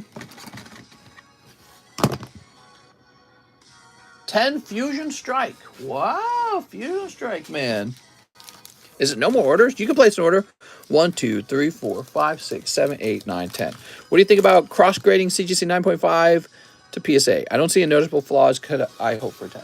Yeah, I think sometimes it will work. Sometimes it will not work. So it's a gamble. It's definitely a gamble. I guess what I question is, why wouldn't the seller do that for you? Does he know something that you don't know? Because he can hold it in his hand and look at it more carefully than you can. There we go. But so yeah, it's always a risk. The 9.5 is always a risk. Especially when it's such a prolific card, right? When it's like a Charizard 25th anniversary. You know, if it's just some card, it just came back from CGC, nobody's really tested it really, that's one thing. But if it's a card where there's really hundreds of dollars to gain from cross-grading it, it becomes a really serious question. He says, it's my card. Oh, nice. So you got a CGC 9.5 Charizard back from CGC. Is that what you're saying? And you're thinking about cross-grading it. Yeah, I mean, if no one else has touched it, only you, then yeah, I would definitely consider the cross-grade. You should test it out. I mean, you can look it over real carefully to try and figure out what the problem is. If you see a notable flaw, then I would not expect it to cross-grade into a 10. But if you don't really see a notable flaw, I would give it a shot. All right, that was Simon Frank. 10 packs of Fusion Strike. They're pretty rough, Simon. They were not very good. I'm sorry. There we go. Thank you for the order, man. We have an order from Team Rocket Grunt. Let me get 2 Pixar packs. Team Rocket Grunt. Pull me that gold stamped card. Okay, you got it, man. Dude, do I want the Charmander? Oh, that's pristine 10 Charmander. He looks lovely.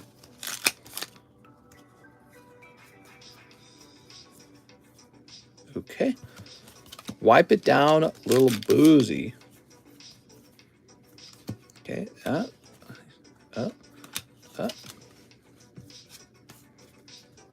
There we go. So nice. How many packs in a box of Fighter Ambition?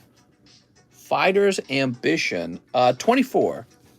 Pixar set is underrated. Big money chase cards. Team Rocket Grunt. Hi, everyone. Amo. Eloma. Money. Thanks, man.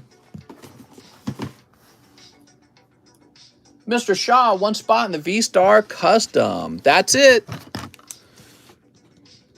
M. Shaw. The custom's filled. Let's find out how it ends. We're running the medium, everybody.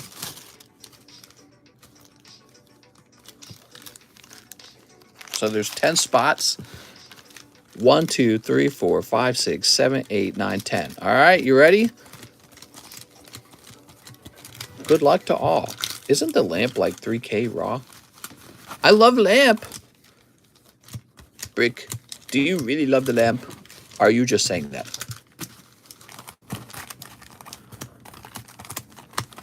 Or are you just pointing at things and saying you love them? Can I have a number from the audience so I can do my magic trick? I love lamp. I love lamp. What time is this? 2:51? 1, 2. Thank you, Bertox. Here's Joshua. Nope. Alberto. Nope. Mr. Ahmad. Nope. Mr. Ahmad again. Nope. Simon Frank. Oh, Simon Frank. Look at that. What a lucky dog. You just had a round, and it was a tough round, so you are lucky because you're picking up a hit over here, though.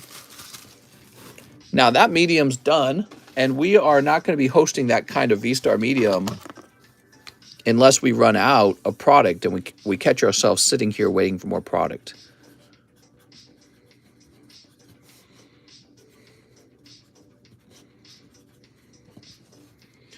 Okay, there it is. Now, let me think about this. Yes, we need to update the description. Jump over here to details. This will be under medium. Here it is. So we're getting Vstar Universe out of the menu. So the only medium remaining is the Crown Zenith ETB medium. Peyton Van Winkle, one more Vstar Universe. I just started a new bag tonight. Sounds good, man. All right, what do we got? Sneeps. There we go. Peyton pulling the big hit right here, right now. Howlucha, wow. Dang, Mr. TCC grading is cheap now. Yeah, so grading with Cardconomist has gotten way cheaper. John's faster, the line is shorter. Yeah, you can get lots of grades for a much cheaper price now. Not to mention, you don't need to order a membership with me. And if you're just grading cards already on the table, you don't have to ship them to me either. And when they're done grading, you can just ship out your slabs with cards you were going to ship back anyways. So, yeah, I think it's an attractive option. It's a very cheap option when you think about all those things, right? Because when you do PSA, you have to ship it into them. They're going to have to ship it back to you for a big fee. And you have to have a membership to get the decent pricing with them. And then even at that point, you still have a long waiting time before it actually returns. Yes, the option makes me very bricked. Let's see, we got Marcel Torres. Let's open the Vstar box. Okay, so Marcel has changed his mind on this and would now like to cancel his shipping. So here it is. Hey, mister, I made an order near the beginning of the stream, but I haven't heard it yet. Nathan Lewis. You made it near the beginning of the stream. What kind of order was it? Can you tell me what was in it? Because I don't think I remember doing it, Nathan Lewis.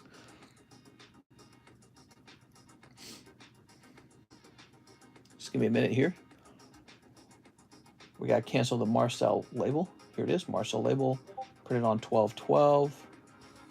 We'll click on that, and we're going to click refund. Your refund has been submitted. Okay, there we go. And we tear this label in half, and now we open this up. This is for Marcel Torres. Can you still ship my stuff? Oh, I just destroyed the label. Yeah, I'm open-minded. You want me to just ship your whole bag? Can you TCC booster pack as well? I cannot. I've got the option to work on that, but it's just like we're getting ready to move to a new home and all that. He says, never mind, no. Hold on, what? Yeah, I can print a new label. It's not a big deal. All right, here we go. Sneep. Sneep. And sneep. You ready, Marcel? Let's see what you got. Throw that over there. What do we got? Cricketoon, very nice, very pretty. 2-star V-Packs and shipping my bag and slab. 2-star V-Packs and shipping my slab and bag. Nathan Lewis. I don't really remember doing that with the Nathan Lewis. I don't see that necessarily. We'll do a quick search for it. TCC mystery packs would be cool. Yeah, they already exist though. They're called Live Customs and Pokebrush. Oh, wow. Look at this one with the Pachirisu. Oh, man, that's cute. Lots of crazy artworks, man. I have a Cricketoon curse. They just want to give you lots of Cricketoon. They said, give this man what he loves the most. Cricketoon. Can you open my Vstar box? I just won. Simon Frank. I sure could. Hold on. There's a lot of people asking me to do stuff, though, and we are at 3 a.m. in the morning, so I actually need to wrap up. Better. I am better. Here we are. I actually need to wrap up because 3 a.m. is the cutoff time, and we are going to be live for about 5 hours. In about 40 minutes, it'll be 5 hours. there. Let's see. Ooh. I don't know how many people are left in the queue, and I need to help Nathan Lewis. Oh, look at that! You had a good one. Whoa, all right. The golden Arceus? So that's the Hisuian form Arceus. Yay! All right, just look at that, man. It was hiding in that box the whole time. Beautiful. Marcel goes, let's go! Marcel's very happy. Seems like when you pull the gold Pokemon, you're actually getting 2 hits in the box. So that makes them extra saucy. All right, thank you, Mr. Marcel Torres. Grab this over here. That's not Arceus. I only want Arceus. You want me to ship this? Did I say... I'm sorry, I said the wrong name. I meant Palkia, duh. I'm sorry. I'm a bit tired. My brain's toast, guys. 5 hours of talking, it wears you down. We're not at 5 hours, we're at 4 hours of talking. Thank you, mister. That box was free. I know it was free. How about that?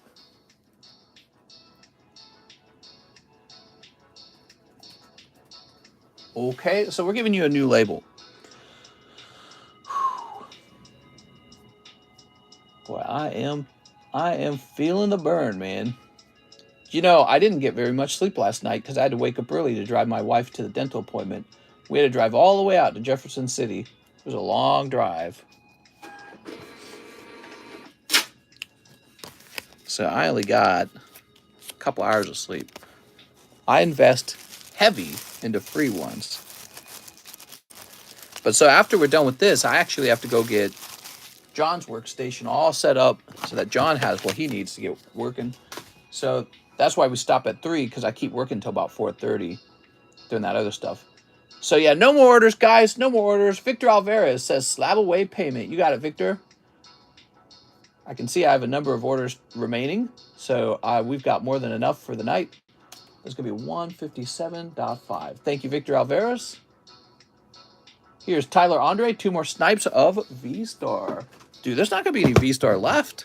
I just can't believe how much you guys have opened. I'm stronger. I'm smarter. I'm better. I am better. I'm Bessa. Your wife had to go to the dentist today. I hope everything went all right. She had a tooth pulled. It wasn't too bad. But she had me driving her, and I had to drive to a nice oral surgeon that she picked out. And it was a nice long drive.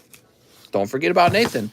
So Nathan Lewis says he placed an order at the beginning of the stream and that it wasn't serviced. That's impossible. So we got Greninja and Hisuian Zoroark. That's for Tyler Andre. Sorry, man, not a crazy snipe. Rusty just talking proud of his Giratina. Okay, so Tyler is right here. Boop.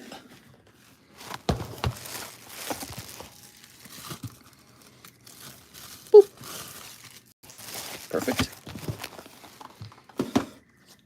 Let's go take a look for a Nathan order.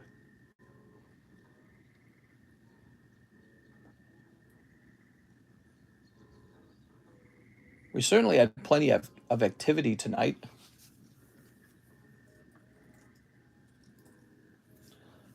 You guys saw we were definitely getting lots and lots of orders. 2 Vstar Universe and shipping for my slab and bag. It's Nathan Lewis. This is my address. So let me see if I can find your bag. If I can find your bag, then obviously we have not done it.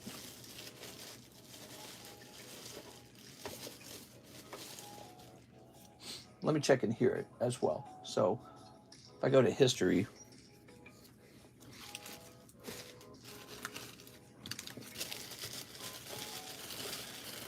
oh, nope, it's right here. I don't need to check history. All right, we got your bag, and you need 2 Vstars. Mr. Nathan Lewis. All right, you ready?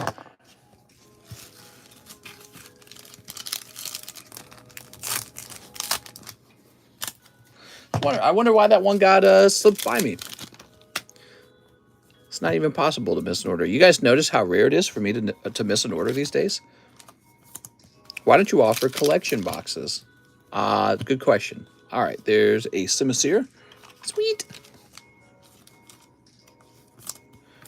I'm going to offer everything from Spankies to Smoochies. My goal, my next thing I'm trying to acquire is some football cards. American football.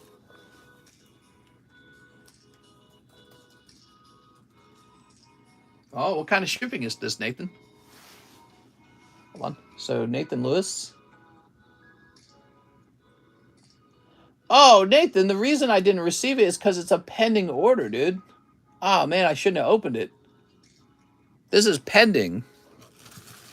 Okay, you got a pending order. That's why it didn't show up.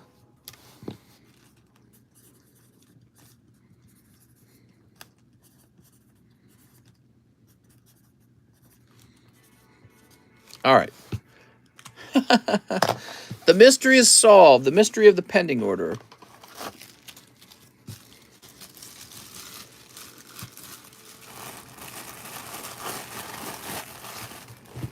So in other words, the money's not actually in my account until the pending order clears. We have Mr. Luis Barrera. Can I have 6 Lost Origins? Oh, man. My body hurts. Whew. I see now, says Nathan. Yes, it all makes sense. See, I told you it's hard for me to miss orders these days with the system I'm using. But it does happen on a rare occasion, so it's okay to ask, of course. But in this case, I was not receiving any information on it because PayPal wasn't counting it as a completed order. Very interesting. I didn't know it would do that either. So now I know when someone says, hey, did you miss my order? I know to double check and see if it's pending. I'm opening NFL contenders, hangers, and score blasters. Pending usually means that your bank is sending PayPal some kind of like e-check. I don't know how that all works. All I know is it takes more time. Here's a Radiant Gardevoir. Or, yeah, your bank is sending PayPal. Yeah, I think that's right.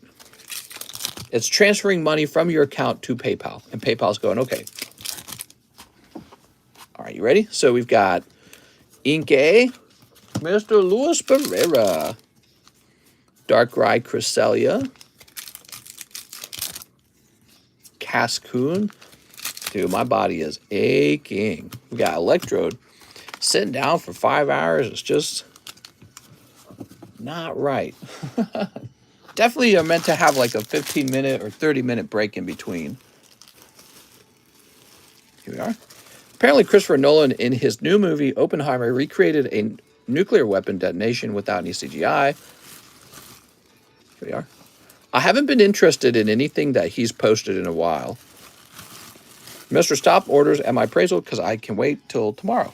So, Superdan.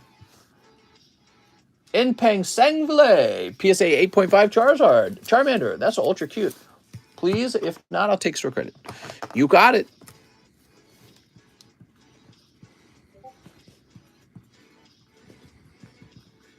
He's a cutie. What chair do you have? I have one of those really expensive chairs. Jared Everett, 5 double diamond. Oh, but Jared, I only have 2 packs left, and now we are sold out of double diamond. The question is double diamond a restock? That's the question.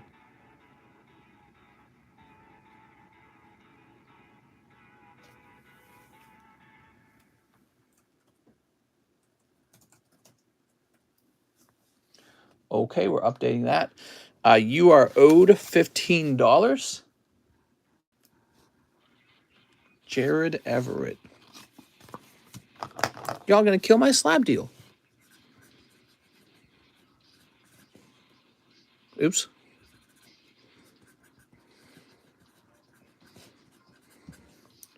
Mr. likes cute Pokemon. That's right. As long as they're of age. I don't like to do anything except for the legal age of consent. I follow the laws, guys. Okay, Jared, I don't mess around with that stuff. Oh, picking up Agumon full art. You need to get up and walk and stretch. I know. But if I do that, you lose 30, 40 viewers very quickly. They go, I'm not waiting for this. I'm out of here. There we go. They'll go, I don't care if he gets a blood clot. This is boring. I'm out of here. Jared Everett with the J.A. Just keep opening. I leave. Open while standing. There we go. Yeah, we've tried that in the past. It doesn't really work. Next up, we've got Lance Weiss, Top Series 2. Can you sleeve all of them individually? Yeah, I can do that. So here we are, Mr. Lance, picking up some vintage Series 2.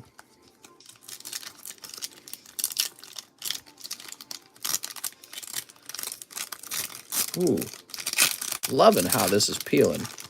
That's so nice. What about compression socks? Oh, man, look at this pack, guys. He got the Squirtle. Nice, man. See how well the Squirtle peels, though.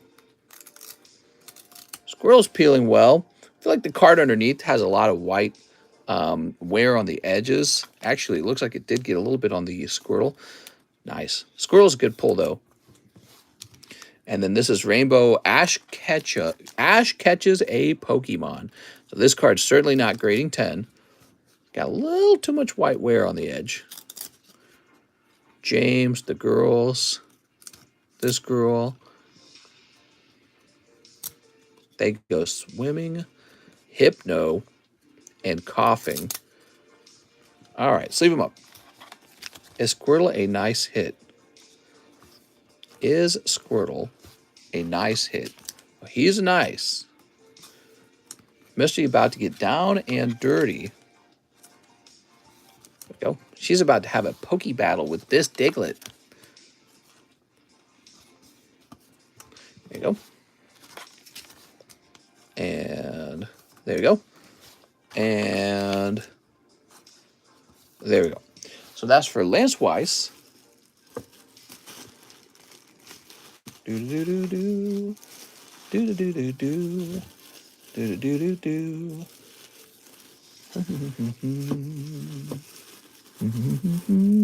Here he is.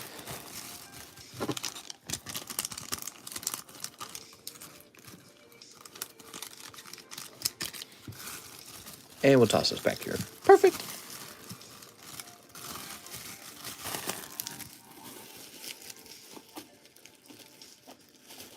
Sweet. Diglett is so racially subliminal. Misty Cloister used surf on my Diglett. It was super effective. Oops. Wigglytuff. Lon from Opus 1. He is a hero foil for 35 bucks. Here is the tail end of the race Pokemon Tops. Okay, very cool.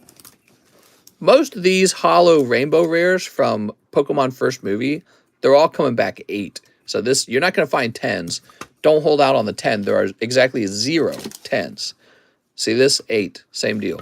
Don't hold out on the 10s. There were no 10s on my latest return. Master Slave Contract. The sexy puppy dog girl.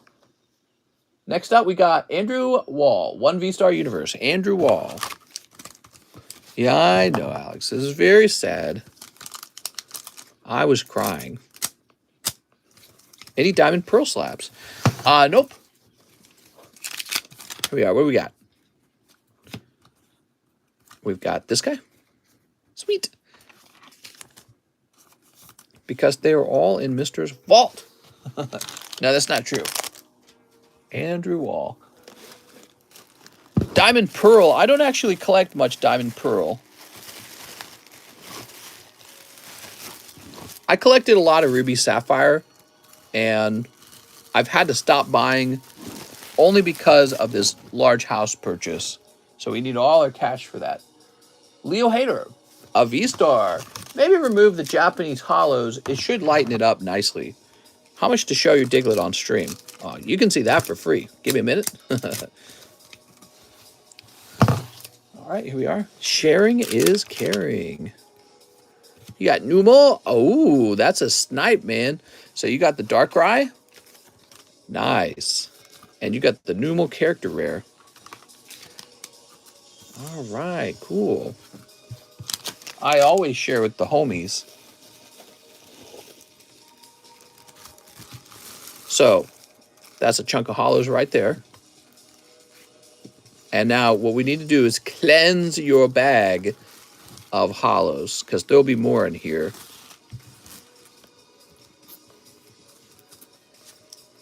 Oh, he says start with the Japanese hollows. Okay, hold on. Like this right here, I suspect has Japanese hollows hidden in it. There they are. Get out of there.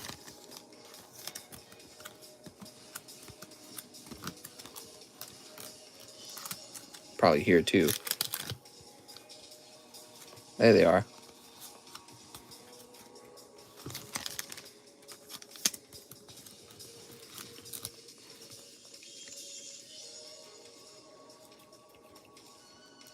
There's some.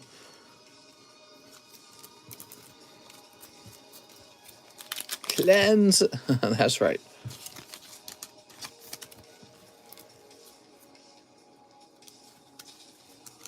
Look at that Miltank, man. Miltank looking very pleased with himself.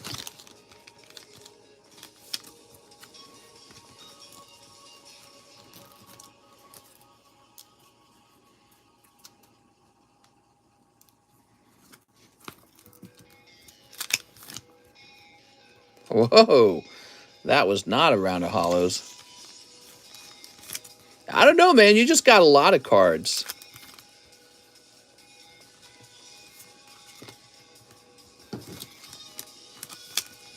You just went real deep. You got a lot of cards. Next thing you could remove are maybe like Vs that you don't think are very good, like Japanese Vs. Like maybe this Surfing Pikachu. He's definitely not super valuable.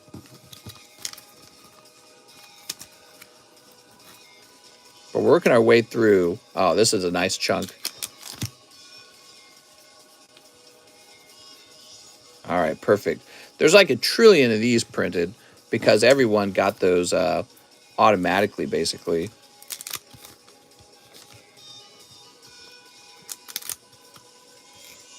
That's a non-hollow Pikachu. Not even valuable. All right, cool. So we did get some. We did get some heavy rounds near the back. There we go. Okay, cool. So yes, that does remove a significant weight from the bag. Very good. Okay, let's try this again.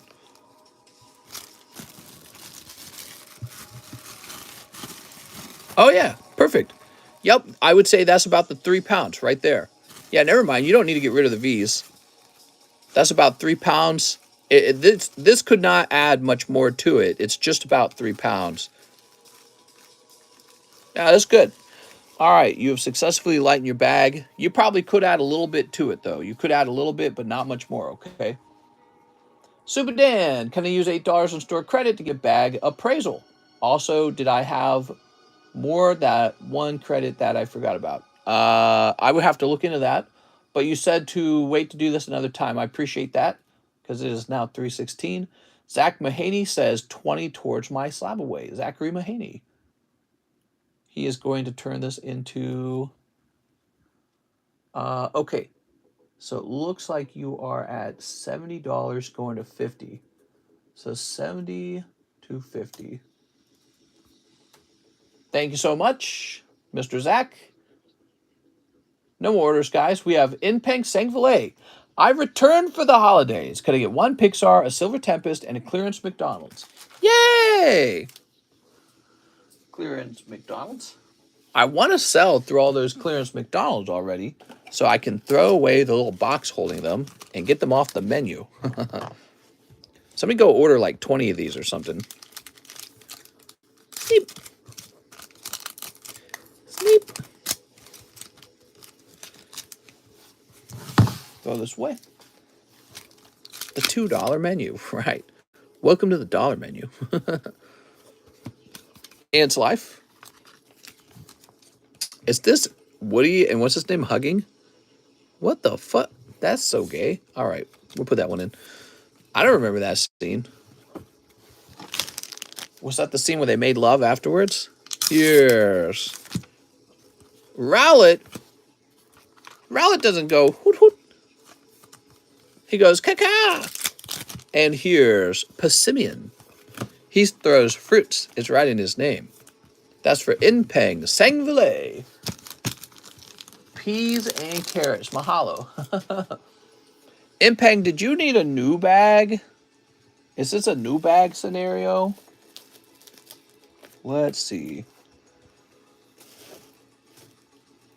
This might be a new bag scenario. Irving Morales. Isaac. All right, new bag. Master Inpeng. Thanks for returning, man. I appreciate it. Didn't they make Buzz gay in a new movie? Pretty sure I read something. What? No, there was like a gay kiss in a Buzz Lightyear spin-off movie.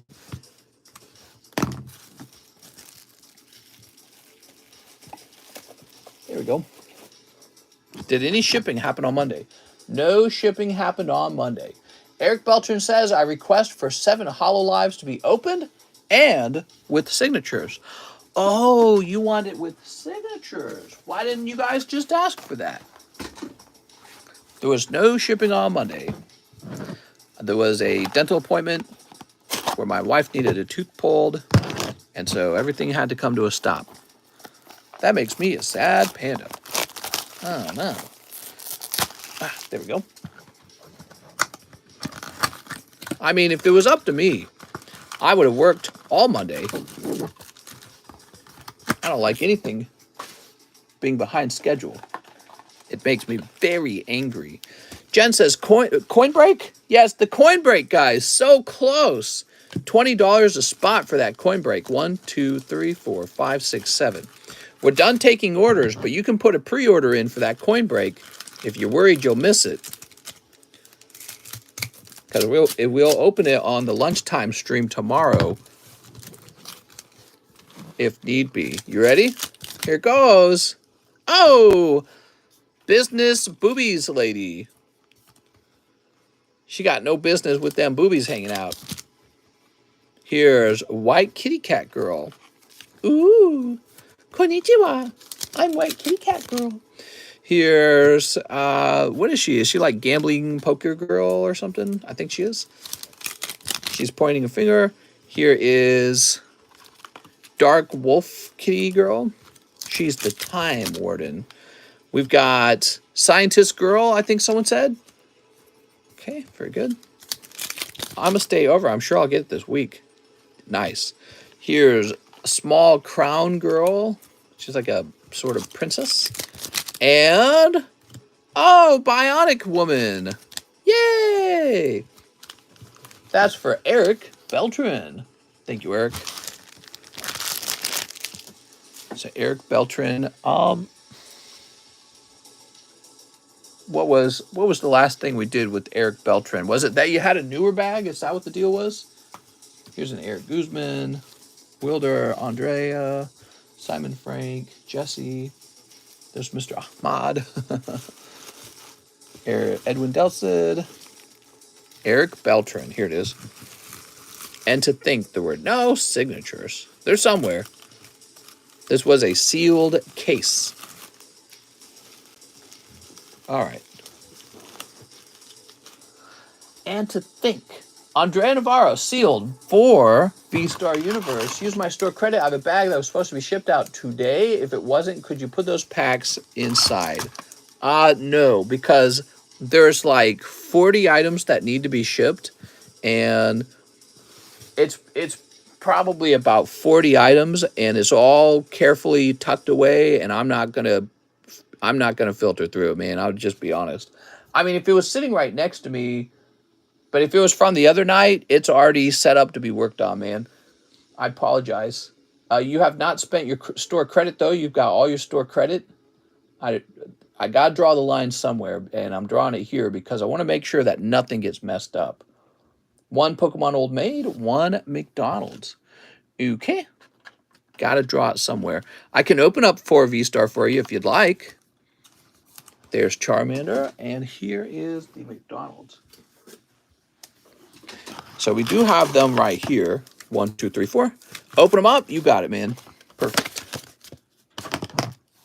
It's not a good idea to mess with the shipping when it's all set up all nice and neat, because everyone's bags are kind of suspended in a storage holding area, and they're when the bags are on the table, they're very safe, but I don't like them when they're in transit, when they're starting their shipping journey, you might say.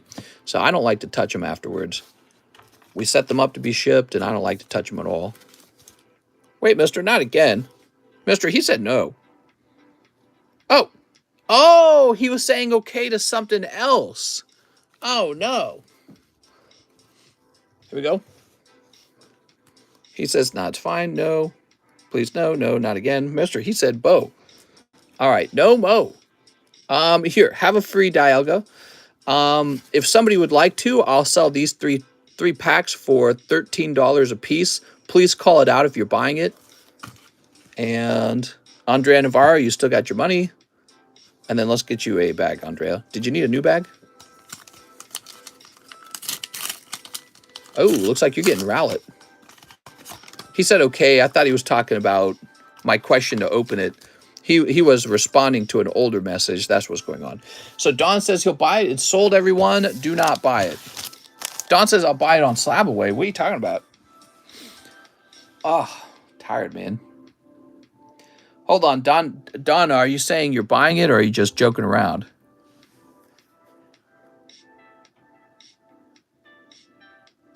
I need to wrap up, Don. Are you causing me to slow down here? I still have one. I'll ship out again later this week.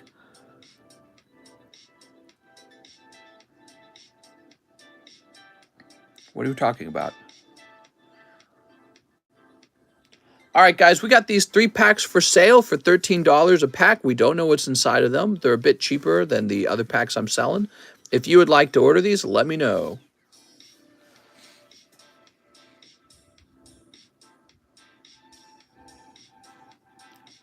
And, oh, Andrea, let's find your bag real fast. We got to get these into your bag.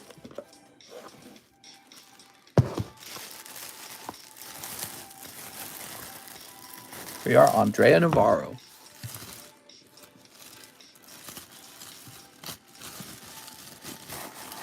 There you go. Ah, tired, man. Let me just refresh this.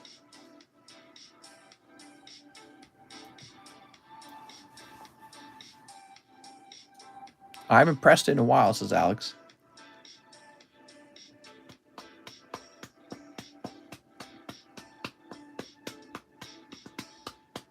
Are they Vstar Universe? All right, guys, I got to wrap up. I'm just going to open them and see what they are. We got a little thing here. I'll just put them into a Pokebra if need be. And there we go. Okay, cool. So all this into a Pokebra. All right, guys, very fun.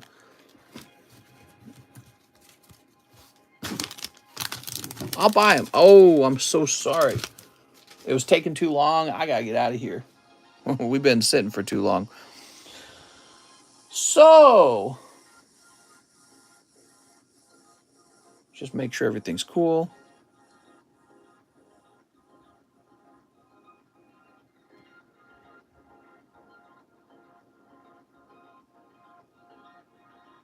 Yes, everything's good. I had a fun night, guys. I can't wait to get back to work on Tuesday. I'm tempted to host a Tuesday daytime stream because we didn't have a Monday daytime stream. So I'm tempted on that Tuesday daytime stream.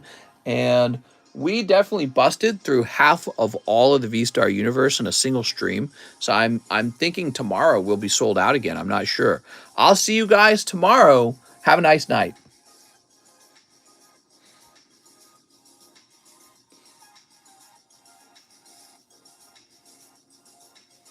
Theodore Perez, yes, we open your box.